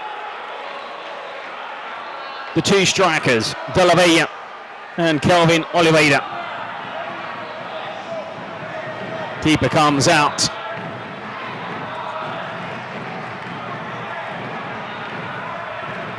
Vidal gets it back again. Chance here, surely. And what a waste. De La Bella dragging his shot well wide. You've got to hit the target. You've got to at least test the keeper. He's showing why he usually stays on the back line for Ultimate. Fantastic defender, but he is not the most crisp in front of goal, and he's had two chances now and really done. This could be a goal from one end to another. Oh, just bounces. Oh, it hit the roof. It hit the roof. What a shame. Good attempt there. We saw Vidal do that a couple times in the playoffs last season and last slate, and that's the danger of going up against Vidal and picking the keeper up. But here comes the Borfinos keeper once again trying to take that disadvantage. Rico is on here for Borfinos. There with number 17 on the edge of the box. Drops to Coro. Coro again from distance. This time it's a goal! And Coro from deep in his own half has scored for Ultimate Masterclasses.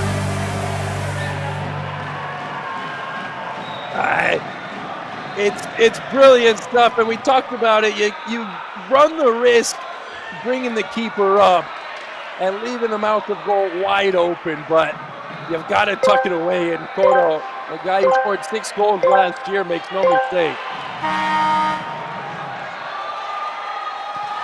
Oh, there's another! No, they've not learned their lesson. Again, from one end of the pitch to another. You were saying, Dane, hey, look out for Vidal in the playoff. He's scored. He's done so again. I mean, you can tell he practices these. He knows this is part of his game and something that he does very well. And twice already in the first 3.5 minutes, he's tried it. It just takes that little bit of glimpse, that little bit of, hey, that goal is open. I'm taking this all on my own. Oh, the keeper, Vidal, adding to Cotto's opener. Now, Cotto, if you've got some time, what a player he was. Now, for those who Spanish, well, La Liga football, won the Copa del Rey, playing for Espanyol. We've got some really good players this year. I think this is the strongest Kings League. Looking at former pros joining teams. And Eric, I mean, the more the pros come in and the stronger this league gets and the more famous these players, the more the players are going to feel invited to come, tempted to come. This is getting bigger and bigger, and man, it's just the beginning. It really does seem like that. Well, Borcinos down 2-0. Not the start they envisaged. And there's a goal straight away inside the 6-yard box. Now the applause for offside. Now again, I think we might go to VAR. Let's see it again while we're getting the point of view camera. That's a great ball across from. There was bodies there, but as long as you hit it with faith. Ya estamos en ello, sí. el tiempo, por favor. Vale, paramos tiempo. Oh, the clock stopped. Offside. Bang on 5 minutes. What an eventful first half, Dane. We knew it was going to happen. Just the way the pattern of games has been very defensive for the first and third. The second and fourth has been awfully exciting. And look at this. Oh, it's a back heel too. That's not an easy skill from Santos, who has a contorted body. And having got a good look. Nico Santos there, having to adjust his body. He's offside. He's offside. Absolutely. Yeah. Clearly offside. You can see. And the referee just saying, if you guys think it's clear, there's no need for me to have a look. If it's offside, call the offside. Paramos imagen con línea y paramos imagen en el contacto, Si se ve todo en la misma imagen, mejor. El tiempo está parado. Well, to be honest, it's great to see how they do this. Yeah. I was just about to say, like, I've never seen the lines move like that before, and I don't know. Yeah. Tranquilo. Sí. Te enviamos a revisarlo, ¿de acuerdo? Vale. Well, they're telling the referee to go take a look. Now, in these situations, I think if it's clear, just call it. But I suppose they might want the players to see it too. Vale. Venga, ok. Oscar, sí.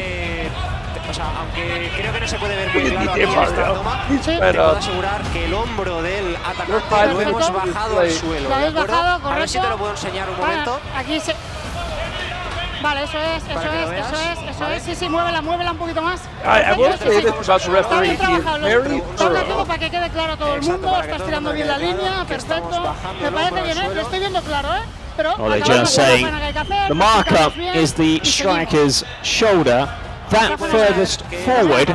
From there we draw the line down, which is the blue line you see on your screen, and behind that blue line is the red line of the last defender back. So when the ball was played, unfortunately for Nico Santos, he was in an offside position. The goal doesn't stand. Still 2-0 to Ultimate Móstoles. We've had just 5 minutes. It was a shame too, because of great from Santos. Oh, watch out, Vidal! Well, just quickly, hands up, apologising to his teammates. I'll tell you what, the ref wants to make sure he keeps his name clear of any headlines or, pictures on the front page tomorrow. He is being awfully careful and awfully diligent in these bars. Now, just quickly, Dane, if you are the manager of Porcinos, I mean, was it necessary to take such a big risk so early on in the game twice, using your keeper as an outfield player? I mean, Vidal gave you the warning shot, and you still brought him up not once but twice more, and now you're going to have to come roaring back. And it's a team, like we talked about, this has, unless you're going to open them up in the back like that time and time again, because that's the second time the build-up has come from that side of Oliveira. Complaining that it wasn't a foul on Marti, who was the player who got back superbly. Oh wow, as we're watching the replay, Calvin Oliveira has scored. Now I need to see if that goal will stand. Sure, it's Guti who found the back of the net, so 2-1. I need to see a replay, Dane. Again, a howler from the goalkeeper. Yeah, this kind of erases his good season earlier in the game. The goal, that's a terrible giveaway, especially considering he just gave one away only a minute ago. You gotta think Vidal's gonna be a bit more cautious, a bit more tentative, playing those balls out of the back now, but no. More mistakes by both shot stoppers in this first half. 2-1. The goal also ruled out. And that hits the woodwork from distance. A daisy cutter bounces off the upright. I'll tell you why I love Guti. He's one of my favorite players. Kind of like a Elias, where you think, where is this guy's skill coming from? But he's got magic. He's got that touch that just makes you say, whoa, oozing quality, oozing class. You saw it on the first one and that second attempt right there. The keeper's down, stay down, and the referee's awarded a free kick to Porcinos. Uvan, did he just make that? This is one of those where it's going to be worth a couple replays. That's a goal. Did it bounce over the line? I think it did. I think it bounced over the line. Wonder strike from Christian Uvan. Para el tiempo. That was a goal. That's over the line. That shouldn't take that long to decide. That's a goal. Goal. Look at all you need to see is Llanos' face. He knows it. Well, what a stop-start. First period. Again, we have to go to VAR. The referee saying I was quite some distance away. I couldn't see it. Even the referee saying, I don't believe it. We're going to VAR again. We've had just 8 minutes. But this is one you need to see. Clear goal. The whole ball has crossed the line. Oscar, ¿vais a aprovechar las líneas para el gol fantasma o qué?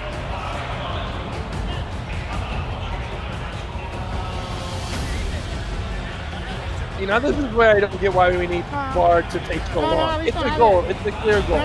Let's go in. En la pantalla veremos, esperemos que sí, tío. Well, come on, guys. You can see clearly.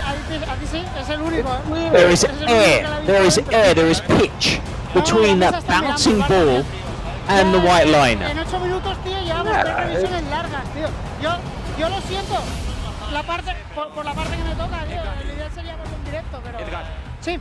The referees actually We're asking the referee to take another look. Alex, Santos. Chicos, fuera. Vale.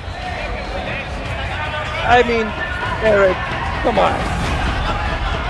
Déjamela en el suelo. Vale. Tengo dos. Vale. Tengo dos cámaras. Esta. Vale, a ver. Déjamela en el suelo, I want to see the bounce. Look at that. Vale. Para mí. Quieto ahí, vale. Para aquí. Parece que entra entera. A ver la otra toma. Oh, come on. I think we need to go to Specsavers. You know what? Chicos. I don't want to accuse anybody of anything, but this guy likes to spot like being honest. This guy doesn't mind the camera being on. I think he's enjoying his, I was going to say, minute of fame, but it's been a bit longer than that. He got a fresh haircut over the weekend. He wants to esta show it parece off más a little clara, bit, but pero me puede estar engañando la circunferencia del balón. Aquí se ve entre la línea blanca y el balón se ve línea negra, pero eso no quiere decir que haya podido entrar. Y en la otra toma hay un píxel un poco borroso. Vale, vamos con gol. Parece que está más dentro. Sí, vamos con gol. Vamos con gol.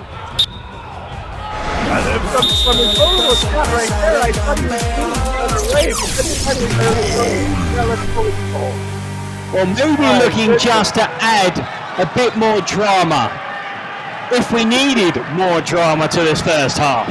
So Barcelona's finding themselves trailing by 2 goals again. And they've had a goal ruled out correctly for offside. This goal is legal. It bounced over the line. They took some time. They made the right call. So it's 3-1. PJ Mario's bouncing up and down in his booth. Can't say the same about Ibayanos. Right, it's a shame for Ubon too, isn't it? Because he got robbed of a chance to celebrate an auténtico golazo. And it took a little time. Finally, justice was rewarded. But one of the headlines coming out of day one here in this slate, you got to speed the ball process up a little bit. Yeah, I'm sure they're going to have to iron out a few early creases in this opening weekend. I mean, it is great to see how they draw their lines, because when you watch the VAR, sometimes you get it 10-15 minutes after the incident, and you see the lines and you're not too bothered because it was 10-15 minutes ago. At least here, the game is paused. You saw it. It didn't take too long. But the referee was saying, hopefully, we will not have to go to VAR again in this first half. Not a bad cut back there from Aleix, and just looking for Coro. Coro was maybe a bit stunned. That ball got him through a couple of defenders. Let's see what Rico can do. It's Rico. Little give and go on the edge of the box. Santos! And Santos sees his effort fly just over the bar. Half an opening for Nico Santos. The player who had his goal ruled out for offside in this first half.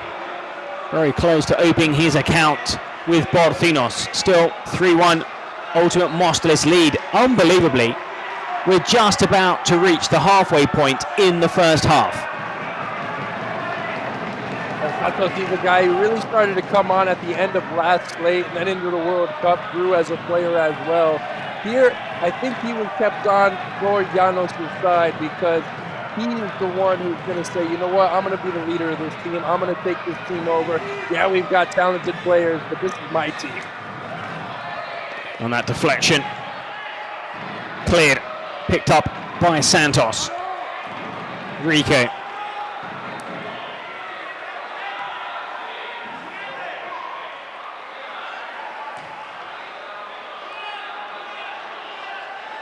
Rico further forward for Santos.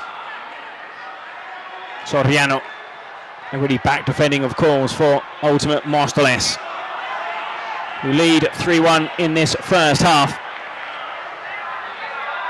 If you're joining us expecting the next game about to start, we're still early in the first half of this game here, game 4. The previous match had a long pause, and we've had 3 VAR calls here in the opening 8 minutes.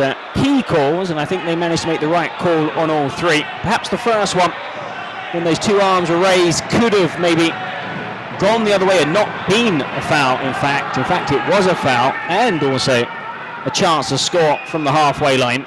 Villabella missed.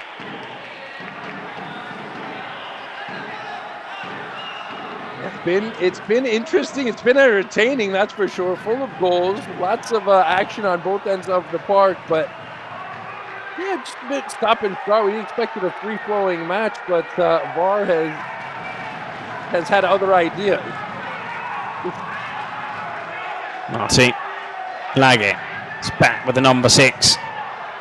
Looks just to poke it forward. Gets a lucky break and he's upended and wins a free kick. Guti,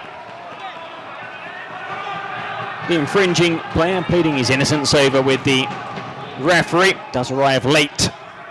More clumsy than anything else. But perhaps a chance to swing the ball into the box. Línea blanca, línea blanca. I'm sorry. The referee's still in the middle. There was a linesman who was talking to Guti, so.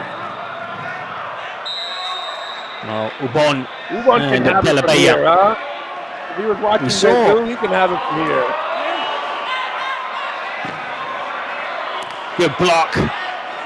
Cleared by Guti. Goes up again for the header. A little nudge in the back. And a free kick. They wanted to take it quickly. Squeeze a few steps closer to goal. Looking for the 1-2, that back heel not quite coming off from Oliveira. Right.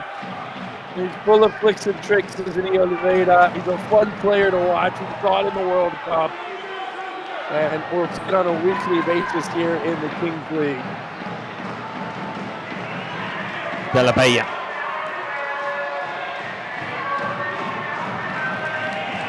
Now throwing the ultimate masterless.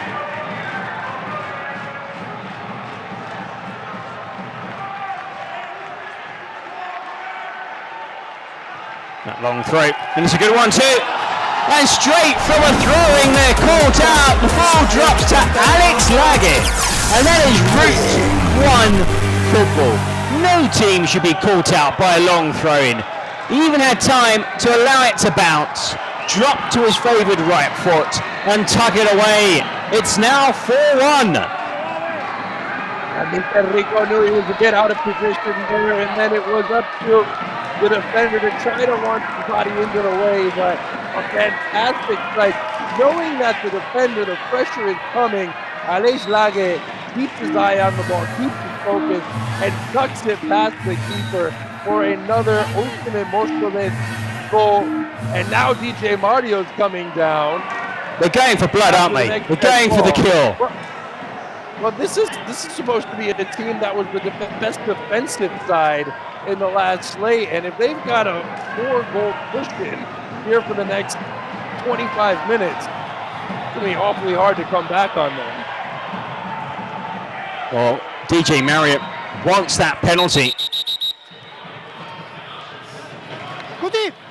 Well, having just seen his team score the 4th goal, he thinks it's the right time to make it 5-1 and bury Borfinos in this first half.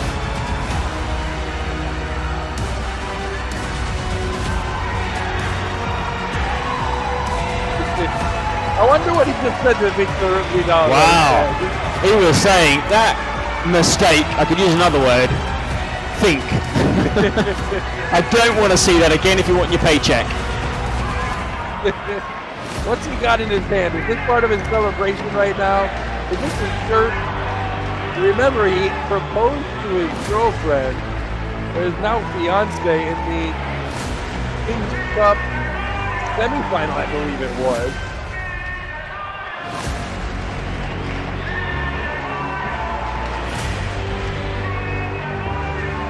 A bit of gamesmanship there from the keeper as he put off DJ Marriott. Or could he become the second president to score here? Oh! A lovely little chip down the middle. He just waits for the keeper to make that move and calmly just sends it straight down the middle. 5-1. We've had just 15 minutes. Did you do the Cole Palmer celebration right there with the oh no, I knew it. What a love bug. DJ Romeo more like. Is he romantic? He is a romantic, man. Don't let the tattoos and the stuff.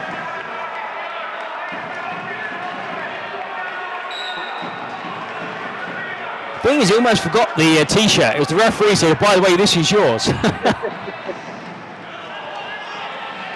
Well, they really need a goal before half-time, Porcinos. They've come crashing back down to earth after their exploits at the World Cup, where they are the world champions. But this is some bump in their first game, being thrashed in the first half.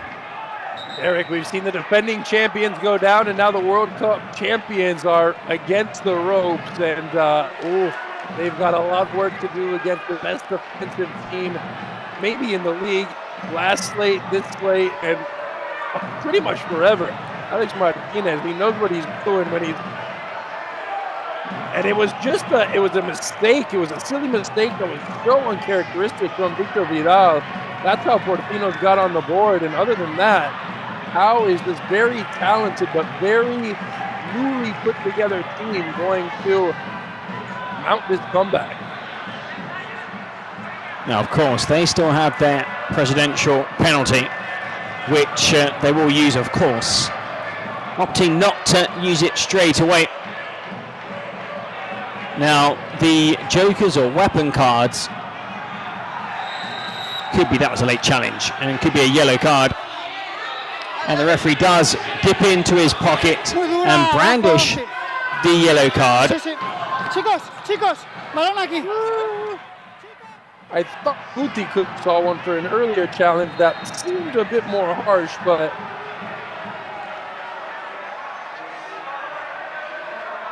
Pizarro will be off the pitch for the next 2 minutes.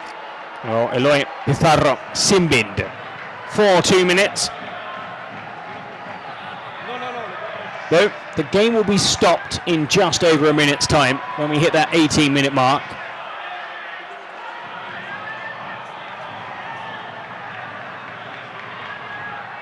Now the clock is ticking, but not Pizarro Simbin.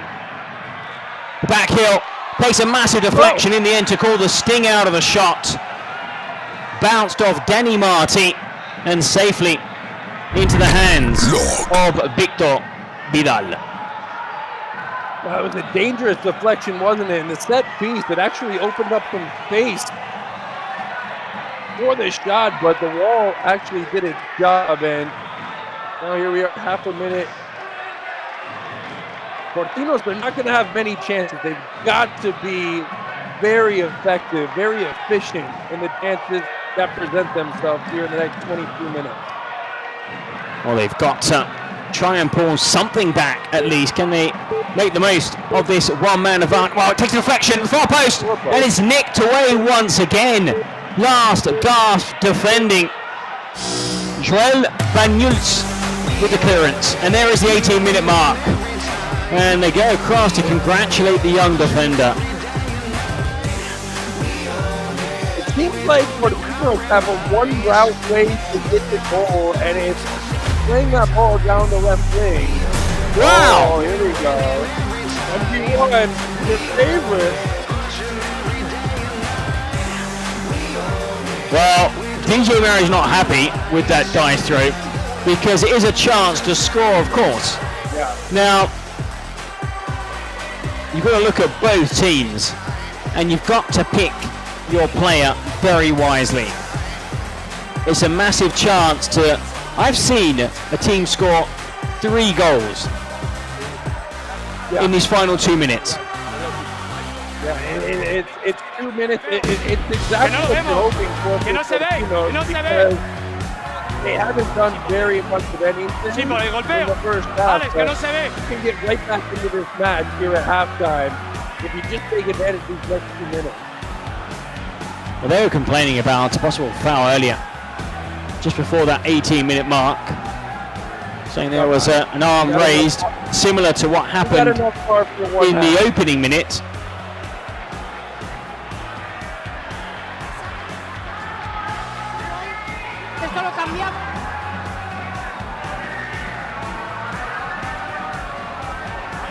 Now, for those watching, keepers or whoever's in goal cannot use their arms.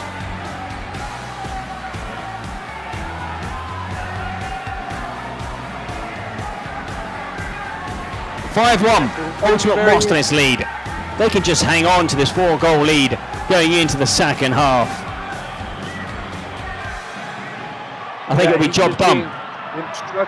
Oliveira is just being instructed by one of the assistant coaches to keep your hands behind your back and make sure that you try to make that block with anything but your arm. Whoa, look at that. Alex Barty is going to be the one taking the sprint to the center circle.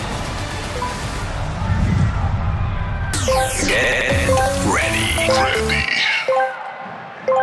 We've had a top speed of 32.1, is it? Oh, that was it. That was it. Yeah, you're right. Oh!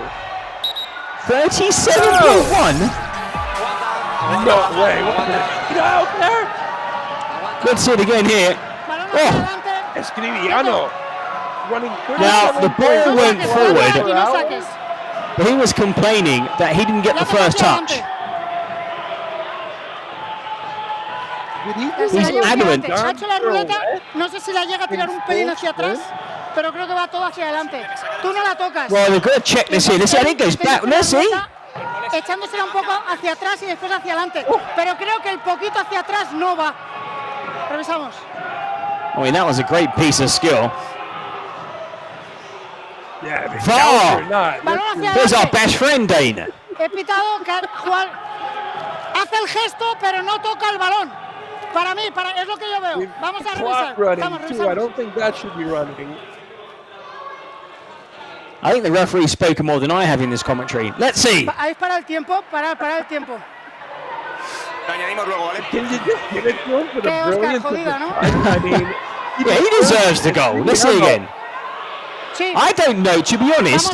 I think that the ultimate Masterclass player, Alex Marti, touches the ball. I didn't see the touch from Alex, if I'm being honest with you. And I think he touches, Escriviano touches it parallel. So it doesn't go back, but it doesn't go forward either. So what's the decision on that? Does it have to go all the way back? Draw the lines.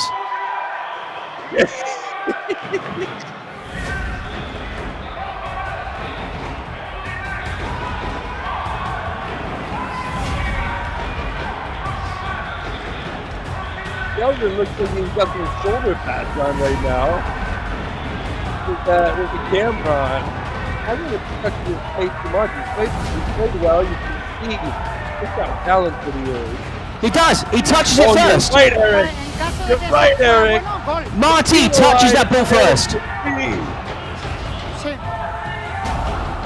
Can we just get a bar stream right to your house? Marty gets there first. BAR. La está exponiendo, ¿eh? Oscar. No, yo no he avisado a Edgar, ¿eh? Yo, exacto, ¿eh? Yo estoy revisando aún. Estoy valorando aún, ¿eh? Watch. He touches it first. Y from that angle, no. Va para adelante y tú no la juegas. No, porque yo voy a... Yo lo he visto, pero bueno. Es para ir para jugar hacia atrás. Él viene tan rápido que no puede echarla para atrás. Es imposible. Esto me pasó a mí con Omabego también. Al intentar eso es. Ha hecho bien el gesto, pero el balón va un poquito para adelante. He touches it, clearly. He steps on the ball, that's what they're saying. Watch, he steps on the ball, there. Edgar, ya sé que lo estás viendo en pantalla, ¿vale? Pero para mí la decisión es poner una de arriba, esta no la tengo yo en el bar, ¿eh? Watch. They both make contact. Do you know what? Flip the coin. Yeah, right? Or just let's do it again, like... Oscar. Edgar, me dice que tienes el dron disponible. Sí, pero para mí... Me tenéis que decir si voy o no voy. Para mí, Edgar, la decisión tuya de campo para mí es correcta. Pues para mí el balón va hacia adelante. Ya está, no revisamos nada. There we go. Well, in the end, no goal. Wow, that's so saying unfair that ball was played forward, when clearly both players came into contact with the ball. Well, not a popular decision if you're wearing pink. And that's not a great shot. Originally scheduled programming. Here we go. Let it rip, Oliveira. Let's see what you got. Oh, that's a poor effort. That was not World Cup MVP worthy.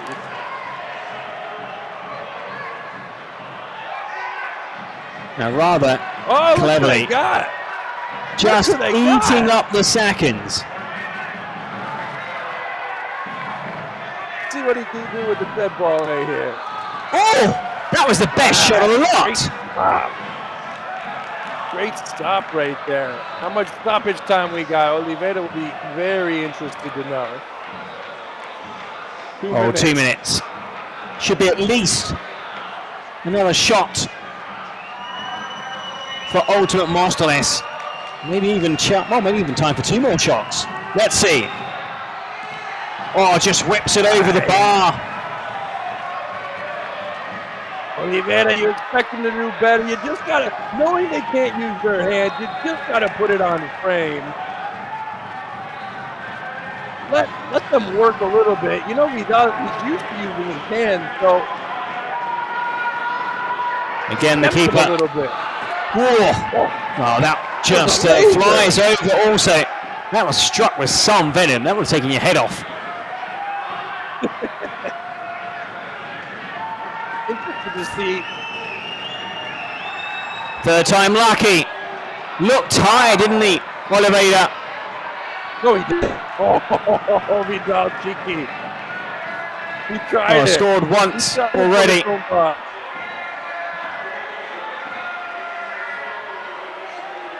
Oliveira, big name signing. Sets himself up.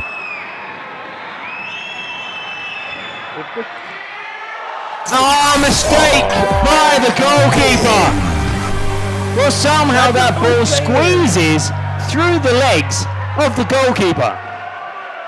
It's what I was saying, Eric. It's a keeper, so he's so used to making saves with his hands that maybe this just might be a little more awkward for him than a normal player might have done a bit better right there.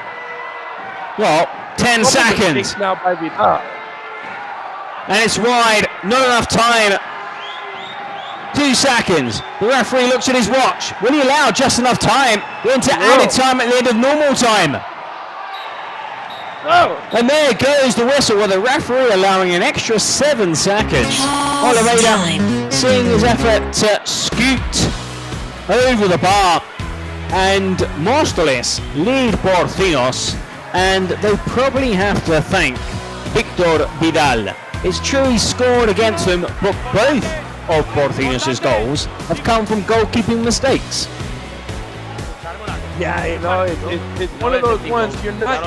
It's usually the keepers who come in mid-season form, and we saw that in the first 3 matches. Let's hear what. Jugar con paciencia y jugar con seguir haciendo lo que hacéis, que ya veis que lo hacéis, lo reventáis. Habéis generado opciones de peligro. El problema es que nos precipitamos y sin estar bien puestos. Metros de fuera. Quiero decir, sí que vais fuera, pero es que no tiene otra opción porque tenéis la ayuda de dentro. Por lo tanto, tanto Bañuls como Dani, como al final Eloy por el otro lado, dejarles en la parte de dentro y si no, a muerte fuera. Sobre todo, os están ganando en eso, porque estáis dudando, pero dudar no, porque ya tenéis el espacio de lado dentro. ¿Vale? Luego con nosotros. I don't know. But, yeah, one president box very, very content, sniffing revenge. The other one, well, they know that their World Cup title defense is off to a rocky start, and you can see Ibayanos, he's had that same sort of preoccupied look on his face for just about the entirety of his first half. DJ Mario was all about his business in the pre-game interview. Very, very short of words. He just wanted to get on the pitch, play, and look for a bit of revenge. Maybe not on Porcinos, but on Kevin Oliveira, who he may feel a few sentiments of revenge. Yeah, I think definitely. There's definitely, I wouldn't say bad blood, but wanting to avenge, events from the World Cup win. I think they had a good team, Ultimate Masterclasses, and perhaps could have gone the full distance. Instead, Porcinos winning the title, but they're not winning here after an interesting first half. I think perhaps the longest first half I've ever commentated upon in Kings League, with those 5, if I'm not mistaken, VAR calls, huge calls, all 5 of them, really important. Goals disallowed, goals given, and now, as we approach the second half, Porcinos, well, they need to score early. 5-2 they lead, they still have their penalty, Dane. The man in the middle is on for the next 2 games. You might have to cancel your dinner reservations there. We'll head straight to the midnight snack. Yeah, right. They're going to get to the byline, and that cross straight out behind for a goal kick.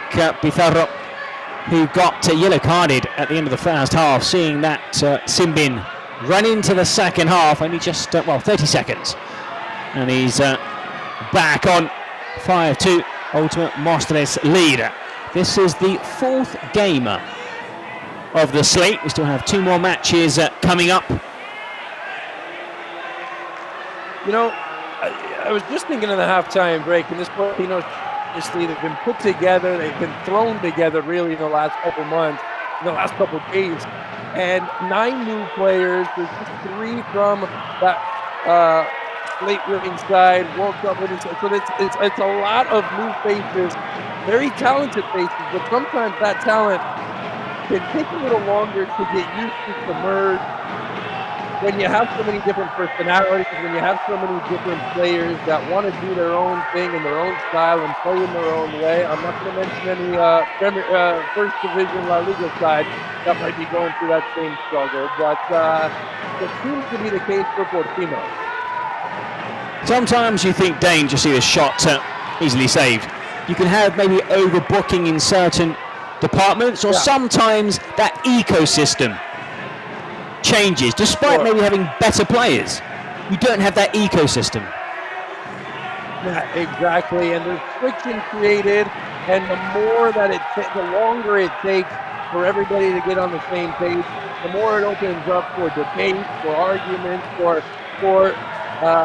just a bit of friction between the team. And I'm just worried that Porcinos right now, they went out and tried to get a Galactico team, and that might be what they're struggling from. If it weren't for the mistakes from Vidal, they'd be looking at getting shut out right now. Just over 2 minutes gone in this second half. Trailing by 3 goals. Porcinos. And like we said, this is a Masterclasses team who knows how to defend. You heard Alex Martinez in the halftime break, just making sure his guys knew the plan, knew where to be and how to play, and exactly what they need to do to keep this lead. Obviously, there's that question, do you push up, do you try to add to the lead, or do you tuck back, keep it compact, and make it difficult for Porcinos? If I'm Ultimate Masterclasses, I want to at least try to extend this lead. That's how you've got to this point in the first 23 minutes, is attacking football the right way, attacking way, the open way. To tuck back, to invite Porcinos to just come on slot. Well, Porcinos have actually had more shots on goal than their opponents, but you need to make them count. They have a corner kick which they think about taking quickly instead. You want Guti to take up a position nearer the box. There is the goal scorer. One of the goals scored by Porcinos in that first half. The other, Calvin Oliveira. Again, that was a goalkeeping mistake by Victor Vidal, who really should have kept that shot out from the halfway line.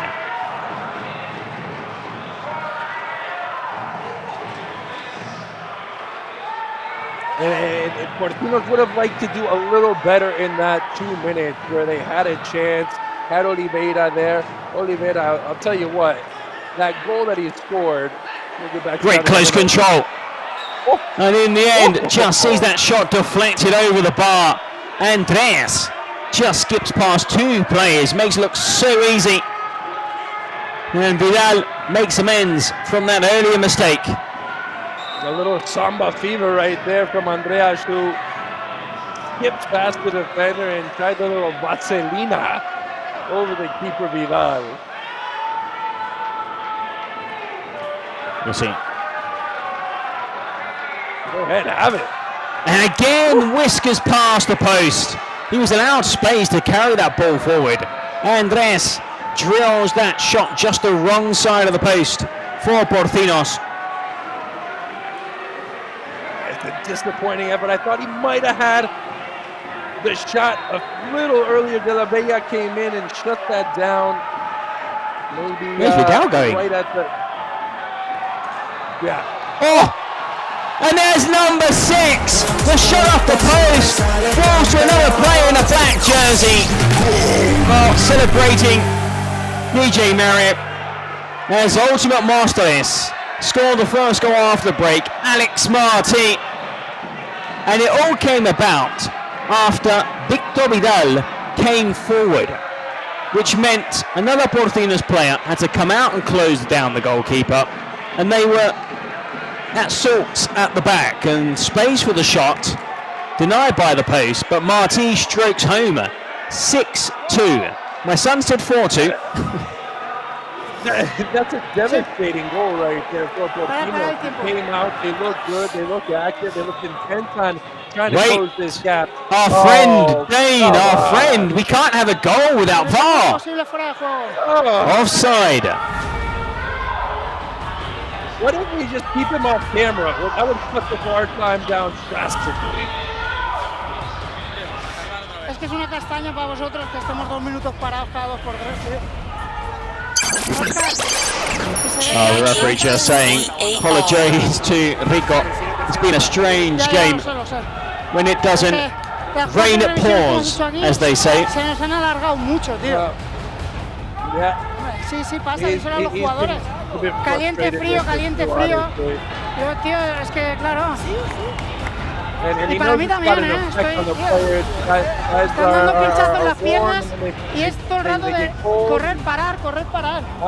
The referee's complaining, Dane, that he's tired having to stop, run.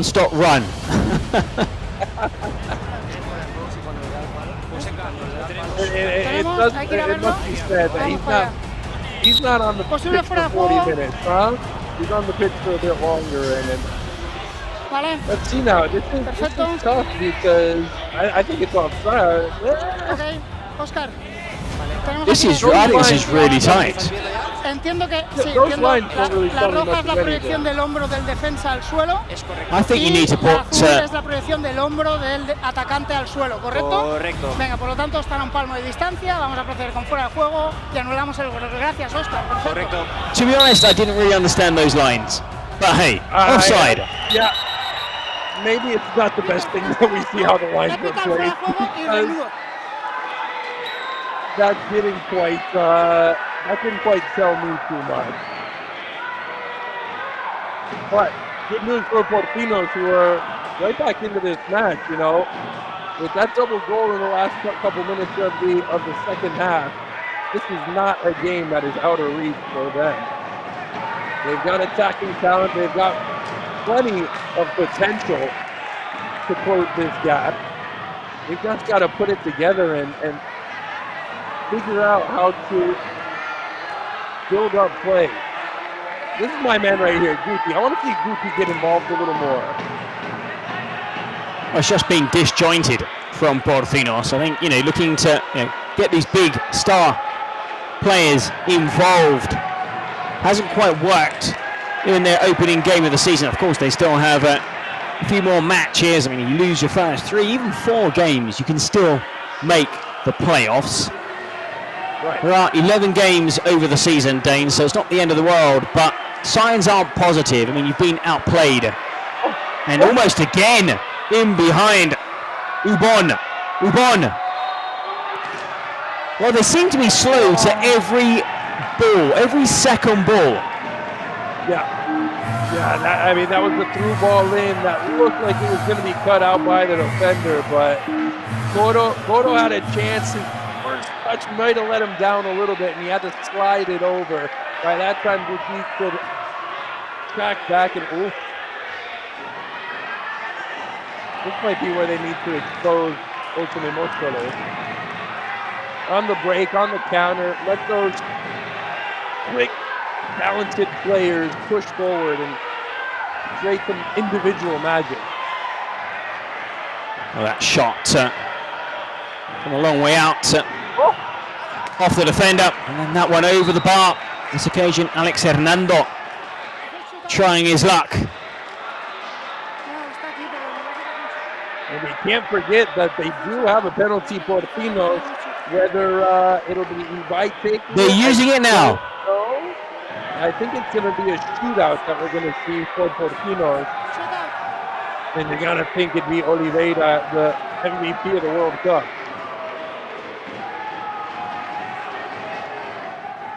This is quite the matchup here. Vidal and Kelvin. Oh, this is perfect for a POV, isn't it? Eric, don't tell me we're not going to get the POV. Yeah, you have to use the camera now. Give me some love here.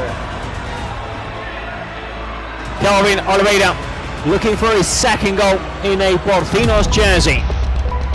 Faces Victor Vidal.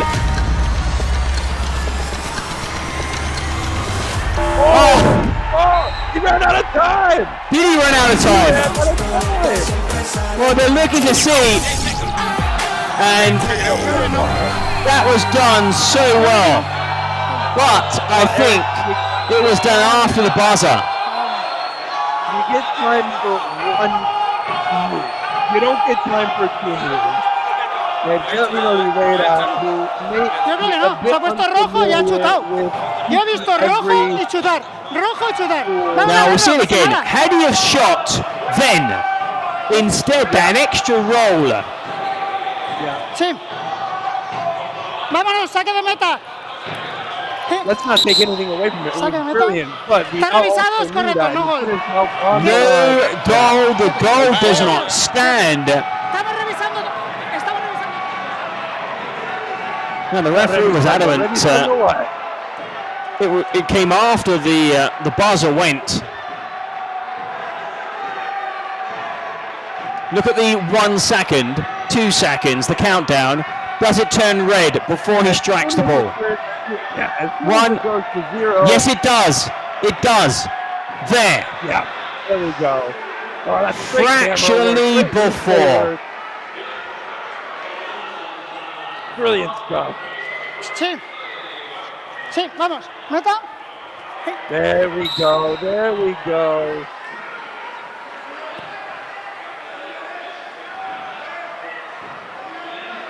Well, a split second hairline decision, like many we've seen so far here in this match.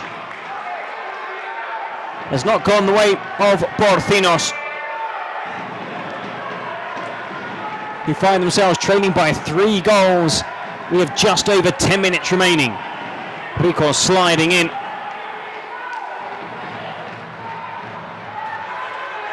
They've got bodies forward here. Space.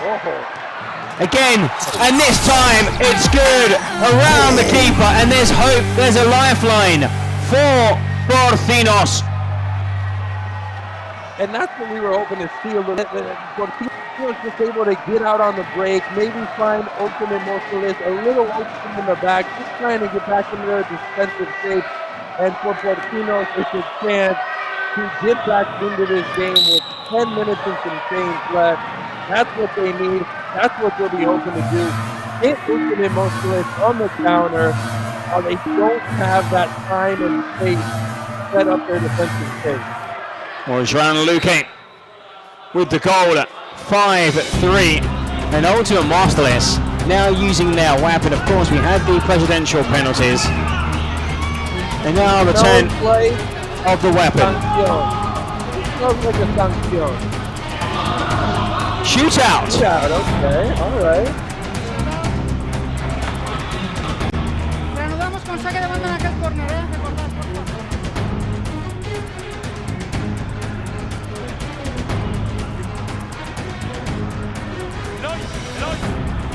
Now, moments ago, we saw a shootout opportunity missed by less than a second. Calvin Oliveira scoring but ruled out.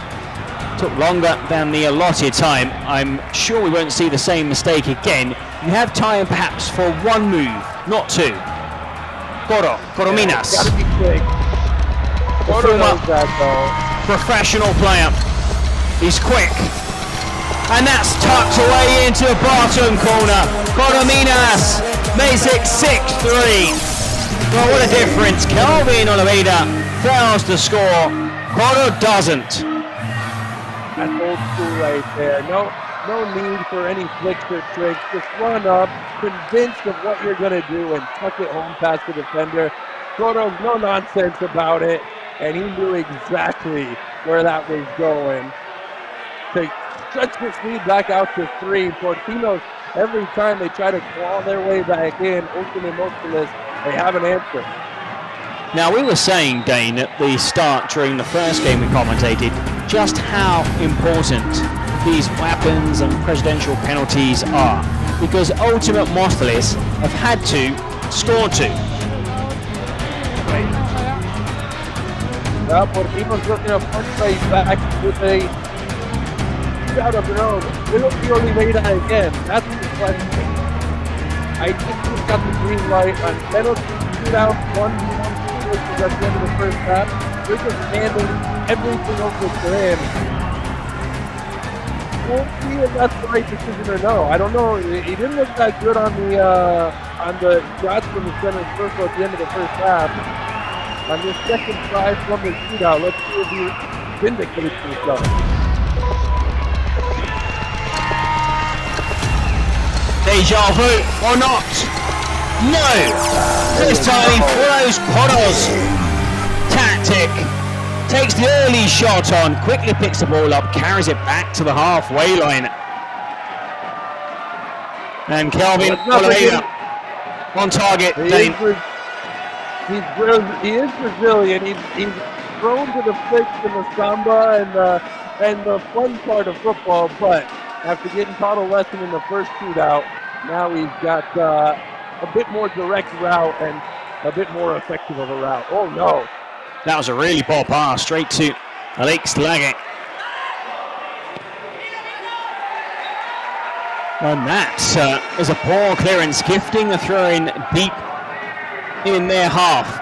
Victor Vidal just pumping that clearance straight up onto the roof. Taken quickly, Mikel Rico. Rico here, the holding midfielder. And marks to the far post. Was that a handball? Well, it was goal bound. It struck Eloy Pizarro. VAR, we need VAR.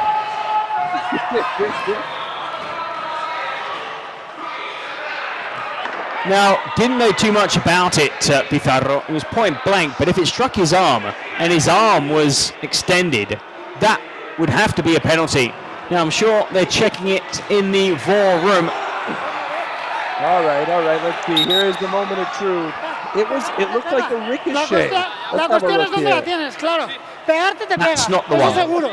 Well, the referee is saying it hit your arm. But where was your arm? Oh, that is a penalty. That is a clear penalty. I'm not sitting on any fence.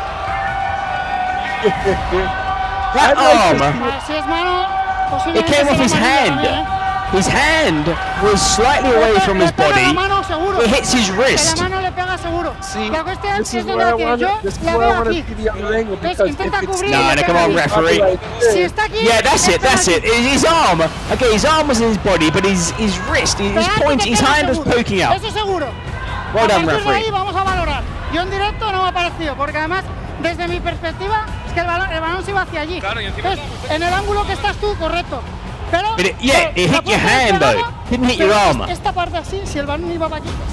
Pues The referee is saying in lifetime it didn't seem. Watch this, watch this. Look.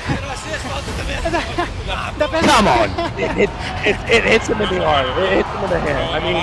La mano le da. It's a handball.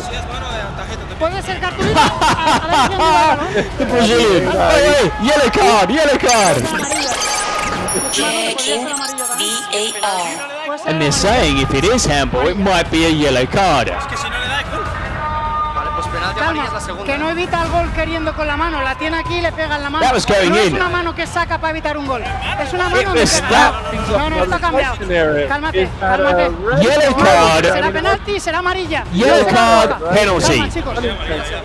Pues será roja. Yellow card, penalty. En ese caso sí. By the way, that would be Kane. I think that would be a red card. I'm pretty sure Eloy Pizarro was sin-binned earlier, has already a yellow card. This would be a red card. Tienes el brazo pegado, pero la mano no.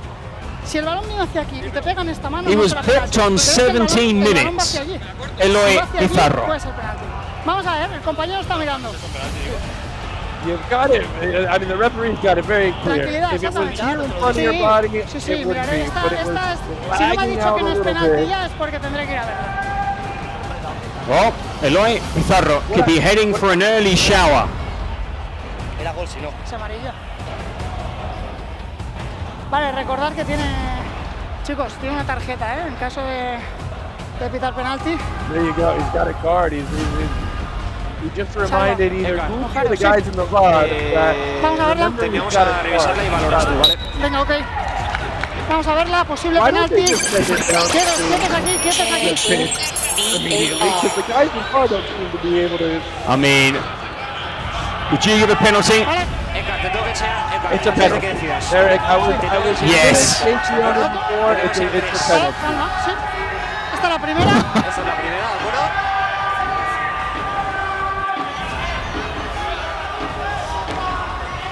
It was also goal bound. I'm not too sure if Vidal had it covered or not, but either way, it's a penalty. It's a yellow card.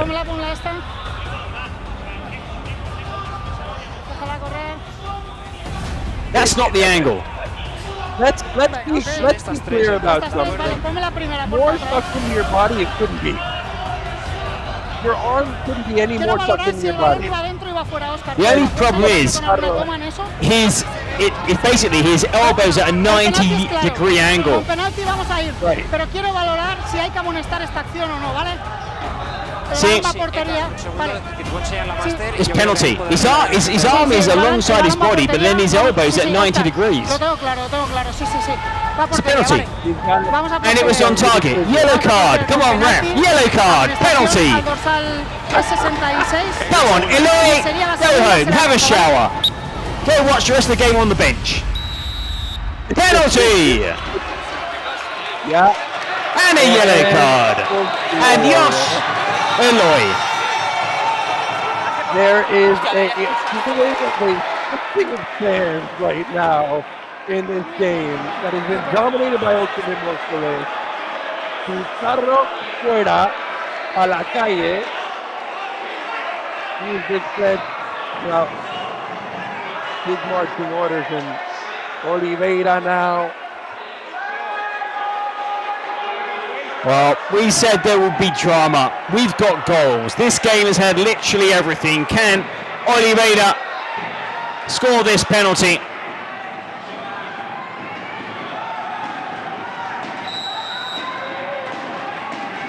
The Brazilian, left-footed.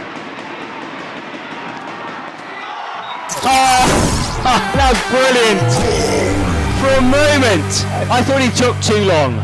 Credit to Victor Vidal. He didn't make a move. He held his ground. Eric, I'll tell you what, he's lucky there's no shot clock for a penalty like there is a shootout, because that might have been 5 seconds as well. Took an eternity to get there. Vidal held his ground, but in the end it's a very calm finish from Oliveira, who acts like he's been there before. Now, Pizarro, red card. He will not come on again. But what happens is, as that shot just fires into the side netting, is that ultimate masterless who lead by 1 goal will have to play 5 minutes, 1 man down. Then they can bring on a player. They don't play the whole game 1 man down. So Pizarro will not play again, but 4 minutes 25 will take you to the final minute. Yeah. It's all about hanging on. That's what they've been trying to do this entire second half, and for the best defensive team to give up what was 4-goal lead, if I'm not mistaken. That is tragic. As DJ Mario has seen heartbreak at the hands of Oliveira more than once.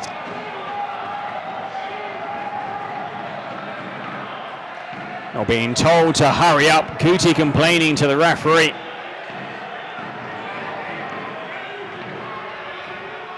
Corner kick. Whipped in. Now looking to break here quickly. Porcinos charging through the centre. Joan, and that's a poor pass. Arriving unmarked. Andreas. I think he had 2 thoughts in his mind, and he split the difference and ended up with, he had a run going in at the middle of the box, and then he had Andres at the back of the box, and he didn't hit either of them as he goes right through the middle, and oh, that's a disappointing effort right there for Oliveira. He knows he should have done better. No, it's going to be one-way traffic, definitely, in these last few minutes.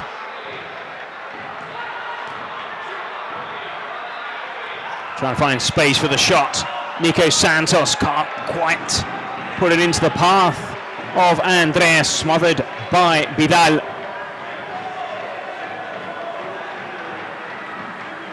Oh, Oliveira right there with the line. Yeah, waiting to come on. I'm sure he will do. Rico. They play it out for the back once more. Santos. Andreas again on the left-hand side. They opt for the opposite side, and that flashes well wide. There were 2 players, Dane. 2 players on this left-hand side. Again, the wrong call. He gets it wrong, doesn't he? You got to be certain if you're going to try the shot right there. Oh, it's on the sideline. Well, that would have been some goal from the edge of the box. The acrobatic overhead kick. Well, ultimate masterless. Still just under 2 minutes before they're allowed to bring a player back on. It'll be once Pizarro Simbin has ended, but we will be into the final 2 minutes. So in just over 30 seconds, the clock will be stopped for the final 2 minutes.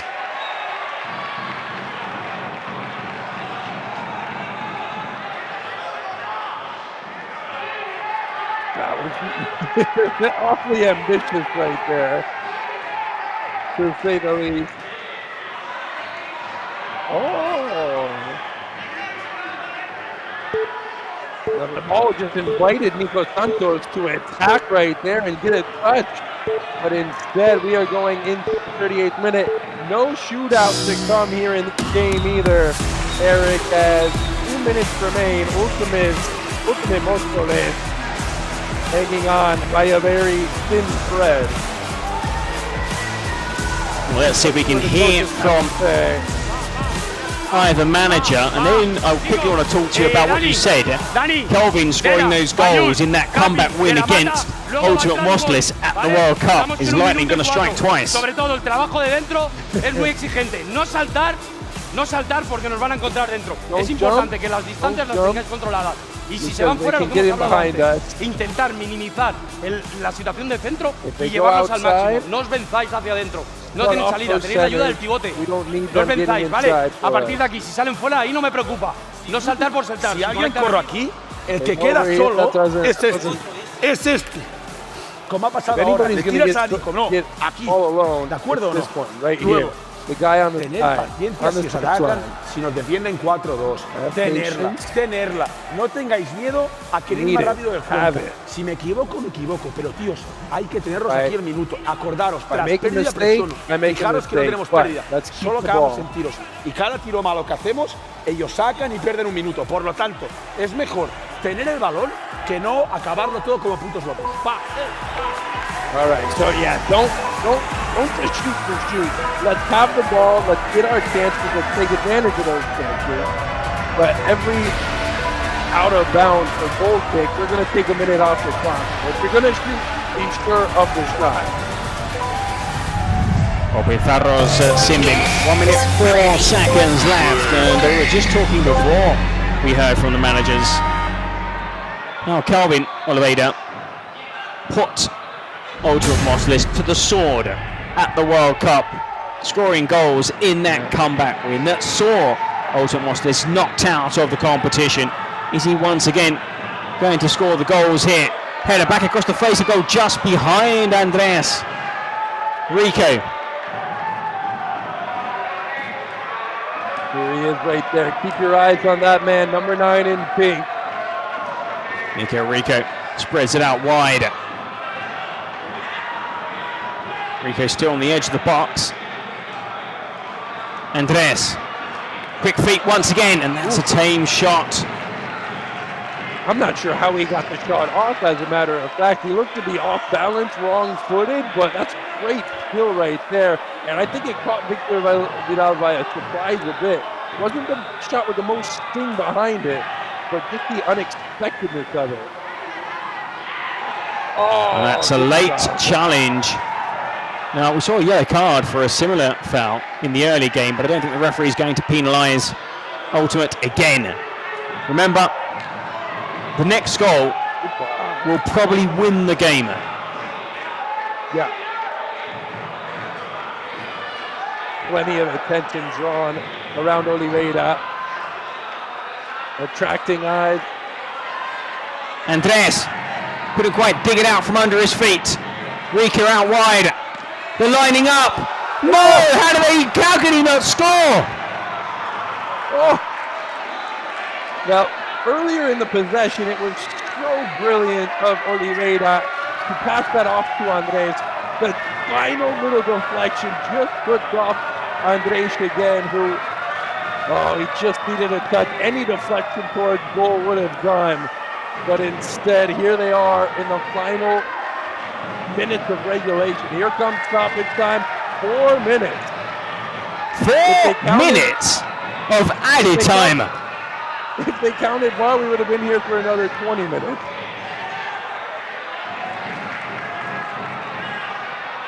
A lot of time. Ultimate Marseilles can't be happy seeing 4 minutes. They're going to have to defend. Oh, they break away clear here. Hernando. Oh, that's a shame. Maybe could have taken it into the corner flag and just look to hang on to the ball. You know, it's not an entertainer for the crowd, but right now you need to try and get hold of the ball. Once again in the possession of Porcinos. Andres works onto his right foot, but he's forced all the way back. Good work by Laget. And also Ubon. Andres, one-touch football, and it flicks off Oliveira and straight into the arms of Vidal. That man right there is desperate to see this time tick away. Victor Vidal, he knows if Porcinos ends up winning this game, it is going to be almost fully on his shoulders after a couple of terrible mistakes earlier in the game. We won. Better from Ultimate Marseilles. Yeah. And that long ball forward, maybe a mistake, but they can't take that throw out quick enough. They get back quickly. Ultimate Marseilles. Duran wants it here. Being urged forward by his teammates over on the bench. Still over 2 minutes remaining of stoppage time. 4 minutes added on by the referee. Guti wins the header. And they start all over again. Porcinos. Look at that for passes. Almost twice as many. Rico dispossessed. Guti reads the pass well. Oliveira wants it. Onto his right foot. He goes down. He's pulled down. I think he was fouled perhaps. And breaking Mostolis. Mostolis. And they couldn't capitalise. Kept out. He's not had a save to make in the last 10 minutes. Off the post. What a crazy finale. And this time the referee blows for a free kick. De La Bella is the player down for Ultimate Mostolis. So much to digest in that last sequence. First, was it a foul? Oh, right there, yeah, that's a foul. But was it a foul on Oliveira? On the other side of the pitch. I thought he went down a bit cheaply. Then the counter-attacking play was brilliant as Ulm came through and off the back heel, the layoff, but the goalkeeping was absolutely outstanding. Jorge Ibanez keeping his side in this game for the final couple of minutes. And almost another goal from a throw-in. Once again, they get caught out. Porcinos into the final 30 seconds. Rico. Still Mika Rico. It's with Guti. Will he try his luck? He really has one goal. Wow! How have they not scored? Guti denied by Victor Vidal. Palms it away. And they've got players forward. They might be caught out. Mostolis. Mata wants it. Pushed away. And there goes the final whistle. A win for Ultimate Mostolis in a drama-eventful game. Dana, this match had everything. Oh, that felt like a title. That felt like a World Cup title right there. Well, that is some stock clawed away by Vidal. I mean, Vidal had a couple, and Ibanez was take a couple of in the game, and Oliveira was incredible with a debut in hat-trick, but it wasn't enough to overcome the early deficit Ultimate Mostolis had, and in the end, it's Alex Martinez's side, DJ Mario's side, to get a bit of vengeance on the World Cup champs, and more specifically Kevin Oliveira, who was knocking at the door until the very final whistle.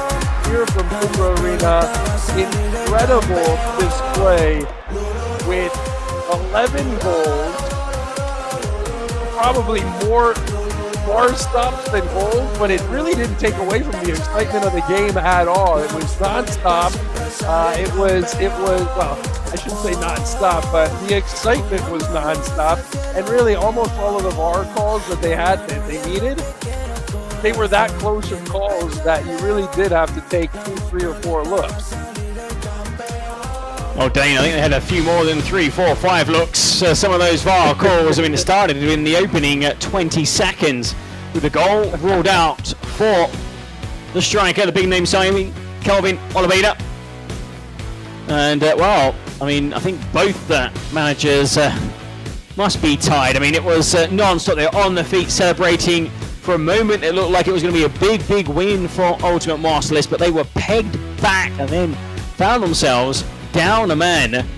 The penalty was tucked away by Oliveira, set up a grandstand finale. But in the end, he's managed to avenge. I don't think it's worth as much, this victory, as what happened at the World Cup, but I'm sure he'd be happy with how his team stuck in there. They had to dig in deep, and in the end, in the final 2 minutes, they had chances to add to their tally. So a good win for Ultimate Mostolis in another high-scoring game, and well, we still have 2 matches to look forward to. Dane coming up, Aniquiladores against, well, 1KFC, and then PFC Gigantes in the final match. Plenty more action to come. Don't go anywhere. Make sure you keep it tuned right here, and we're going to take a little break, a well-deserved break, I think, Eric, and let's gather our strength for the final 2 games here from Cupra Arena. I'm going to make a strong coffee. See you in a couple of minutes.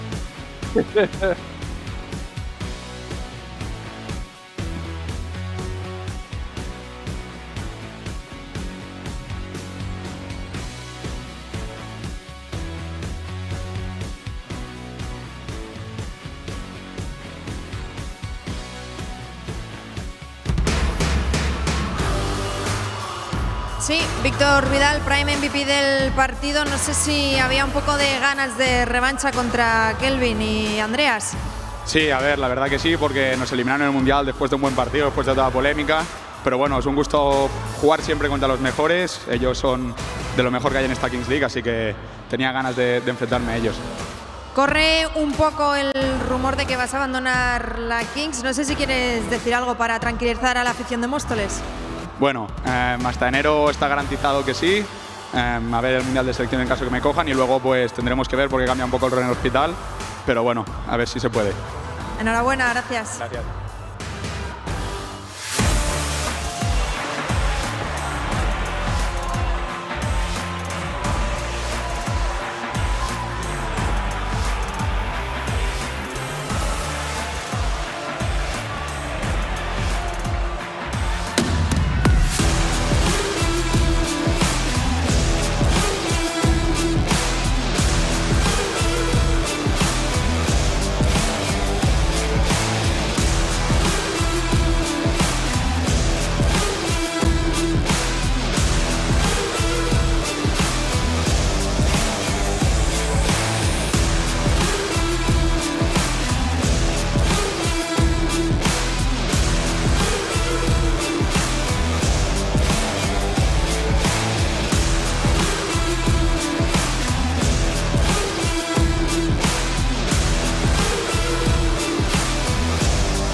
Hello, everybody, and welcome back to Cupra Arena. It's been an action-packed afternoon from Barcelona in this opening match day of this brand new split in Cupra Arena. Aniquiladores coming up next, taking on 1KFC Aniquiladores. They finished last split at the top of the table, but had a disappointing postseason, and then a run in the World Cup that was cut short by Science. And let's go down and get a quick word from Kings League InfoJobs, imagino que con ganas. Sí, la verdad que tenía ganas de volver a casa. Oh, I was really looking forward to returning home. Espero que salga todo We bien. can have fun. Tenemos un equipo And hopefully espectacular things go well. a luchar. Desde hoy ya Fight, un battle objetivo hard. que sea meternos en Final Four lo antes posible, si puede Objective ser. is clear, Final Four. Hay un trío ahí potente con Espi, Hugo Fran Hernández. Bueno, creo que todos los equipos tienen jugadores muy buenos y al final hay que demostrarlo aquí. Creo que yo tengo la suerte de jugar con Hugo y Espi, que son dos grandes jugadores, pero ahora lo tenemos que demostrar en cada partido. Creo que no te puedes relajar, ya se ha visto Porcinos el equipazo que tenía y bueno, al final aquí Porcinos, they have a great team too, but they just lost. Bueno, pues mucha suerte So y bienvenido a tu names casa. aren't enough.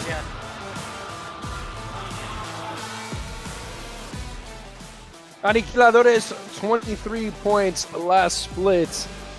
That was tied with Science for most among the 12 teams. And, well, 1KFC, 19 points, but it was a difficult playoff season. And Juan Guarnizo and Maichi, the presidents, filling in Maichi for Iker Casillas. And the always smiling Juan Guarnizo back hoping that his team can start off the way they ended the last split before the playoffs, where they were a team on fire, and everything led by Javi Espinosa. Espinosa is the...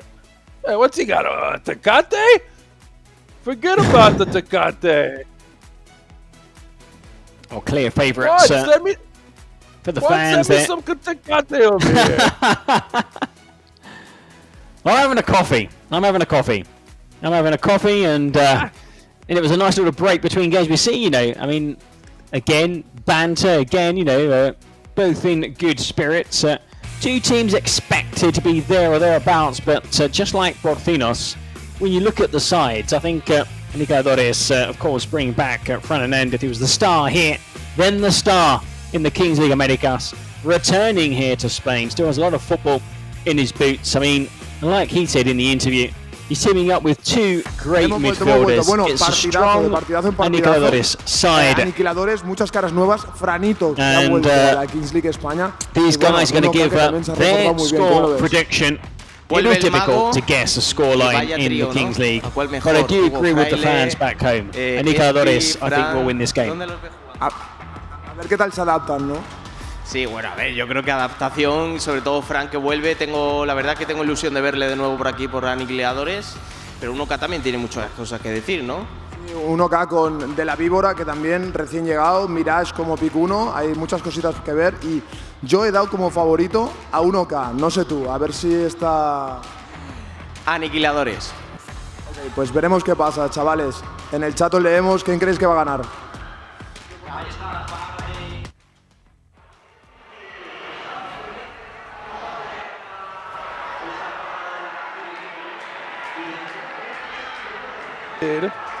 And, well, we're not going to make predictions. We're just going to bring you the game live and as it comes. And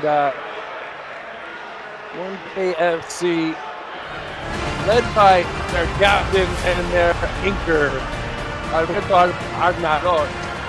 And any keeper that Iker Casillas can trust his faith into, I'm going to think is a pretty good keeper. And he showed that last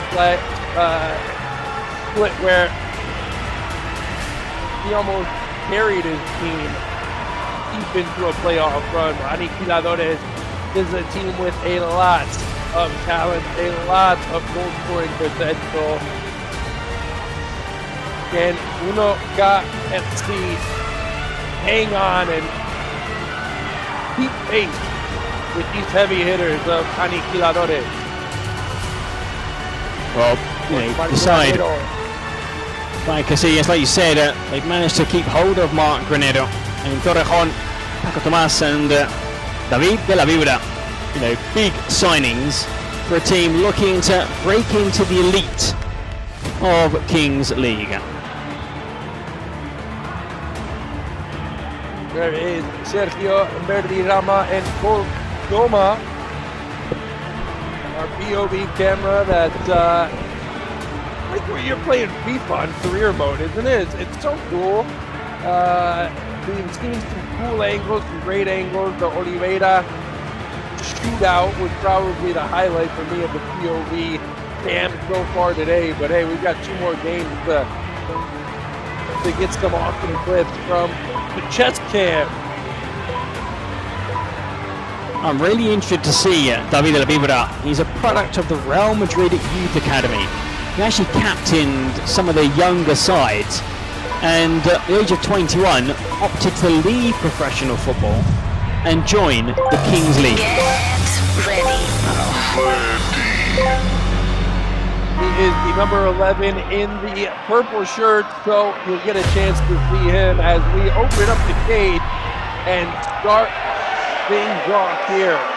This team's opening match in this split And it's Granero, the top scorer for 1KFC last year. Starting things off with a rocket on the left foot, and Raichi's loving it. Granero, the number 23, 17 goals last year, and he's off to a hot start here in this slate. Excellent strike. Nothing the keeper could do. The bounce just taking it past the goalkeeper. Hopefully there was no foul. Definitely no offside. No looking to respond. It is Gigi Ruiz. Granero can defend too, so that's kind of why he's out here. Obviously for his goal scoring, but Ruiz takes this to the left and it's going to take a lot more than that to be Arnalot. He will wait for another attacker to come onto the pitch, and Arnalot cuts back. He'll now wait for some support. Drop back a little bit. Let's see how much he ventures forward.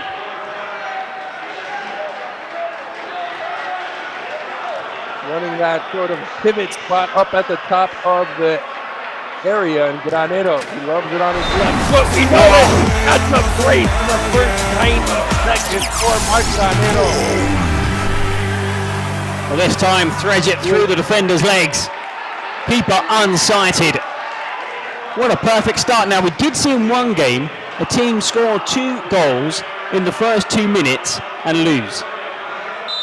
That's very true. So yeah, there's a long way to go, and 1KFC don't know that, especially putting on this very deep, very talented Aniquiladores side, but they'll welcome any shot that wants to go that high and that wide of the target. Right, he's stressed out over there above the goal. I don't know what he's so stressed out about. He's got a 2-goal lead 2 minutes into this match.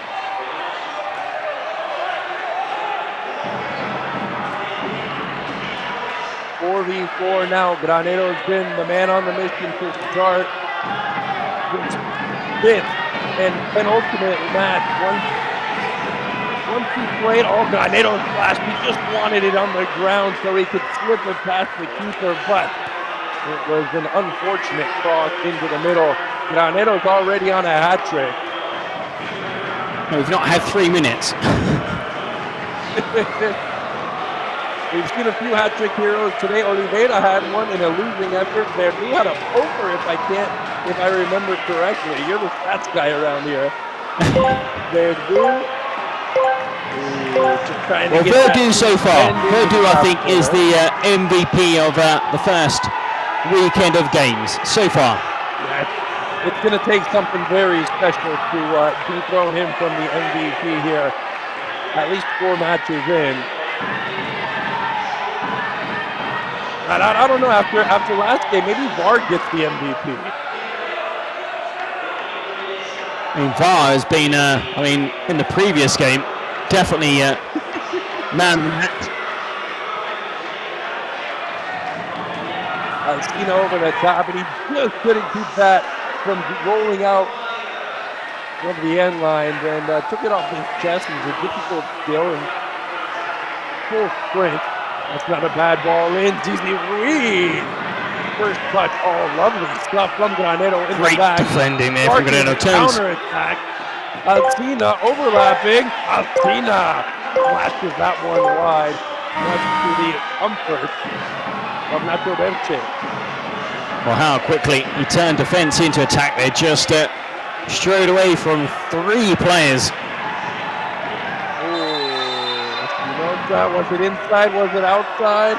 Is it worth another look? For me, with the naked eye, it looks outside. Fran, mira aquí, mira. Fran, planta momento. Just outside the box. Could be a yellow card. I don't think the referee will brandish a yellow card so early on in this first half.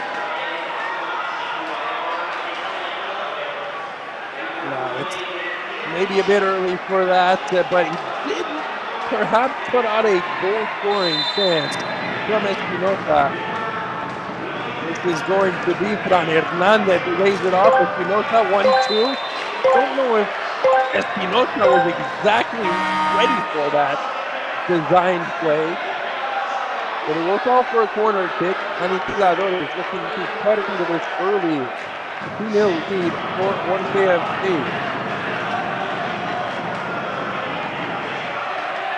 Oh, that one came in with plenty of pace and dipping towards Arnalot. Let's Luis looking for Luis Alcina. I'm really looking forward to seeing the number 10, Fran Hernandez, playing again here in the Kings League. He said he couldn't say no to that experience of living abroad, playing abroad, and he was excellent. He was the star player during the regular season.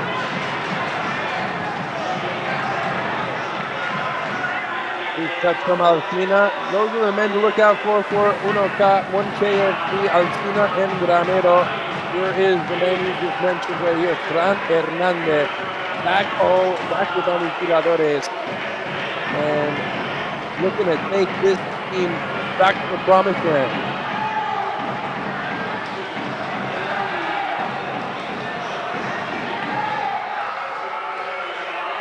Hugo Fraile. Just kind of sliced through a couple of defenders and a bit of friendly fire there, but Aniquiladores continuing the possession. 1KFC with a 2-goal lead. They look like they are content.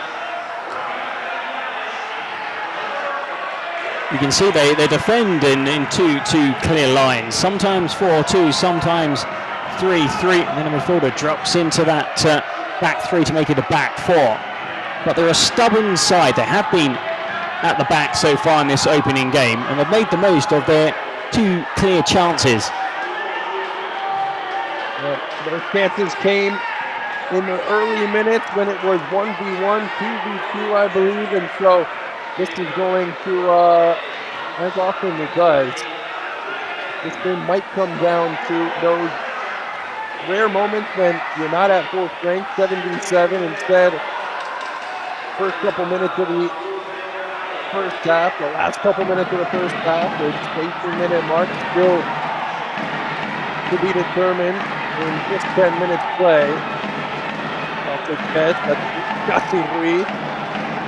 Alcina felt the pressure, nicely played back to his defender to open up some space on the other end. Here comes 1KFC now. Oh, there were two men winding up for an overhead kick.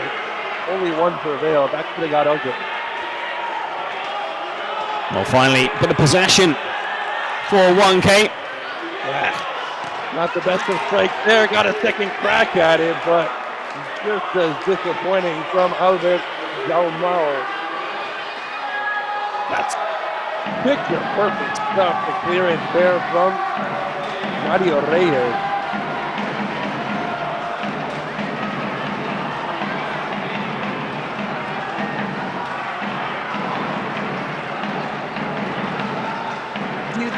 It obviously scoring 2 goals like that, you're not counting on that all the time because it changed the. Oh, here's the dip! What a save! Incredible save! It was Gabriel Vidal who had dead to right, open mouth of goal, and out of nowhere, Arnaldo comes blasting through to keep Aniquiladores off the scoreboard. Maiti can't believe it. Have a look at that.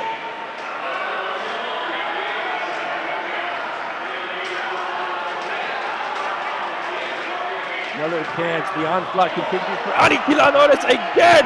It's a chance on the rebound. Offside. Offside after the initial shot, but the keeper hasn't had much to do, and that is a sign of a world-class goalkeeper. You're not called into action. You've got to be on your toes. You've got to be alert. And then suddenly, out of nothing, you're tested, not just once, but twice. 2 really good saves to defend this 2-goal lead as we reach the halfway stage. There's a chance off the rebound, and out up is tested, and Troncos Colas. It is debut for 1K. Was there a handball, though? Handball. Si es el del control, no, tarjeta no va a ser, lo tengo claro, es mano seguro, es falta. Exacto, por eso es falta. No. If he did it on purpose, that should be a yellow card. I think he sticks out his hand and just flicks it into his path. he almost palmed it like a basketball player, like he was Julius Irving. Yeah, just dribbling past the keeper. just dribble past the keeper and lay it up and in for a goal.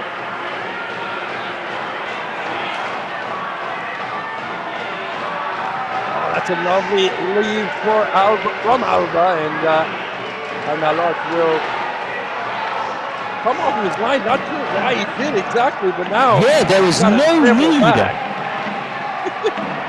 There was no need. I mean, I'm sure the manager had his heart in his mouth for a second because that quick throw-in over the keeper who was backtracking, looking to get into goal once again. Right. Yeah, taking a chance there for a keeper who seldomly makes a mistake. It was a bit adventurous. Mario Reyes getting a bit antsy, trying to take the throw-in that wasn't his.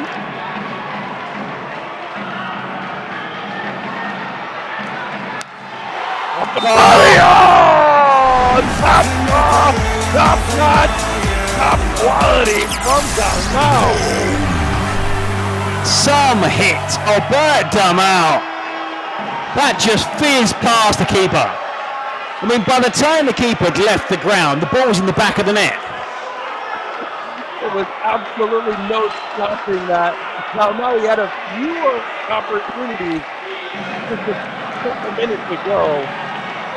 And he didn't have a fraction of the quality behind those shots that he did on this. This was set the lead up to 0-3. MKFC all over Aniquiladores in the first 12 minutes of this match. Back away again.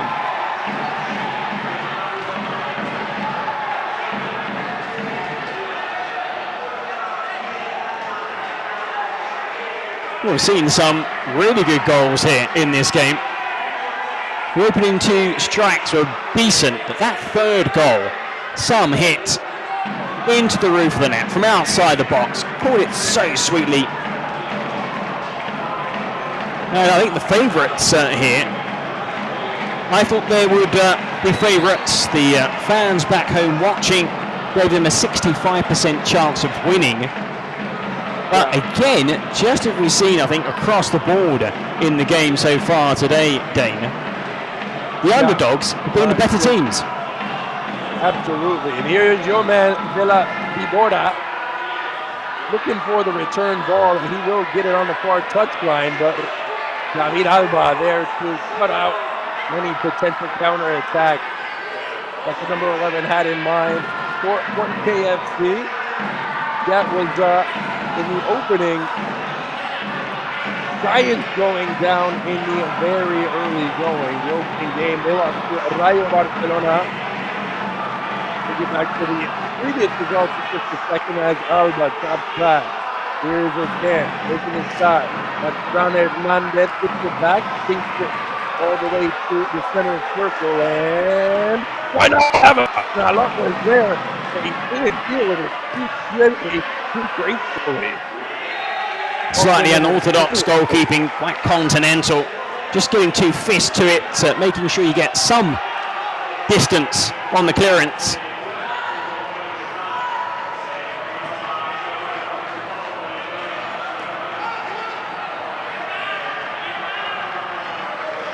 You have a big upset game with Porcino, the World Cup champion, going down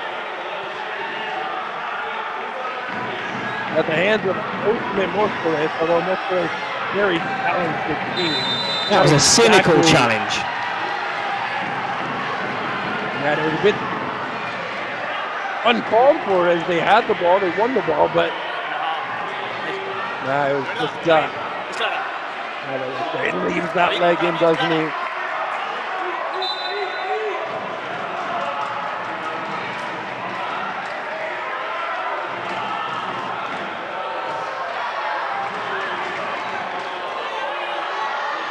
Mirage.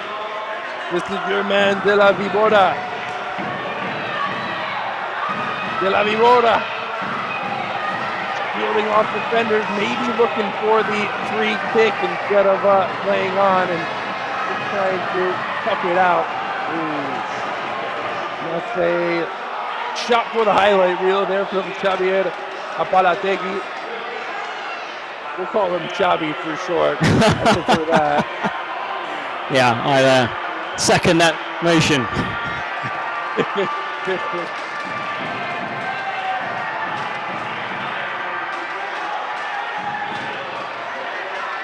Aniquiladores, can they hold off 1K? Can they get one back before the halftime break? Obviously, these next couple minutes leading up to halftime are going to be very important for the team that is trailing a quarter of an hour into this opening match. The thing is, 1K have looked excellent in possession. You know, they're confident now. Of course, they're confident. They're leading 3-0, and you're looking at a shell-shocked Aniquiladores team who have been second best throughout this first half. Now, it's not game over yet, but like you pointed out, Dane, it would be good if they could just get something before halftime. Anything to give them a bit of a lifeline going into the second half. Now, 18-minute mark, we could see teams reduced again. Now, from what we saw in the opening couple of minutes, that would benefit 1K and not a team trading 3-0. Kind of a double-edged sword there for 1K. Would they prefer going back to 1v1, 2v2 where they had so much success? Or do they want a few more players on the pitch just to make sure that they're that was a bit of skill that previously unseen from Xavi. Look at this. Well, completely turned his man inside out.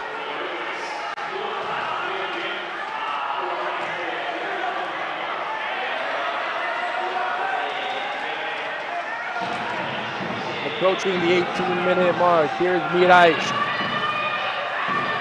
Cut out nicely. That's the man, Fran Hernandez. Fran in his homecoming. The fans are making noise, trying to bring Aniquiladores into this match after a sleepy start. And that's another shot that is denied by Arnalot. Again, Arnalot, so difficult to get around, to get by, to get a goal to the good. That's exactly what Aniquiladores have in mind. But Arnalot, the captain, has other ideas. Great ball through, and that one this time is stuck home, headed home. I think it's offside. Offside. I think the flag has gone up. That is excellent control and a defty little header, but they're checking to see if it's offside. Acabamos y ya está. Y revisamos el gol. A moment of brilliance is usually agreed. Vale, vosotros decidís. Y a banquillos vamos a decidir lo que es y ya está, pero vais haciéndolo, ¿vale? 18-minute mark, Dane, we've got the game paused. We'll see how many players come back out for the final 2 minutes plus added time. Meanwhile, they're going to check on that goal. Yo creo que sí, pero luego a ver. Está revisando. Franito. Vale, la vamos a ver, pero igual, y esto que se atrás, aunque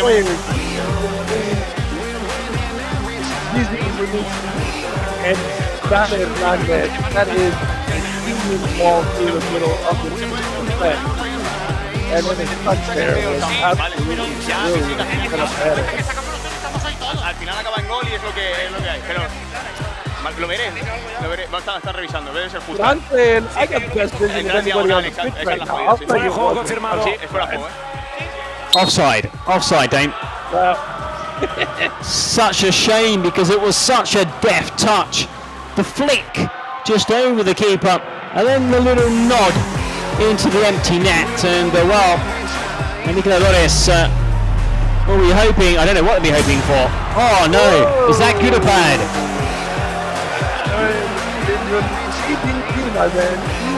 Look at my Haiti as a phone on Raguso. Let's see what Houston put out a two.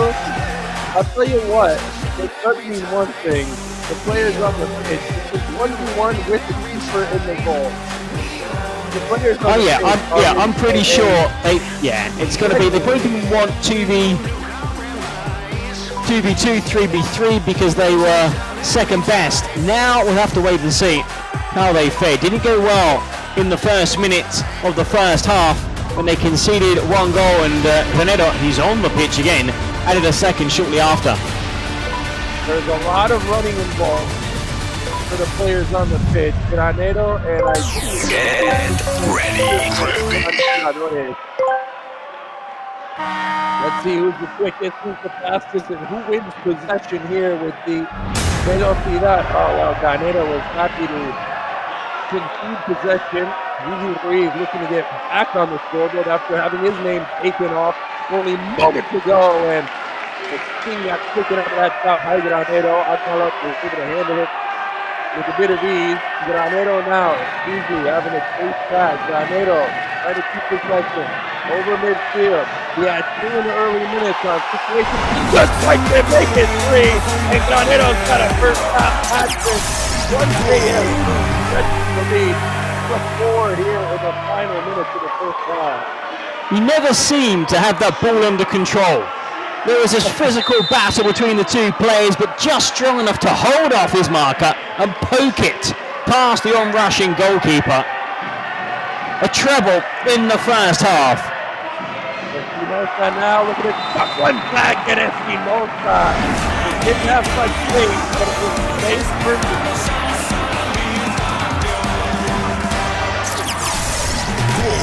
And it's not running on the board. Is that what they needed to see? It's just going to wake them up a little bit. Nice little shot across the keeper into the corner.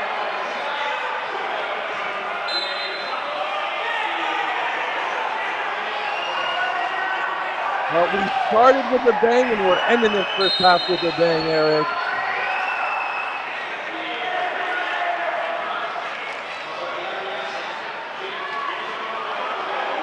Oh no, bad mistake there from Arnaud.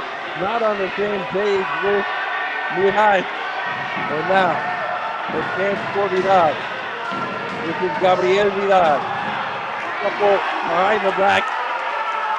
Flick to himself, and that didn't help very much at all. Oh, lovely little tie. Completely forward his marker, but again, poor finishing.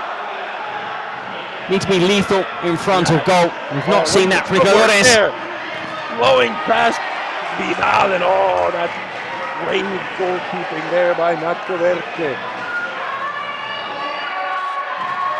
Look at the quick feet that Vidal has. Vidal might be shaking in his boots right now because this is not a guy who can keep up with the number 10 for 1KFC. Look at the footwork. Getting himself into a little bit of trouble though, and there you go. Vidal using his strength wisely to bump Miras off the ball, and now he's got to get back quickly. 1 minute to go in the first half. Oh, right off the throat. Fran Hernandez. Fran Hernandez with the outside of the foot, looking, fighting, hoping, but not luck. With the bouncing ball, and he pounces on it.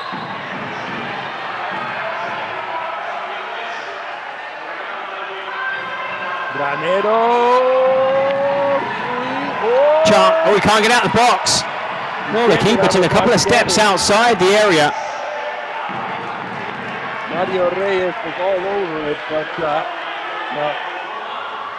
let's have a look here again on the replay and just see how far exactly Arnaud was out of the box. Well, no, we're not going to see it at all, are we? 20 seconds to go in this first half. It's Granero again, already with a hat-trick to his name against Reyes, and that was a half chance at most, but he wants the ball, and Reyes had all sorts of room. And Hernandez back on. Now. Hernandez trying to get one right before the crack of halftime, and that is how we go. 1 KFC. An early couple of goals from Granero, and then Granero got his hat-trick. A ver, muchachos, no puede pasar lo de los primeros 5 minutos. Entramos en otro partido. Esto es como jugamos al final, con esa gana, con esos huevos. Okay, with that intensity, effort, determination we've seen the last few minutes, is the effort I want to see from you guys in the second half. We can't concede simple goals. Descansa Mario y descansa Frank, que fueron los que jugaron así porque la vamos a liar, ¿sí? Dicho esto, máximo compromiso. Quedan 20 minutos. 20 minutes. ¿Sí? Enjoy this experience. Play well. Play as you have done so far. We're obviously content. Well, Coma, I mean, he's been brilliant, hasn't he? I mean, as a manager, he's done a great job picking up a side that were struggling coming into the season. They did quite well in the draft, not seen as favourites really by anyone, not seen as contenders for anything, but against one of the sides considered to be, well, you look at the players they have, you know, the likes of Fraile, not seen him do much, Espinosa, Fran Hernandez. I mean, they've not played badly, but when you look at 1KFC and the chances they've had, they've not been many, but Granero started the game with those 2 early goals, and from then on they've more or less controlled proceedings. We're going to see the first weapon used at the start of the second half. It's going to be the star player. We saw that interesting new graphic being used this season, that little green star above the player, which kind of helps us and helps you back at home. And I think, you know, for those who are joining and watching first time, Dane, I mean, we've had a bit of everything. You know, you look at that low scoring game, high scoring game, and here I think there's been plenty of entertainment. We've seen some cracking strikes, and everything to do now for Nicodores at the start of the second half. Yeah, that's the question right now. Nicodores, can they find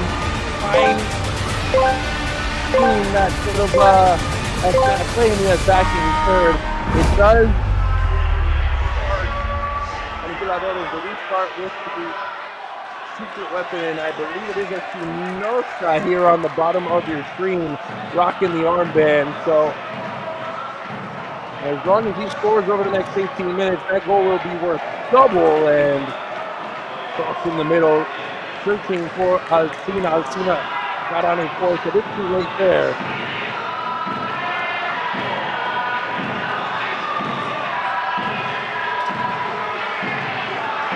Well, we've seen a team come back from a 3-goal deficit to win earlier today. So, you know, there's still hope. There's still a long time left. 20 minutes, of course. You know, those goals worth double. The weapons can play a huge part.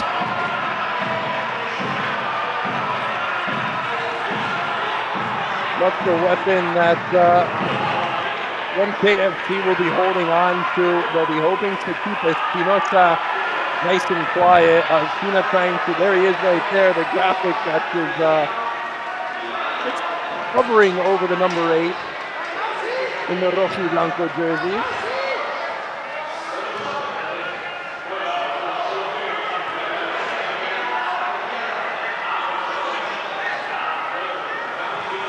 Espinosa, look how many players are surrounding him, knowing that they can't allow him to get Nicodores back into this game.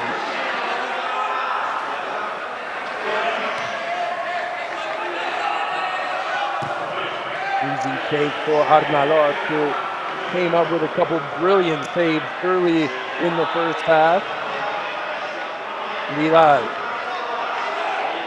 into the middle. Who's it going to fall to? It is 1KFC and Dalmau. Around the defender, a good defending by Fran Hernandez, and now Espinosa. Espinosa had a teammate get in his own way and then went down. No whistle came.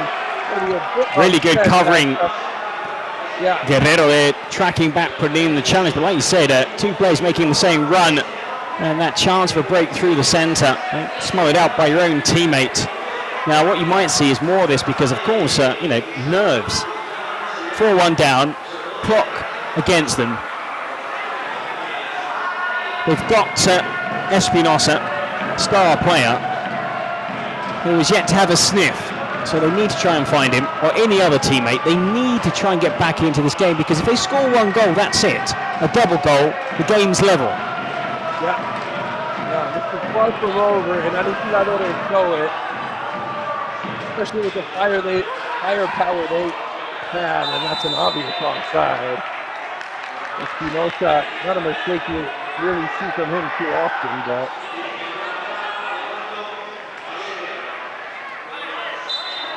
clearly offside. Well, they've got to try and look at Los Troncos, how they battle back from a similar deficit to win their game 7-5.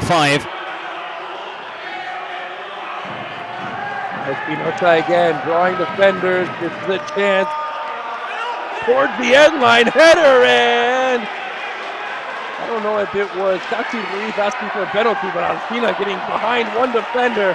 De Villora just a bit too far behind the play to catch up to that ball. Off the chest, off the shoulder. Torres making himself even bigger than he already is with big, bulky, broad shoulders.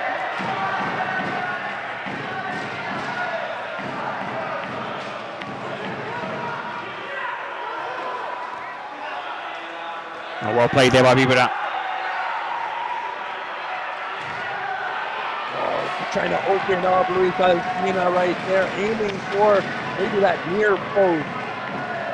La Vibra with a beautiful counter-attacking play right up the gut of Aniquiladores' defense. And played back. What are they doing clearly? Leaving pacey players up front. 1K, 21-year-old Villa Vibra. And you can allow your opponents to have possession, because we've already seen 2 good breaks, 2 half chances, leading 4-1, and already almost 5 minutes gone in this second half, and they've not had anything really, Aniquiladores, in this second half. Espinosa! He's got to try his luck. He knows that with that armband on. The goals are worth double, but that was ultimately a very tame effort. This is where, Eric, I think sometimes when you got that star player, if you're wearing the star player armband, you're already going to attract attention, but even more so when you've got the double goal rule coming into factor. That's the time right here where maybe he just looks to slip it off as he's got 2 or 3 sets of eyes on him. Let's see if he just takes advantage of that. Like you said, you don't need a double goal right now, because those last couple minutes are also worth double goals. So, sometimes the player using that armband could serve as a decoy. If you've got the tension of 2 players, you're going to have a player unmarked somewhere. But again, another disappointing effort, again, high and wide.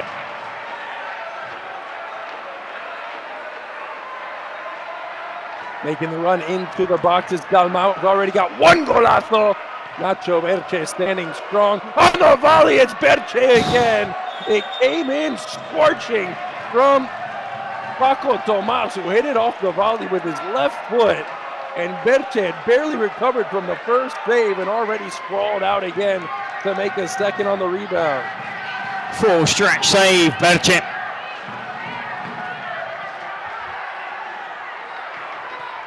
We're closer to 5-1 than we are 4-2. Absolutely.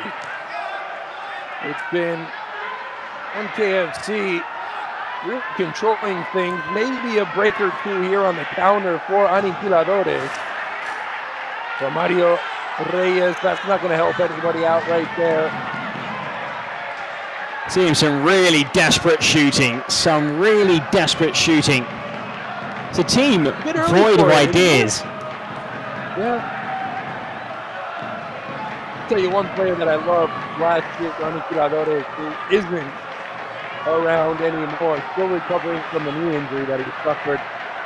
Alejandro Ortega with 7 goals and 3 assists, and a fraction of last year's place. And that's a great ball again. Arnalotto. It's going to take something even more special from Espinosa. He found Xavi, and that is going to be a corner kick, I do believe, but ingenuitive ball again from Espinosa. Must have taken the last touch off of Xavi, following the save by Arnalot.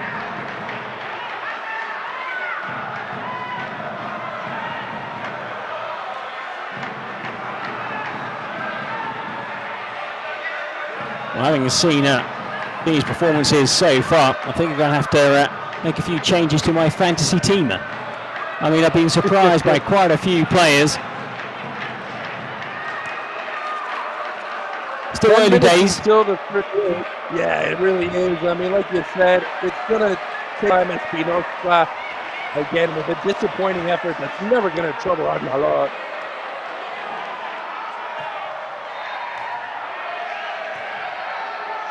Bad giveaway by Dios.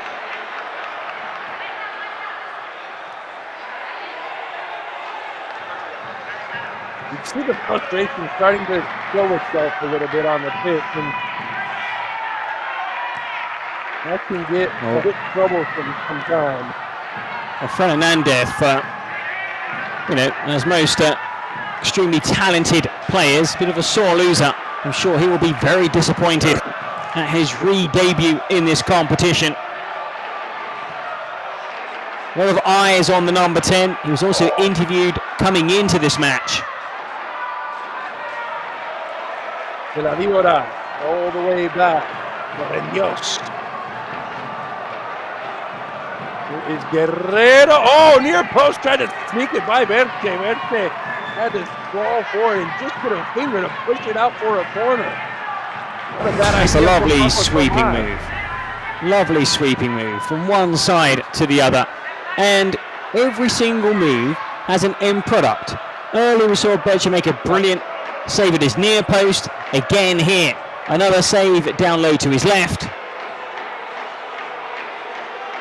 And how much can you actually attribute that to coaching and being on the training ground? If they've only been together for this, it just seems like there's a good sort of chemistry, a good sort of synergy between these players for one KFC, and it's a team that they've got 5 new players on the roster from last year.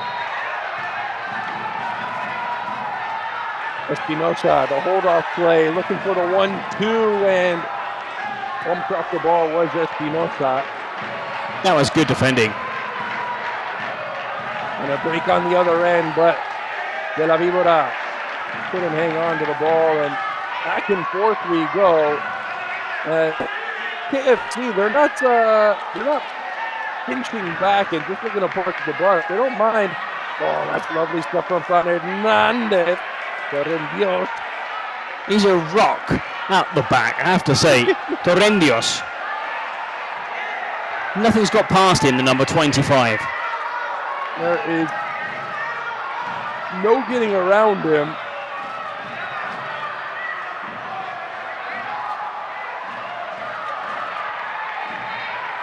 And at the moment, Aniquiladores is feeling the effects of the number 25. Now, here they are, running right at him. That's Ruiz. Oh, what a stop by your main man, De la Víbora, what we thought was going to be a more of a attacking influence, but sharing, sacrificing his body right there. Well, a huge block, just threw himself in front of the shot. They've got to make sure they hang on to this 3-goal deficit if possible, because when you reach minute number 38, you can even concede a goal and still have that slender lead. Fernandez is asking for the ball, and that's poor by his standards. Yeah, that's really disappointing. The team's got all sorts of talent, all sorts of shots, but secret weapon coming up for 1KFC with 5 minutes, around 5 minutes left. You gotta think sanction for the other team. Yeah, all right. Let's just open things up a little bit now.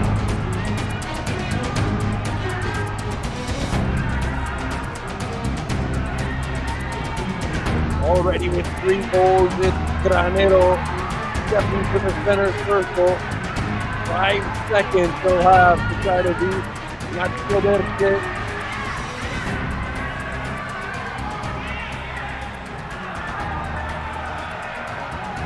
This could be game, set, a match.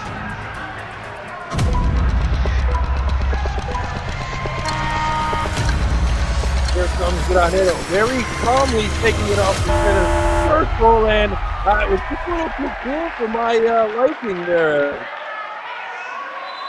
He seems like a bit of urgency. He just kind of trotted up forward, and the keeper didn't commit, and that was spooned well wide of the target. And well, still some hope for Nicoladores. I mean, they still have Espinosa. That if he scores, it'd be worth double. Now, what's the issue? I mean, he could actually be tied, but you can't take him off, can you? No, you can't take him off. He's been on the pitch for, I would say, all 34 minutes so far.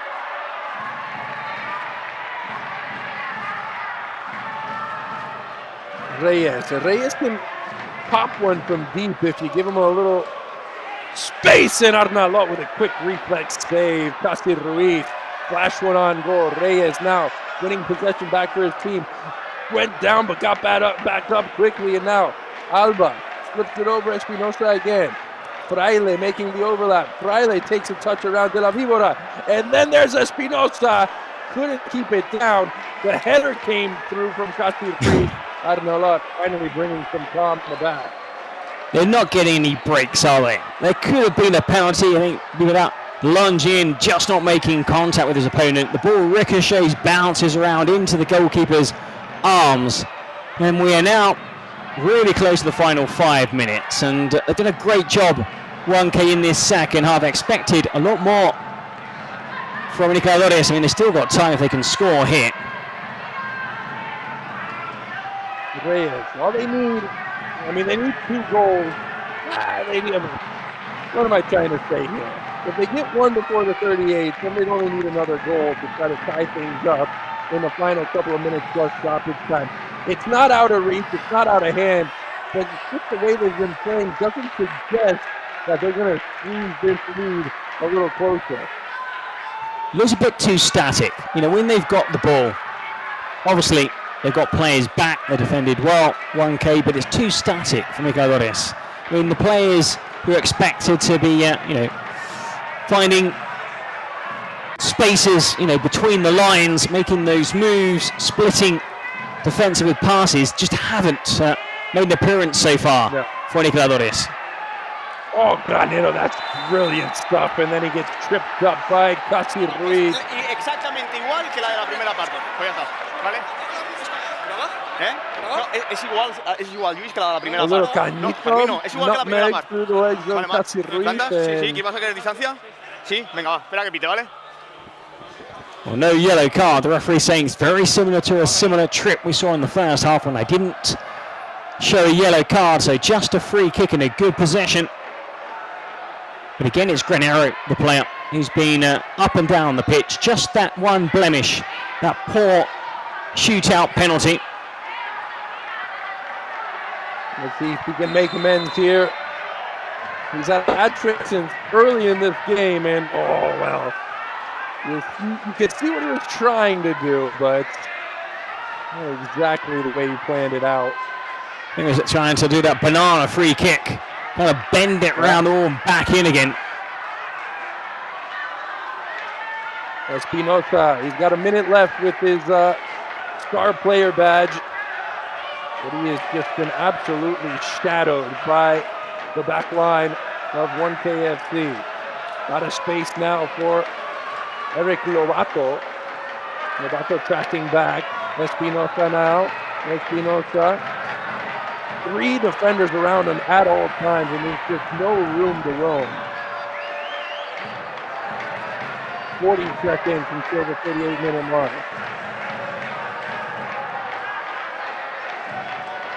Well, just a few seconds now. And able to find Espinosa, who's in the box.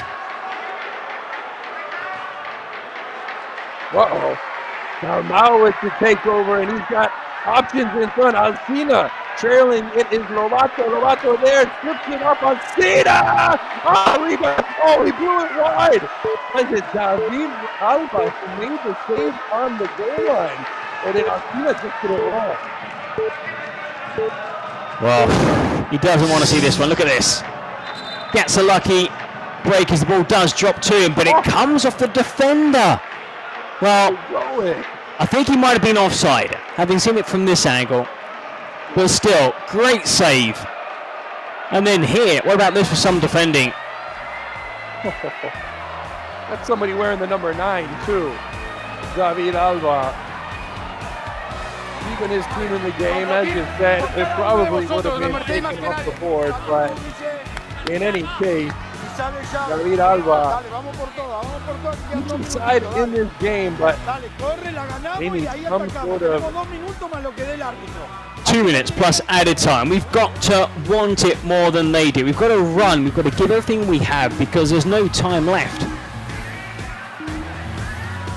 They need 2 goals. 2 goals. There is time. We saw 4 minutes of added time in the previous match. Now, has it been so stop-start this game? We've not seen the physio on in the second half to treat any injured players, but still, you say 2 minutes plus perhaps 2 minutes of added time. You score a goal in the next 2 minutes, it's 4-3. My money would be on Aniquiladores if they do. My money is on Torrendios to make the sprint out the center circle. Get ready.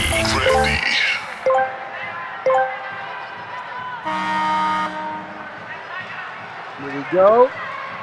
We'll get to it. You know, Aniquiladores need possession here. And indeed they get Xavi. There's a throw in that will be taken quickly from Espinosa. Granero clear favourites for the Man of the Match award, thanks to his hat-trick in the first half. Yeah, it's been a big day for individual performances.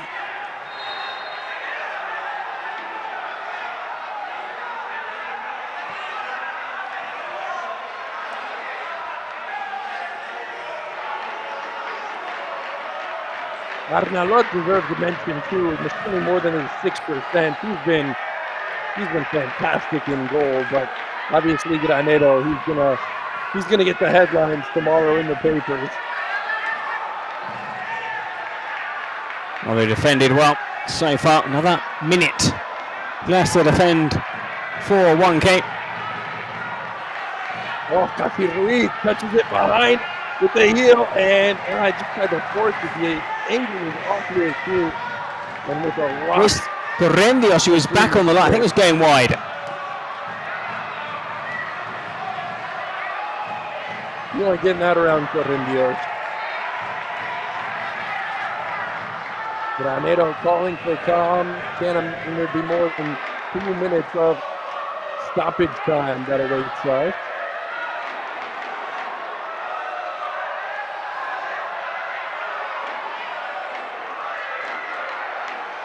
Amazingly, absolutely no goals in the second half.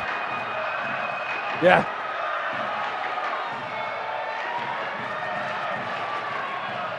I think you can give a lot of credit to 1KFC for that. They have kind of changed their tactics, their philosophy, and they've defended so staunchly here in the second 20 minutes. Aniquiladores, you've seen Fran Hernandez get a little frustrated. Espinosa has been too. But this one goal could change everything here in the next couple minutes for Aniquiladores. Have a corner right now. Well, that's poorly taken. You know, you've got to try and find a teammate in the box. Just give it straight to the opposing keeper. Really easy catch.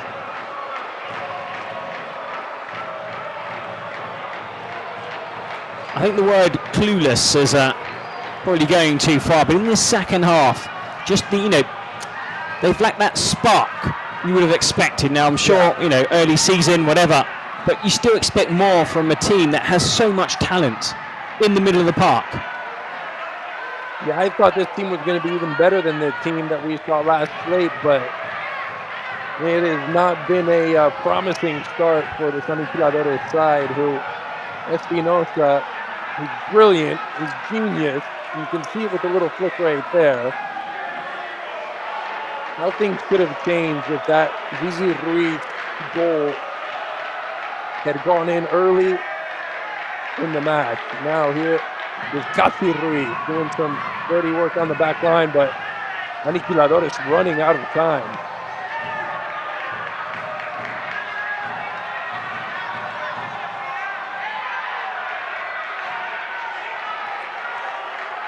There's a chance now as he did Ruiz. Oh, terrible finishing in front of the face of goal. Not just for a corner, but that was just... That sums up. Yeah. Basically their performance, especially in the second half, in the first half, but in the second half, when you're chasing the game and really need to be attacking. Game over. And that's going to do it for KFC. It started on the right foot here in the opening match day here in the split. And it's all that man, number 23, Marcos Granero, who was absolutely unstoppable in the opening minutes and then in the final minutes of the first half. The first half hat-trick, and that's all he needed. Alcantara locked things down between the plays. It was a splendid start to this race, and they wanted to go back to the drawing board. Well, that first half hat-trick, Mark Granero. First minute, second minute, and then just before half-time, Dalmau with a scorcher on 12 minutes. Espinosa scoring in the first half, and, well, surprisingly both smiling. Rodnito's always smiling. You said he always smiles. Always smiles. He's always smiling, man. It's just a happy dude. Well, they have talented players. Arcade game back there, and some talented players. I'd be happy. I'd be pretty happy all the time too. And he's talking to Maichi, which isn't terrible either. I'm sure they'll be planning, next weekend's game where they play Los Troncos. Which, looking at how Los Troncos play today, I mean, that could be some game too. There are some big games next weekend on match day or match weekend 2. 1 KFC, they'll be hoping to build on this performance and victory against Cyan. So we're looking to bounce back from that defeat in their opening game. Ultimate Móstoles, Gigantes, con Esports, Pio FC, Rayo de Barcelona against Porcinos, X Buya team against El Barrio. Well, we've not yet finished here in this opening round of matches in the Kings League fourth split. Granero de Get nuevo the chance otra to hear vez from por aquí. Vaya Granero. manera de empezar este split. Bueno, What a way to start the al split. final empezar ganando siempre es buena señal. We wanted y to creo start que es la winning. línea que hay que seguir. That's what we need to keep on antes de doing. entrar en el directo por ese hat-trick, pero tú en vez de estar contento estás enfadado por haber metido el cuarto. Sí, bueno, al final un jugador siempre quiere más y he tenido un shootout que suelo ser bastante efectivo y hoy no se ha dado. Pero bueno, creo que el siguiente entrará. Bueno, enhorabuena Next y one. sonríe. Our score. And a little smile there from Granero. Well, the highlights, Dane, of another good game, another surprise, and I believe in a couple of minutes we're looking forward to the final match, the final game of the first round of matches. Pio FC Gigantes do join Dane and myself in a couple of minutes.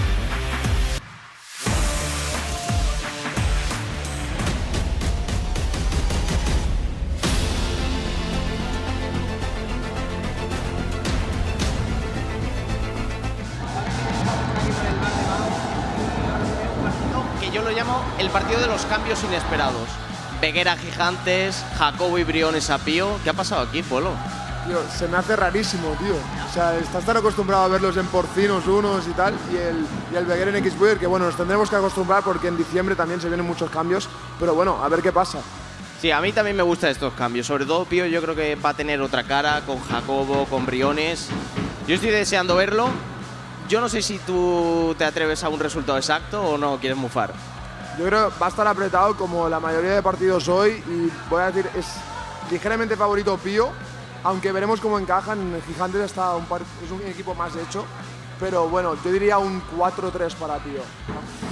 Yo también le voy a Pío, pero yo diría que 5-2. Va. Quiero ver a la rateta Feliu también, al Madusas, quiero verlo, a ver qué tal se adapta a este equipo y a ver si hace un buen partido también. Estaremos atentos. Nosotros nos vemos en el bar de Mao. Chao, familia.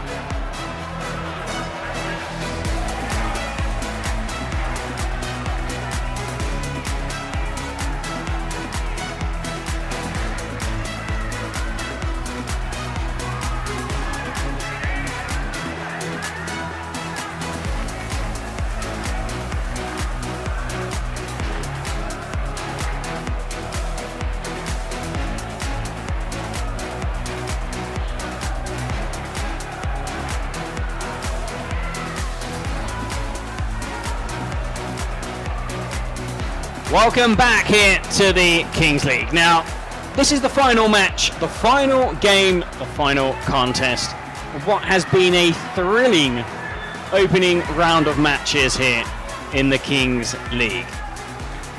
We'll be going through the results from the previous games shortly, but let's just turn our focus to this final match. Pio FC against Gigantes. And we're looking at the two rosters. You know, I'm not going to say who's going to win, or because I haven't got any right so far. I mean, there have been so many upset shocks, some really good performances by so many players. We've seen quite a few hat tricks, and here Gigantes probably the team that has strengthened. Look at their new signings. You know, they've definitely brought in some big named player, but I wouldn't be surprised to see another upset. So Dane, looking forward to this final game. It's you know,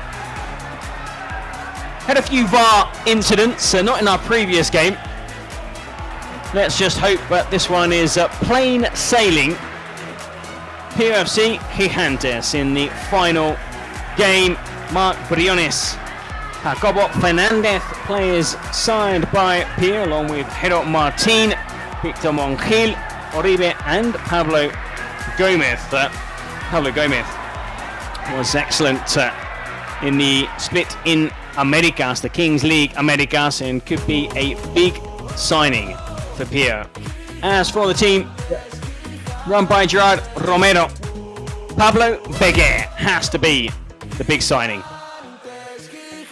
Yeah, without question. I mean, Ekis Bouyer, they felt his absence, I think. It was Roger Carbo, kind of a man alone on an island.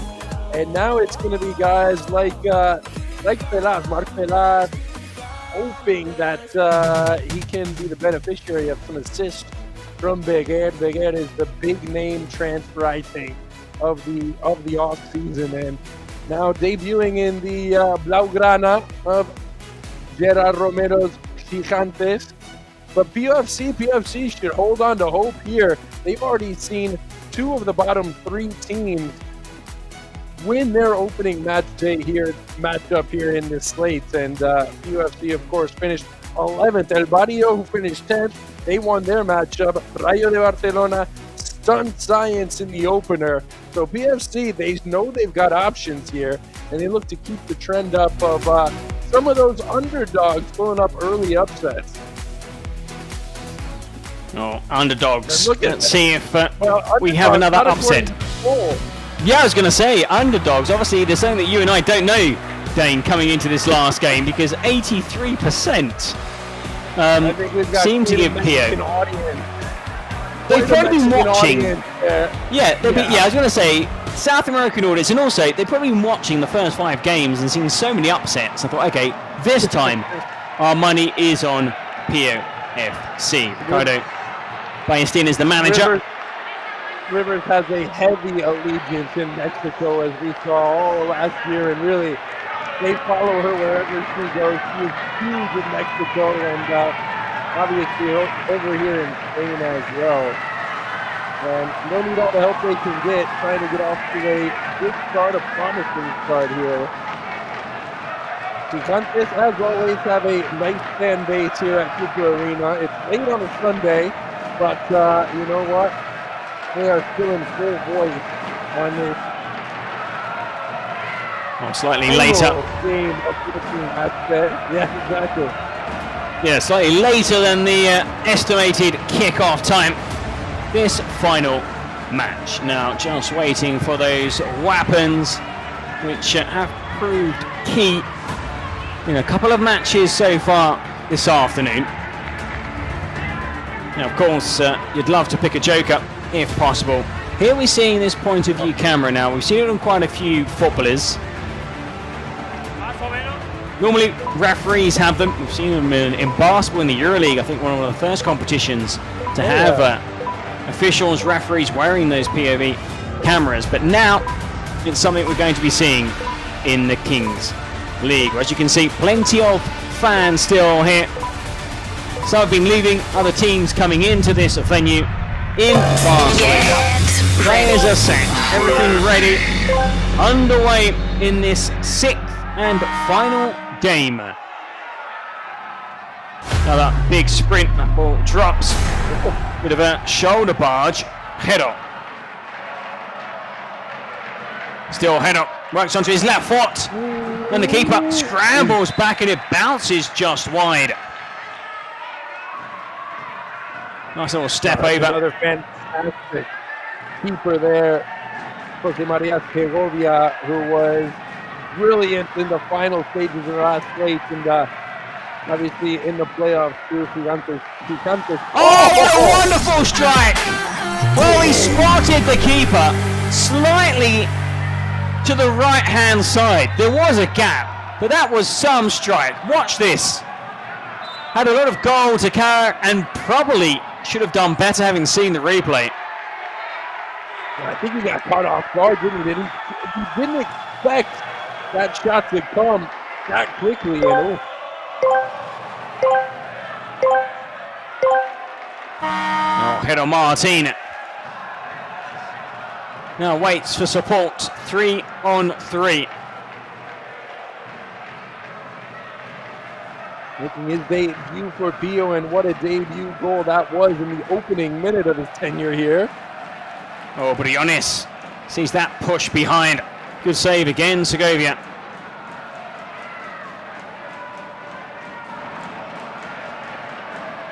Briones, the former Portinos keeper.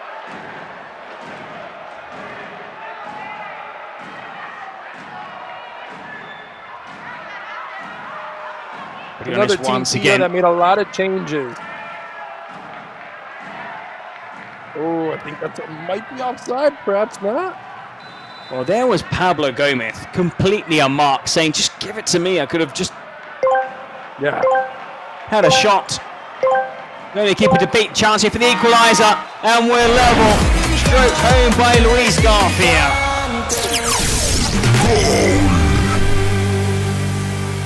Player number 13, Garcia.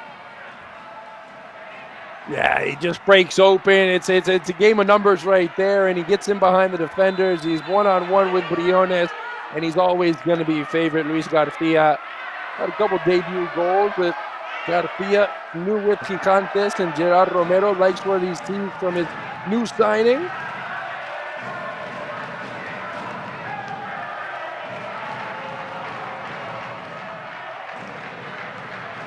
Pablo Gomez, Monjil.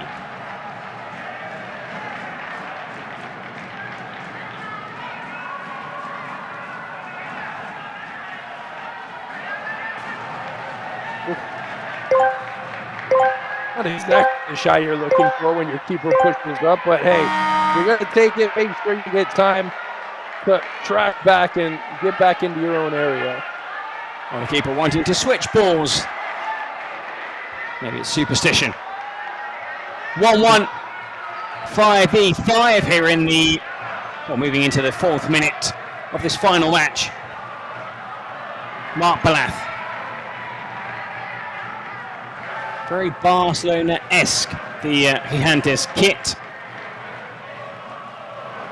No doubt popular in this neck of the woods. Balath. Works onto his right foot. Still Balath is forced out wide. No options open for the midfielder. And that shot is charged down. And the keeper has to be alert. Quickly off his line.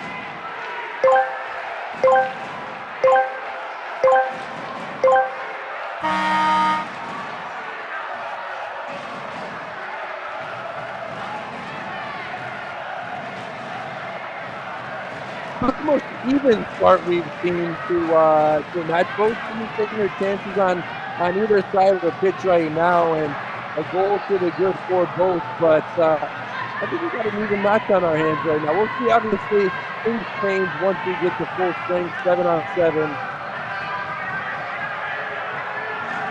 Well, 30 seconds. Both teams will be up to full strength at that 5-minute mark. Marc Balath seeing plenty of the ball in these opening minutes. Again, it's with the holding midfielder.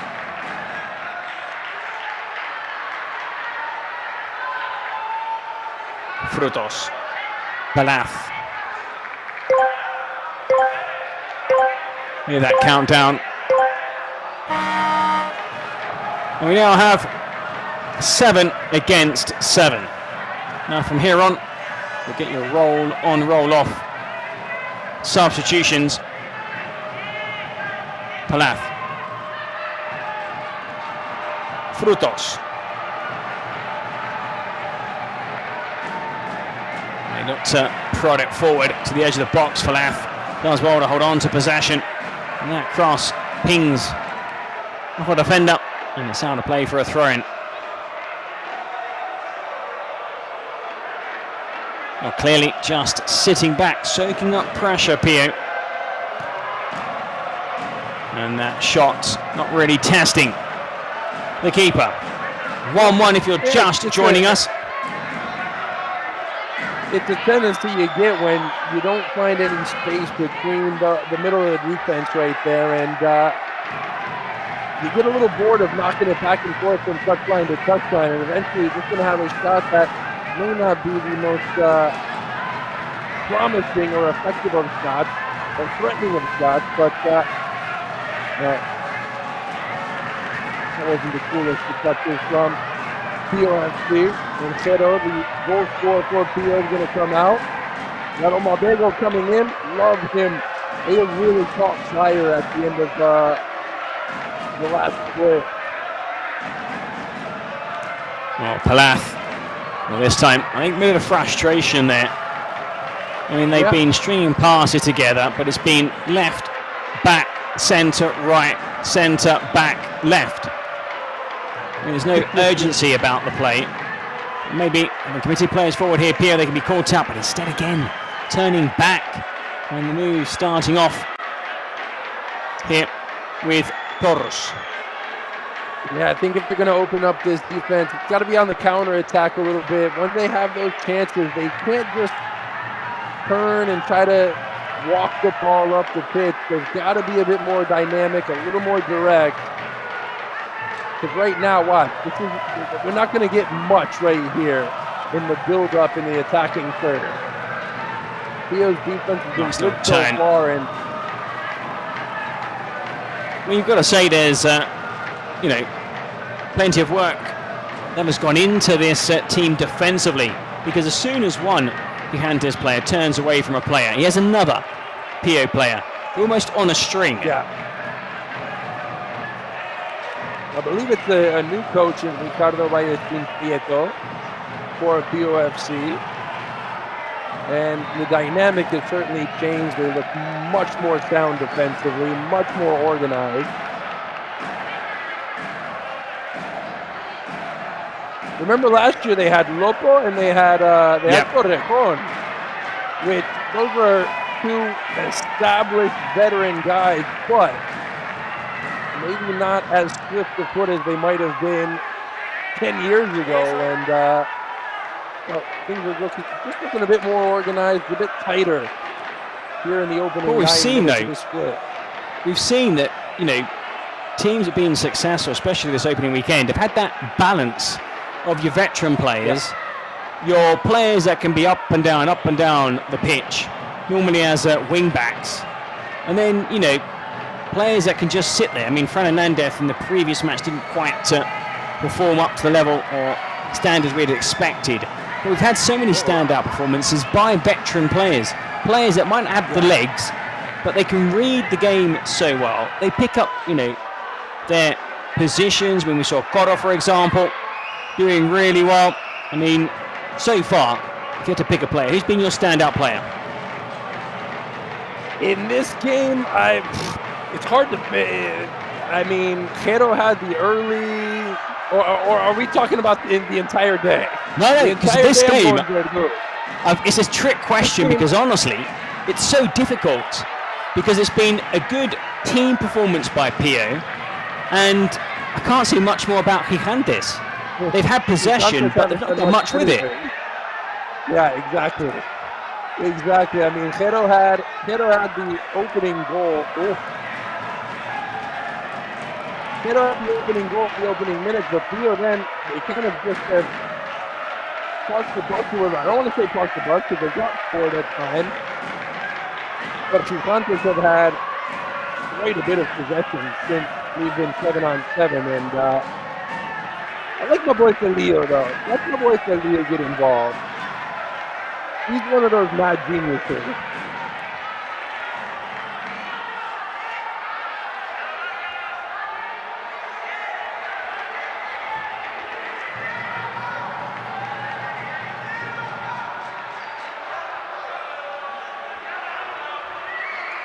If we're talking about the MVP of the day, I think it's very clear. I think we're both on the same page, and probably everybody at home is thinking the same thing. Yeah, definitely. The little number 10 from Los Troncos.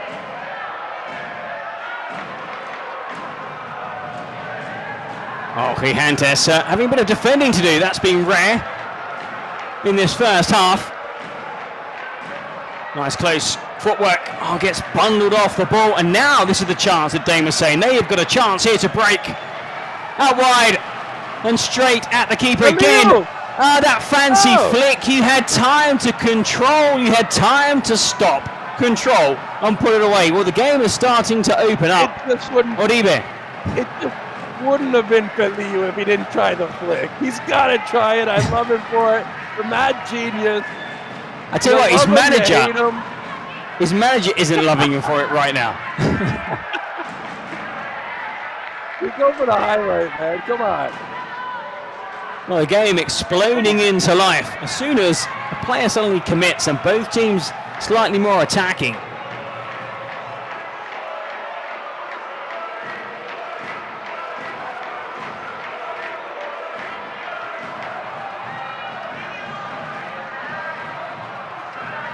Past the halfway point in this first period.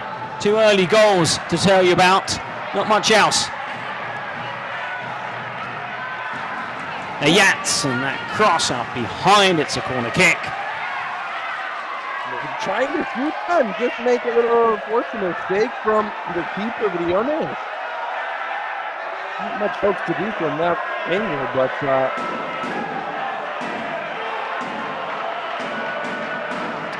yeah, the corner kick execution. We've gone through 4 splits, a World Cup. It's got to get a little better. It really does. They've got to figure out some way to figure out how to make an effective corner kick.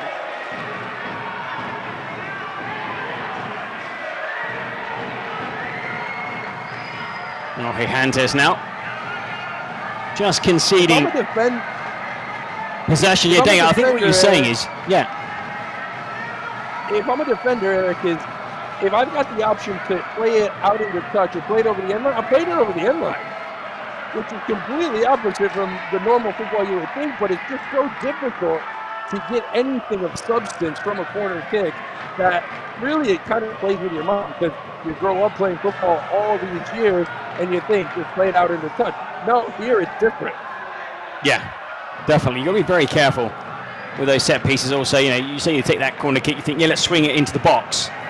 Might not be the best option. Now, Gigantes have done something that Dane said they might do, which is testing the keeper, which is allow Pio to have the ball. The last 3 or 4 minutes, what they're doing is, okay, guys, you come forward, and we'll hit you on the break. Because nothing was opening up. Nothing was opening up in the attacking third. I mean, there's no breaking down this defense from Pio. Everything's very organized. And look, they're just dropping back. They're saying, hey, we know you'll make a mistake. We'll be ready and waiting for you to make that monster counter. Nice touch. And that could have been and perhaps should have been the opening goal here after this 1-1. The game's kind of gone to bed.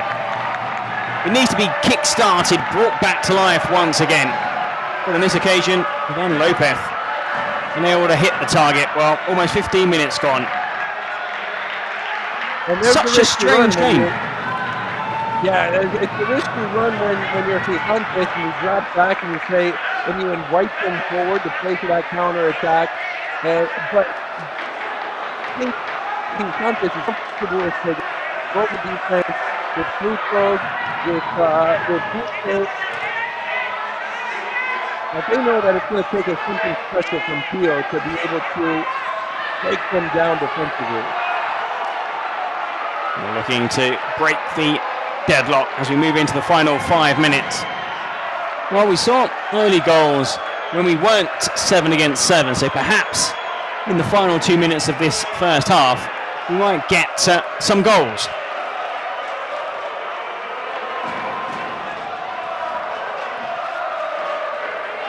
Yeah, we've just got a couple more minutes, and that's really what the neutral fans at home will be hoping for, at least, because we want some action, we want some fun, and right now it's been two teams that are just kind of playing not to lose.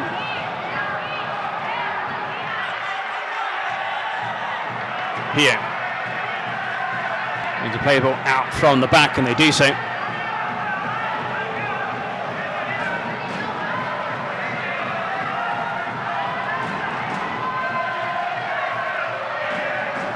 On Hill, now the player furthest back for Pio.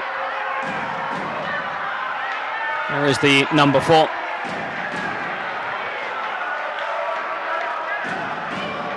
Pedro Martin.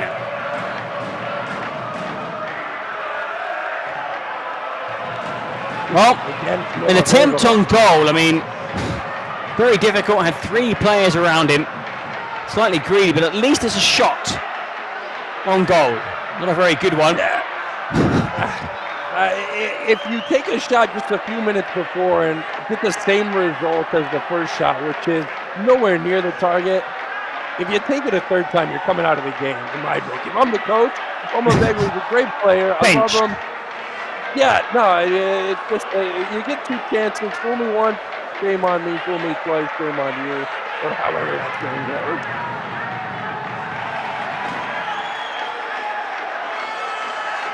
Well, we've had 1-0 in the opening game, 7-5 in the Saka match, 2-1 El Barrios beating Kuna Sports, and 6-5 in that previous match, 4-1. And now, when it's a stalemate, it's entertaining. We might get our first shootout at the end of normal time.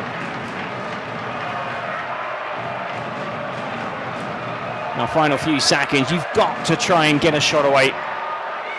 Might as well have a pop on goal. The whistle's going to go in 30 seconds. Oh. There's the chance, and it's, well, that's excellent defending. And it had to be. That full stretch, Frutos with the last ditch saving challenge. I'm not exactly sure how much Jacobo knew about that first touch, but it wound up being perfect.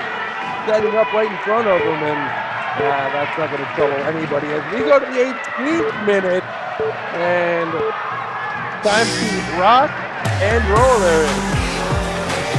Well, just before that, buzz went, so the keeper trying his luck. And there is the roll of the die.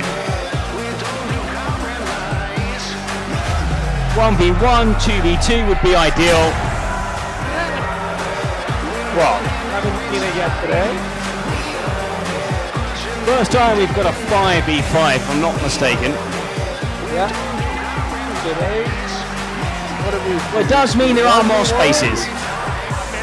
We've seen Joker, we've seen 3v3. Jero, vamos a izquierda. Pablo, vamos a derecha. ¿Vale? Víctor, cerramos, ¿vale? Apoyaos mucho. Ahora hablamos a media parte, por situación de 2 atrás, no métete tú en la banda, porque su línea de 2 va muy lenta, tío. Si los metemos de 3, lo hablamos ahora a media parte.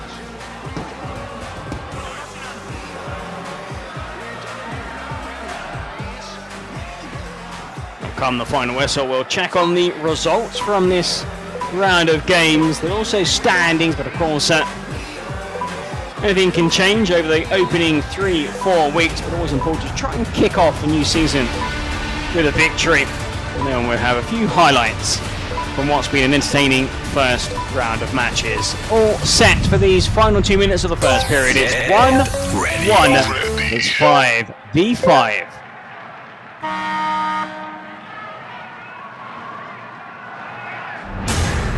What was it? That was quick. 32 point something, 2.1. Yeah, that was quick.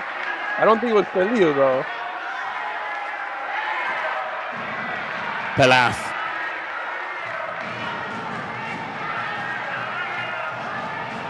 using 2 wide players, just looking to stretch the defence. Well, I think that was for the cameras. Let's see it again. Yeah, he could have caught it. Yeah, he came in with plenty of pace. I think he just wanted to be sure. And hey, like what you said, when in doubt, knock it out for a corner kick. Gigantes. Right, for the vast majority of the first half, attacking and just couldn't wrap his foot around the ball. Palath always likes to cut in onto his right foot, looking to bend it into the corner. That's the man I'm looking for to step up for Gigantes. When nothing else is going on, you need your star to make a play. A bit of individual brilliance and open this game up a bit.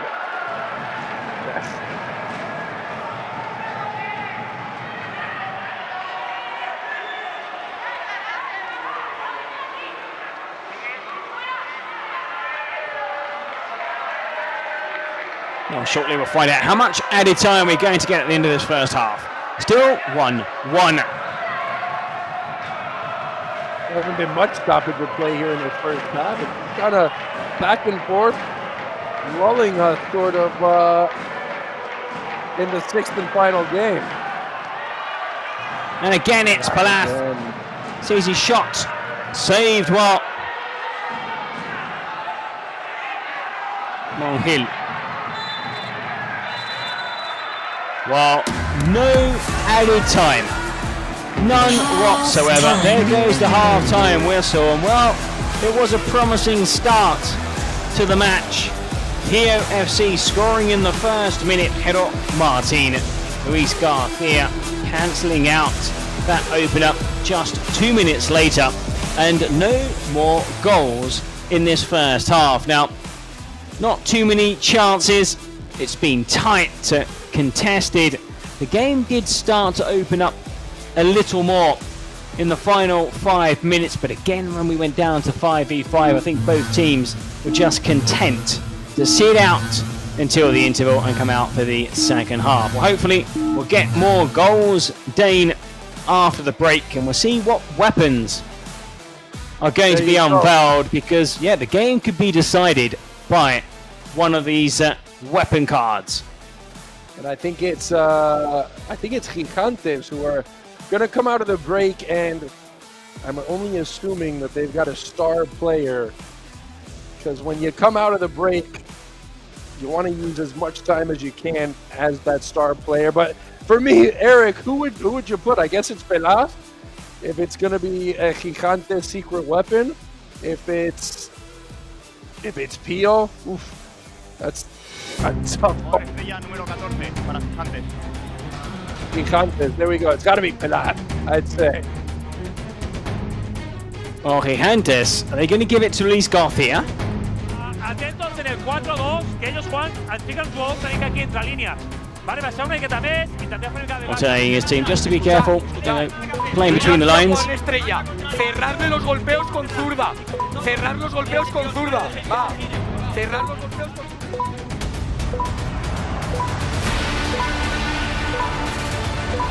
Well, the players trot out now for the second half. Now let's see if these weapon cards can make a difference.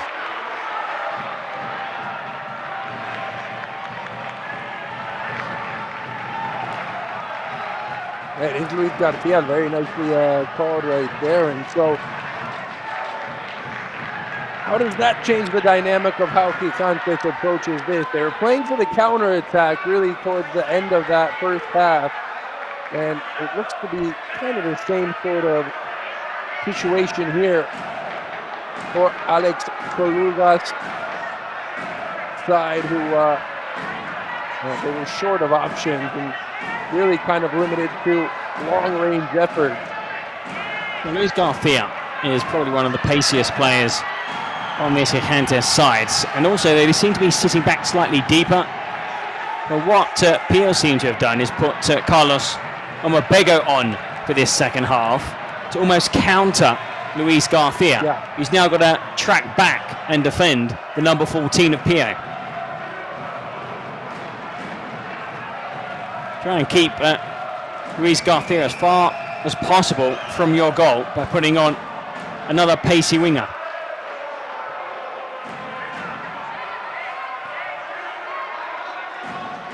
This is the kind of game, Eric, where one goal the next goal that's scored might be enough to carry the 3 points home with you. Yeah, exactly.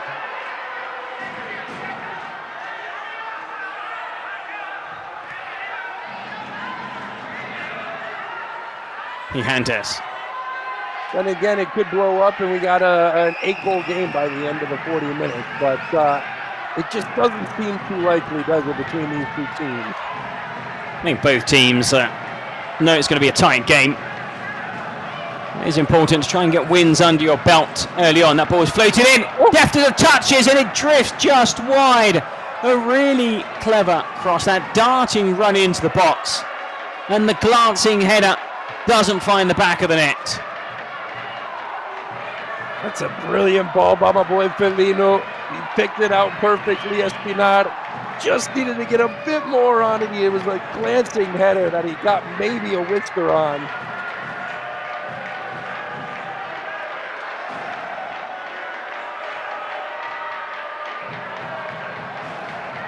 Nice turn. Nice bit of skill there. Torres, still Torres. Oh, he's dispossessed. And the ball is out for a throwing down on this near side. Taken quickly by Frutos. Headed away. Torres. Garcia. Oh, he's stuck on this touchline now, drifting towards the centre. He's asking for the ball to be played to feet.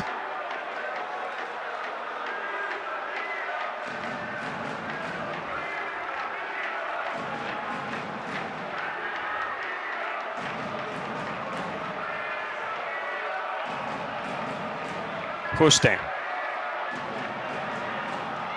Well, the player starting this second period. Garcia, can he shoot? Garcia, well surrounded by players in white jersey, he was trying to work it onto his right foot, and that ricochets around the box. And in the end, Pio cleared the danger.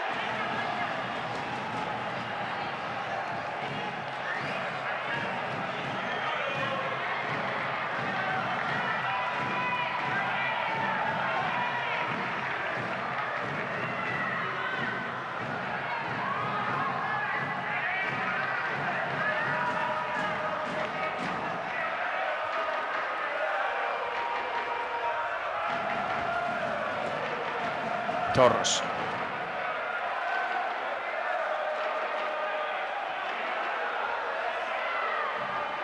Well, Pio still have their card, which will be used in this second half. And you just get the sense more and more as this game tracks on that might be what breaks this game open. What decides this? Because Pio right now, they're hanging on to that, knowing that this is very likely going to be 1-1 whenever they decide to use it. Lovely control. Oh. And there is the goal. And it had to be Marc Palaf. Now, he was your pick for the star player. And perhaps he should have had that armband, because Palaf has come closest to scoring in the first half. Now, he was always trying to work that ball onto his left foot, and he did so. Nice bit of control here. Shifted onto his left foot and buries it into the corner. 2-1 Gigantes lead. Should have been 3-1 had they have picked the number 8. Well, you know, you got the feeling that it was going to take something, an individual moment of brilliance, to really break down this PO defense. And the touch was just spectacular. The ball into the middle, it was not an easy ball to control. He killed it in the air and had it teed up for him. And in the end, the Leones, not much of a chance at all. Wonderful close control, just plucked that ball out of the air and then just flicked it to his left-hand side, created half a yard space, enough to make it 2-1. And now Pio find themselves behind and gathered at the second attempt. Well, you don't see Segovia still many of those, especially. It was on the ground. It was coming in with pace, but Segovia should have done a little better not to even invite the rebound right there from. Is that Minibartu? And he does well. That was a poor pass out from the back, and he's there apologising to his teammates. He makes up with it with a really good save. Chance for Carlos Omabego.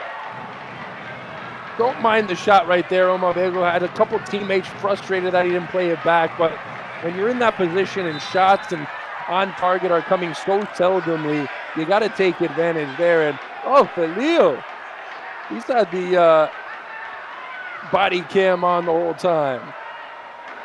Oh, seeing a few players a little stretch. Suffer some cramp. Start of the season. It's been demanding on quite a few of these plays, especially this game.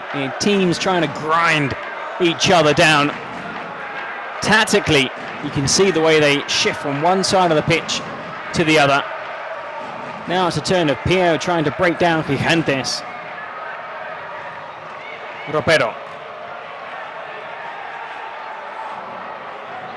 Again, Ropero. Right foot. And that wasn't the best of efforts. Bounces wide.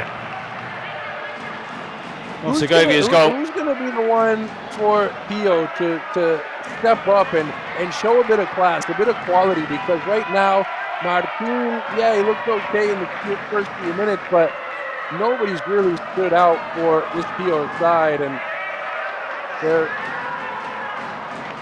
their incorporations haven't done anything. The players from previous splits haven't really done anything. Where's the inspiration going to come from? I mean, looking at performances so far, I have to say none. But looking at the talent they do have, because I mean, I'm a big fan of Pablo Gomez, the number 10. But I mean, there's been no spaces. They've not been able to find him. He hasn't looked himself. But I suppose that is credit to Gigantes. There is a free header, not easy, slightly off balance. But the pass was from Pablo Gomez. He's the one player who can do something different. He's starting to get into the match a little bit. He's starting to find himself. Maybe just took half an hour to really find his feet and figure out how the rest of his team likes to play. But Minibartu in the middle too. He's a powerful, demanding presence, and he look for him to maybe start playing a little bit of hold-up play around the box, where he just gets in between those two defenders, Fruto and Juste, and tries to create with some runs coming off of him and into the box. Shot straight at the defender. There's Hero Martin, Pio's goal scorer, and now they've got to trap back. And that's an excellent stop at the other end. This is the problem for Pio, because they know in the next couple minutes, the next 10 minutes or so, they are going to have to start pushing forward. And Gigantes has wanted to break on the counter all game long, and this is going to invite them to do so. Another corner kick coming. Good save from Briones to keep his side in the game. There's a chance for Palath. Headed away.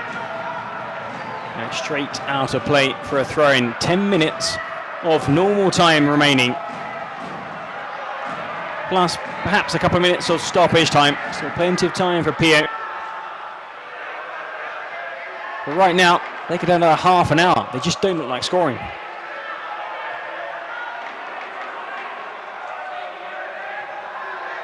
Yeah, and if they're gonna continue to drop back, because that is how they play, that is their style. Obviously, you don't want the lead doubling here, so you got to play sound defense. But if you don't start to pressure a little bit, to start to just ask questions of the back line, this is what they're going to do for the next 8 minutes. Keeper claims quick throw out. They lose possession straight away. And palmed away. Another chance for Gigantes. Again, heavily involved in the move. My man of the match so far, Balath. Yeah, Balath is the most dangerous on either side of the pitch, and you just see Pio. I think they're starting to lose their grip on this game more and more as we approach the 40-minute mark. And now that they're asked to do something that maybe they're not too comfortable with, they that was clumsy. Or no whistle. Okay, I didn't hear a whistle at first. Well, that seemed slightly clumsy.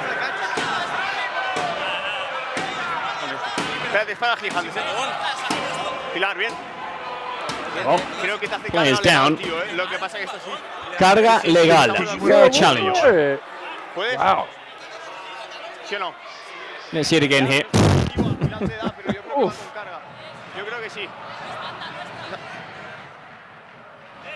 Well, that should be shoulder to shoulder. I didn't see that to shoulder to shoulder. But anyway, throw into Gigantes. Come on. Can Pio get something in these final few minutes? They're going to turn to their weapon. You just got to think, we're getting close to the 5-minute mark until the 38. Is it going to be a sanction? Is it going to be a double goal? Either one would be awfully interesting. Well, odds are it's definitely one of those two options.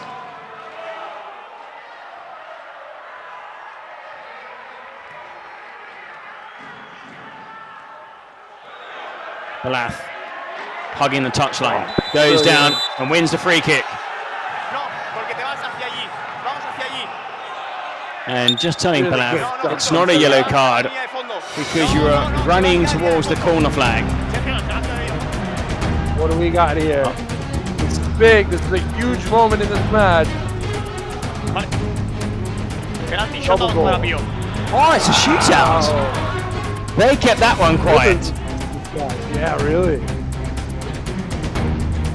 So we've been, I mean, is it going to be your guy?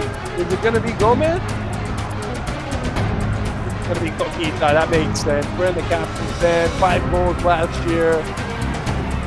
I don't know if Gomez has enough time to get to the penalty box. He's not the fleetest of players.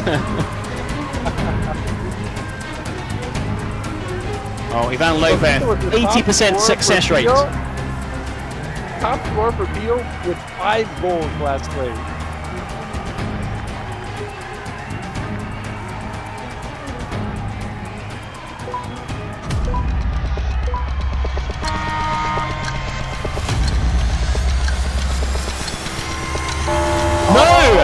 No! Well, Pio have missed a glorious opportunity to tie the game. Eric, they're not going to get a better opportunity than that right there. Coquita, he was a bit casual. He was waiting for Segovia to make the first move, I think. And Segovia, even if he got around Segovia, I don't know if he would have had time to tuck it home.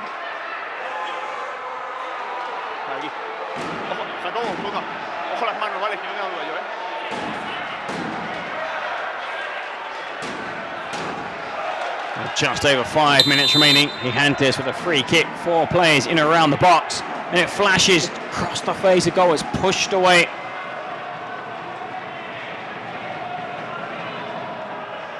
Well, right now, any chances that Gigantes can get on goal are a plus, but they just want to hang on to the ball. Don't want to be wasteful in possession. They don't mind going all the way back to Segovia. Segovia will take his time as well. They don't want to push up. They don't want to stretch out that pressure because that opens them up and that takes them out of their game as well. So, they're not a team designed to come back after a deficit, and that's really coming to be a problem right now considering the time crunch they are in. Well, crunch time it is for Pio. Heading towards that 38-minute mark. Trailing by just the 1 goal. And a bit of afters there, a late challenge and a free kick awarded to Gigantes. Victor Monjil. Está bien. Sí. Seguro, Marc. A bit late on that challenge. No. And that's not what you want to do either if you're Pio. I mean, you can't be giving Gigantes a chance to. Yeah, it's just frustration right there. I mean, Montiel, that little back heel, that was a bit extra. Oh, you've got to be a bit more cautious there. Wrong stuff in the end from Troncos. Well, there have been just 5 fouls so far in this game. And the referee doing the right thing, calling play back. That was definitely a foul in the build-up. Víctor, ahí donde estás, ¿vale? Dale, planta, juega, juega.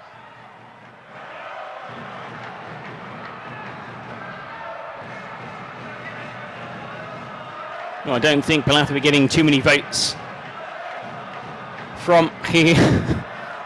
Well, you can see this frustration now. Yeah, there's just no way. There's just no way in behind, and Mabego. I'd like to see him just kind of using his teammates, incorporating the rest of his team. When he gets it, he's very one-dimensional, very one-minded. Oh! That is incredible! Well, look at the celebrations. Now, next time, they can choose a player to wear that armband. It has to be the number 8. What did he just pull out of his locker? An incredible flick. 360 karate kick right out of Cirque du Soleil. Over the top of Briones, tucks under the crossbar, and shuts this game down. Oh, Palath scoring twice to make it 3-1. That goal was just, I mean, that could have gone anywhere. But he's having a dream start to the new season. And while his teammates applauding the plays, he heads back to the bench. They are defending a 2-goal lead as we head into the final 2 minutes, Dane. Handful of hat-tricks here on this opening match day. Todo, porque si sale fuera la tenemos. Jacobo, vengo a recibir, everybody, pero vuelvo. Everybody I want. Just crush the net. Let's try to get some shots, and let's see what can happen. We got that naranja from Melon, which means it's a double goal, which means Gigante. They are not out of the woods yet. Well, they're not out of the woods, but at least they know that if their opponents score, they won't be behind. But if they score, it'll be game over. Now 2 minutes plus perhaps a couple of minutes of added time. Well, Briones somehow is still ahead of Palath.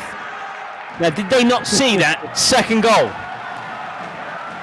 I just track back and remember the pre-game prediction voting. I think we are a bit one-sided, a bit heavily influenced by our Mexican audience who are following Rivers till death do them part.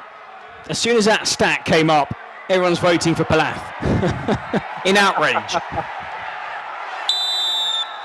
An offside, or no, in fact, it's a free kick and perhaps a yellow card.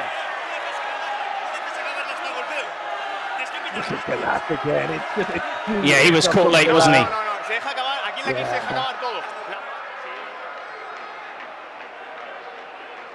Well, that's the second time he's taken a lunge at Palath. Simbin for Monhill, who hasn't kept his cool, and that's 2 minutes now, where Pio have to play with one down. Jacobo's a little upset because that play was allowed to go on and then brought back, and Jacobo was saying either you play with advantage or you blow the whistle.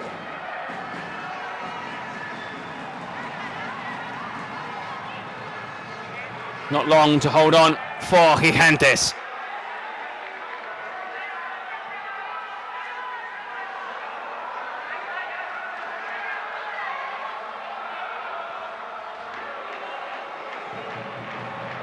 Here need to build it up from the back quickly, but they can't lose possession so cheaply. I know they've got one man down,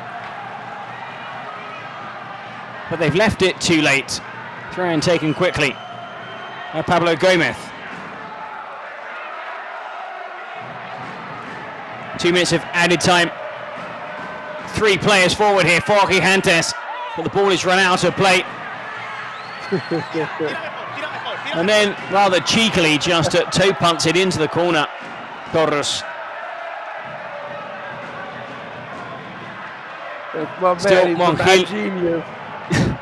Another minute on the sidelines, which means they'll be at full strength with just 30 seconds remaining. Gomez with the long-range effort. And Palath seems to be favourite now to collect the man of the match award. It's been the tightest, I think, of any game we've had so far, this voting. Well, the vote is, but I think the decision is clear. No, definitely. Like you said, I think quite a few people are voting from the other side of the pond. Yeah. Briones and he's really the only one that deserves any votes at all, because Quero with his goal maybe so, but the 1% might be justified, and Briones has had an okay day, not spectacular by any means. Well, what has happened now? Garcia has gone down clutching his head. Stepped on accident. Let's see, was he hit or not? They're going to check this one out. They're going to check this one out. Let's see. He was hit. He was caught by Omega. He was definitely caught. The arm came out. That was cheeky. Never going to do any damage, but that was late and uncalled for. Yeah. He knew what he was doing too, I think, Eric. But, well, I think Luis Garcia might have the last laugh. Well, that's it. Final whistle, and deserved this victory. Gigantes defeating POFC in a tight game. It was 1-1 until Marc Palath. Just, well, I mean, if you've not seen the final goal of the game, you have to. It was an outrageous, almost Karate Kid-esque flick that kind of looped over the goalkeeper, dropped into the net. Score before that also to make it 2-1. And this is it in the first round of matches of the Kings League. Well, there we see shots on target, expected goals.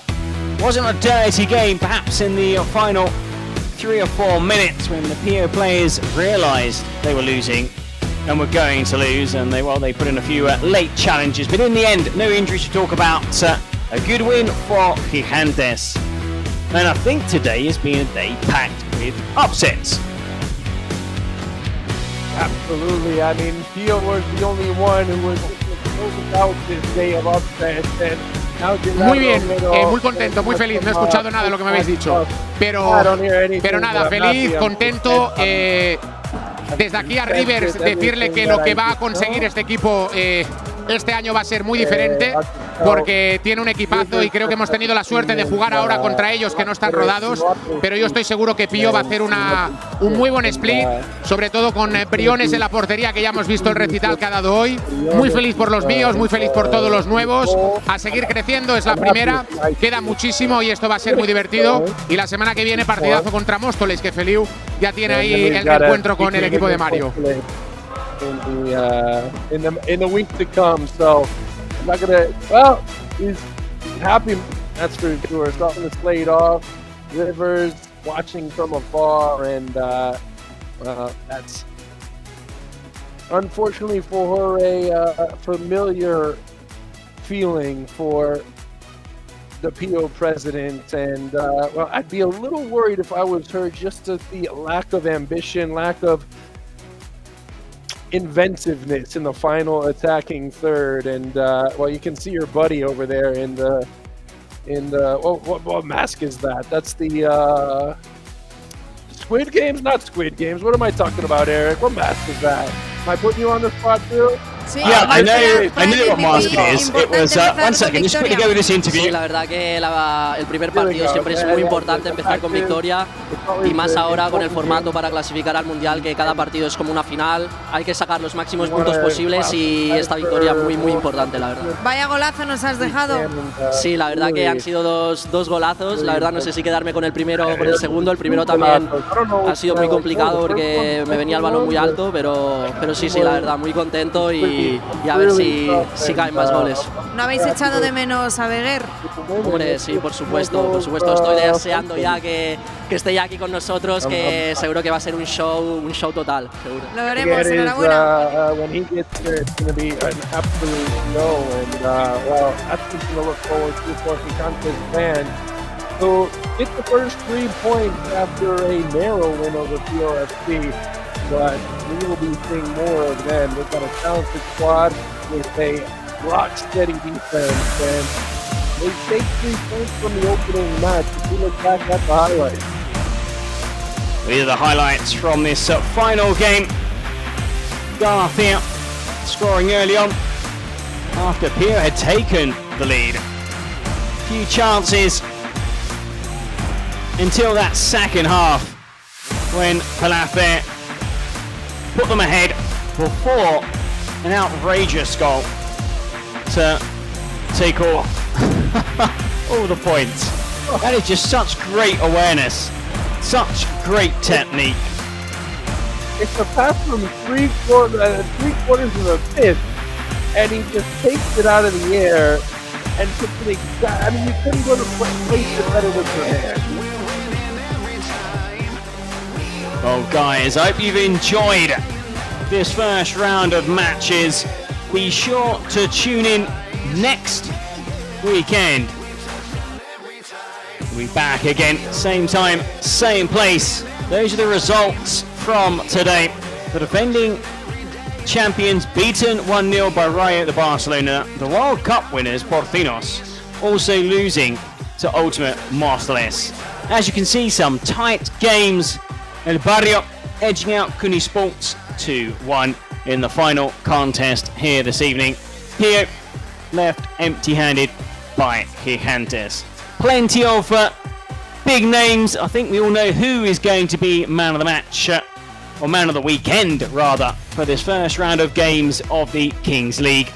And Dane, I mean, it's been a pleasure joining you here today. I know there's more next weekend, and then the final weekend of the month, it will be the Kings League Americas also kicking off.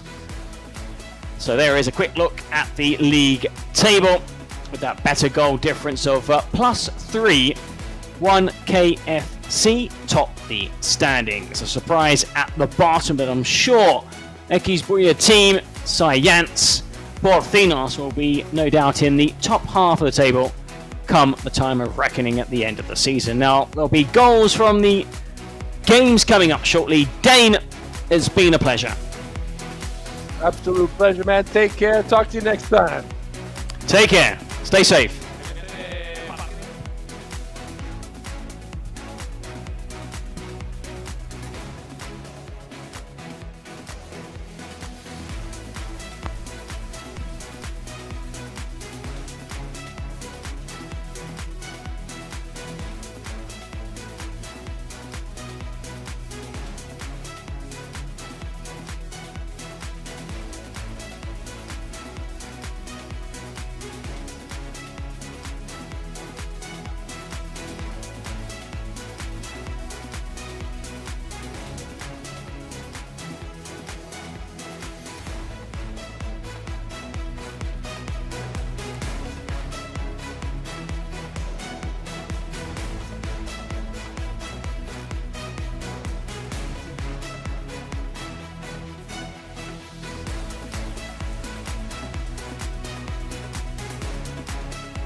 llegar Kelvin Oliveira.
No te lo voy a negar, me he vuelto a ilusionar.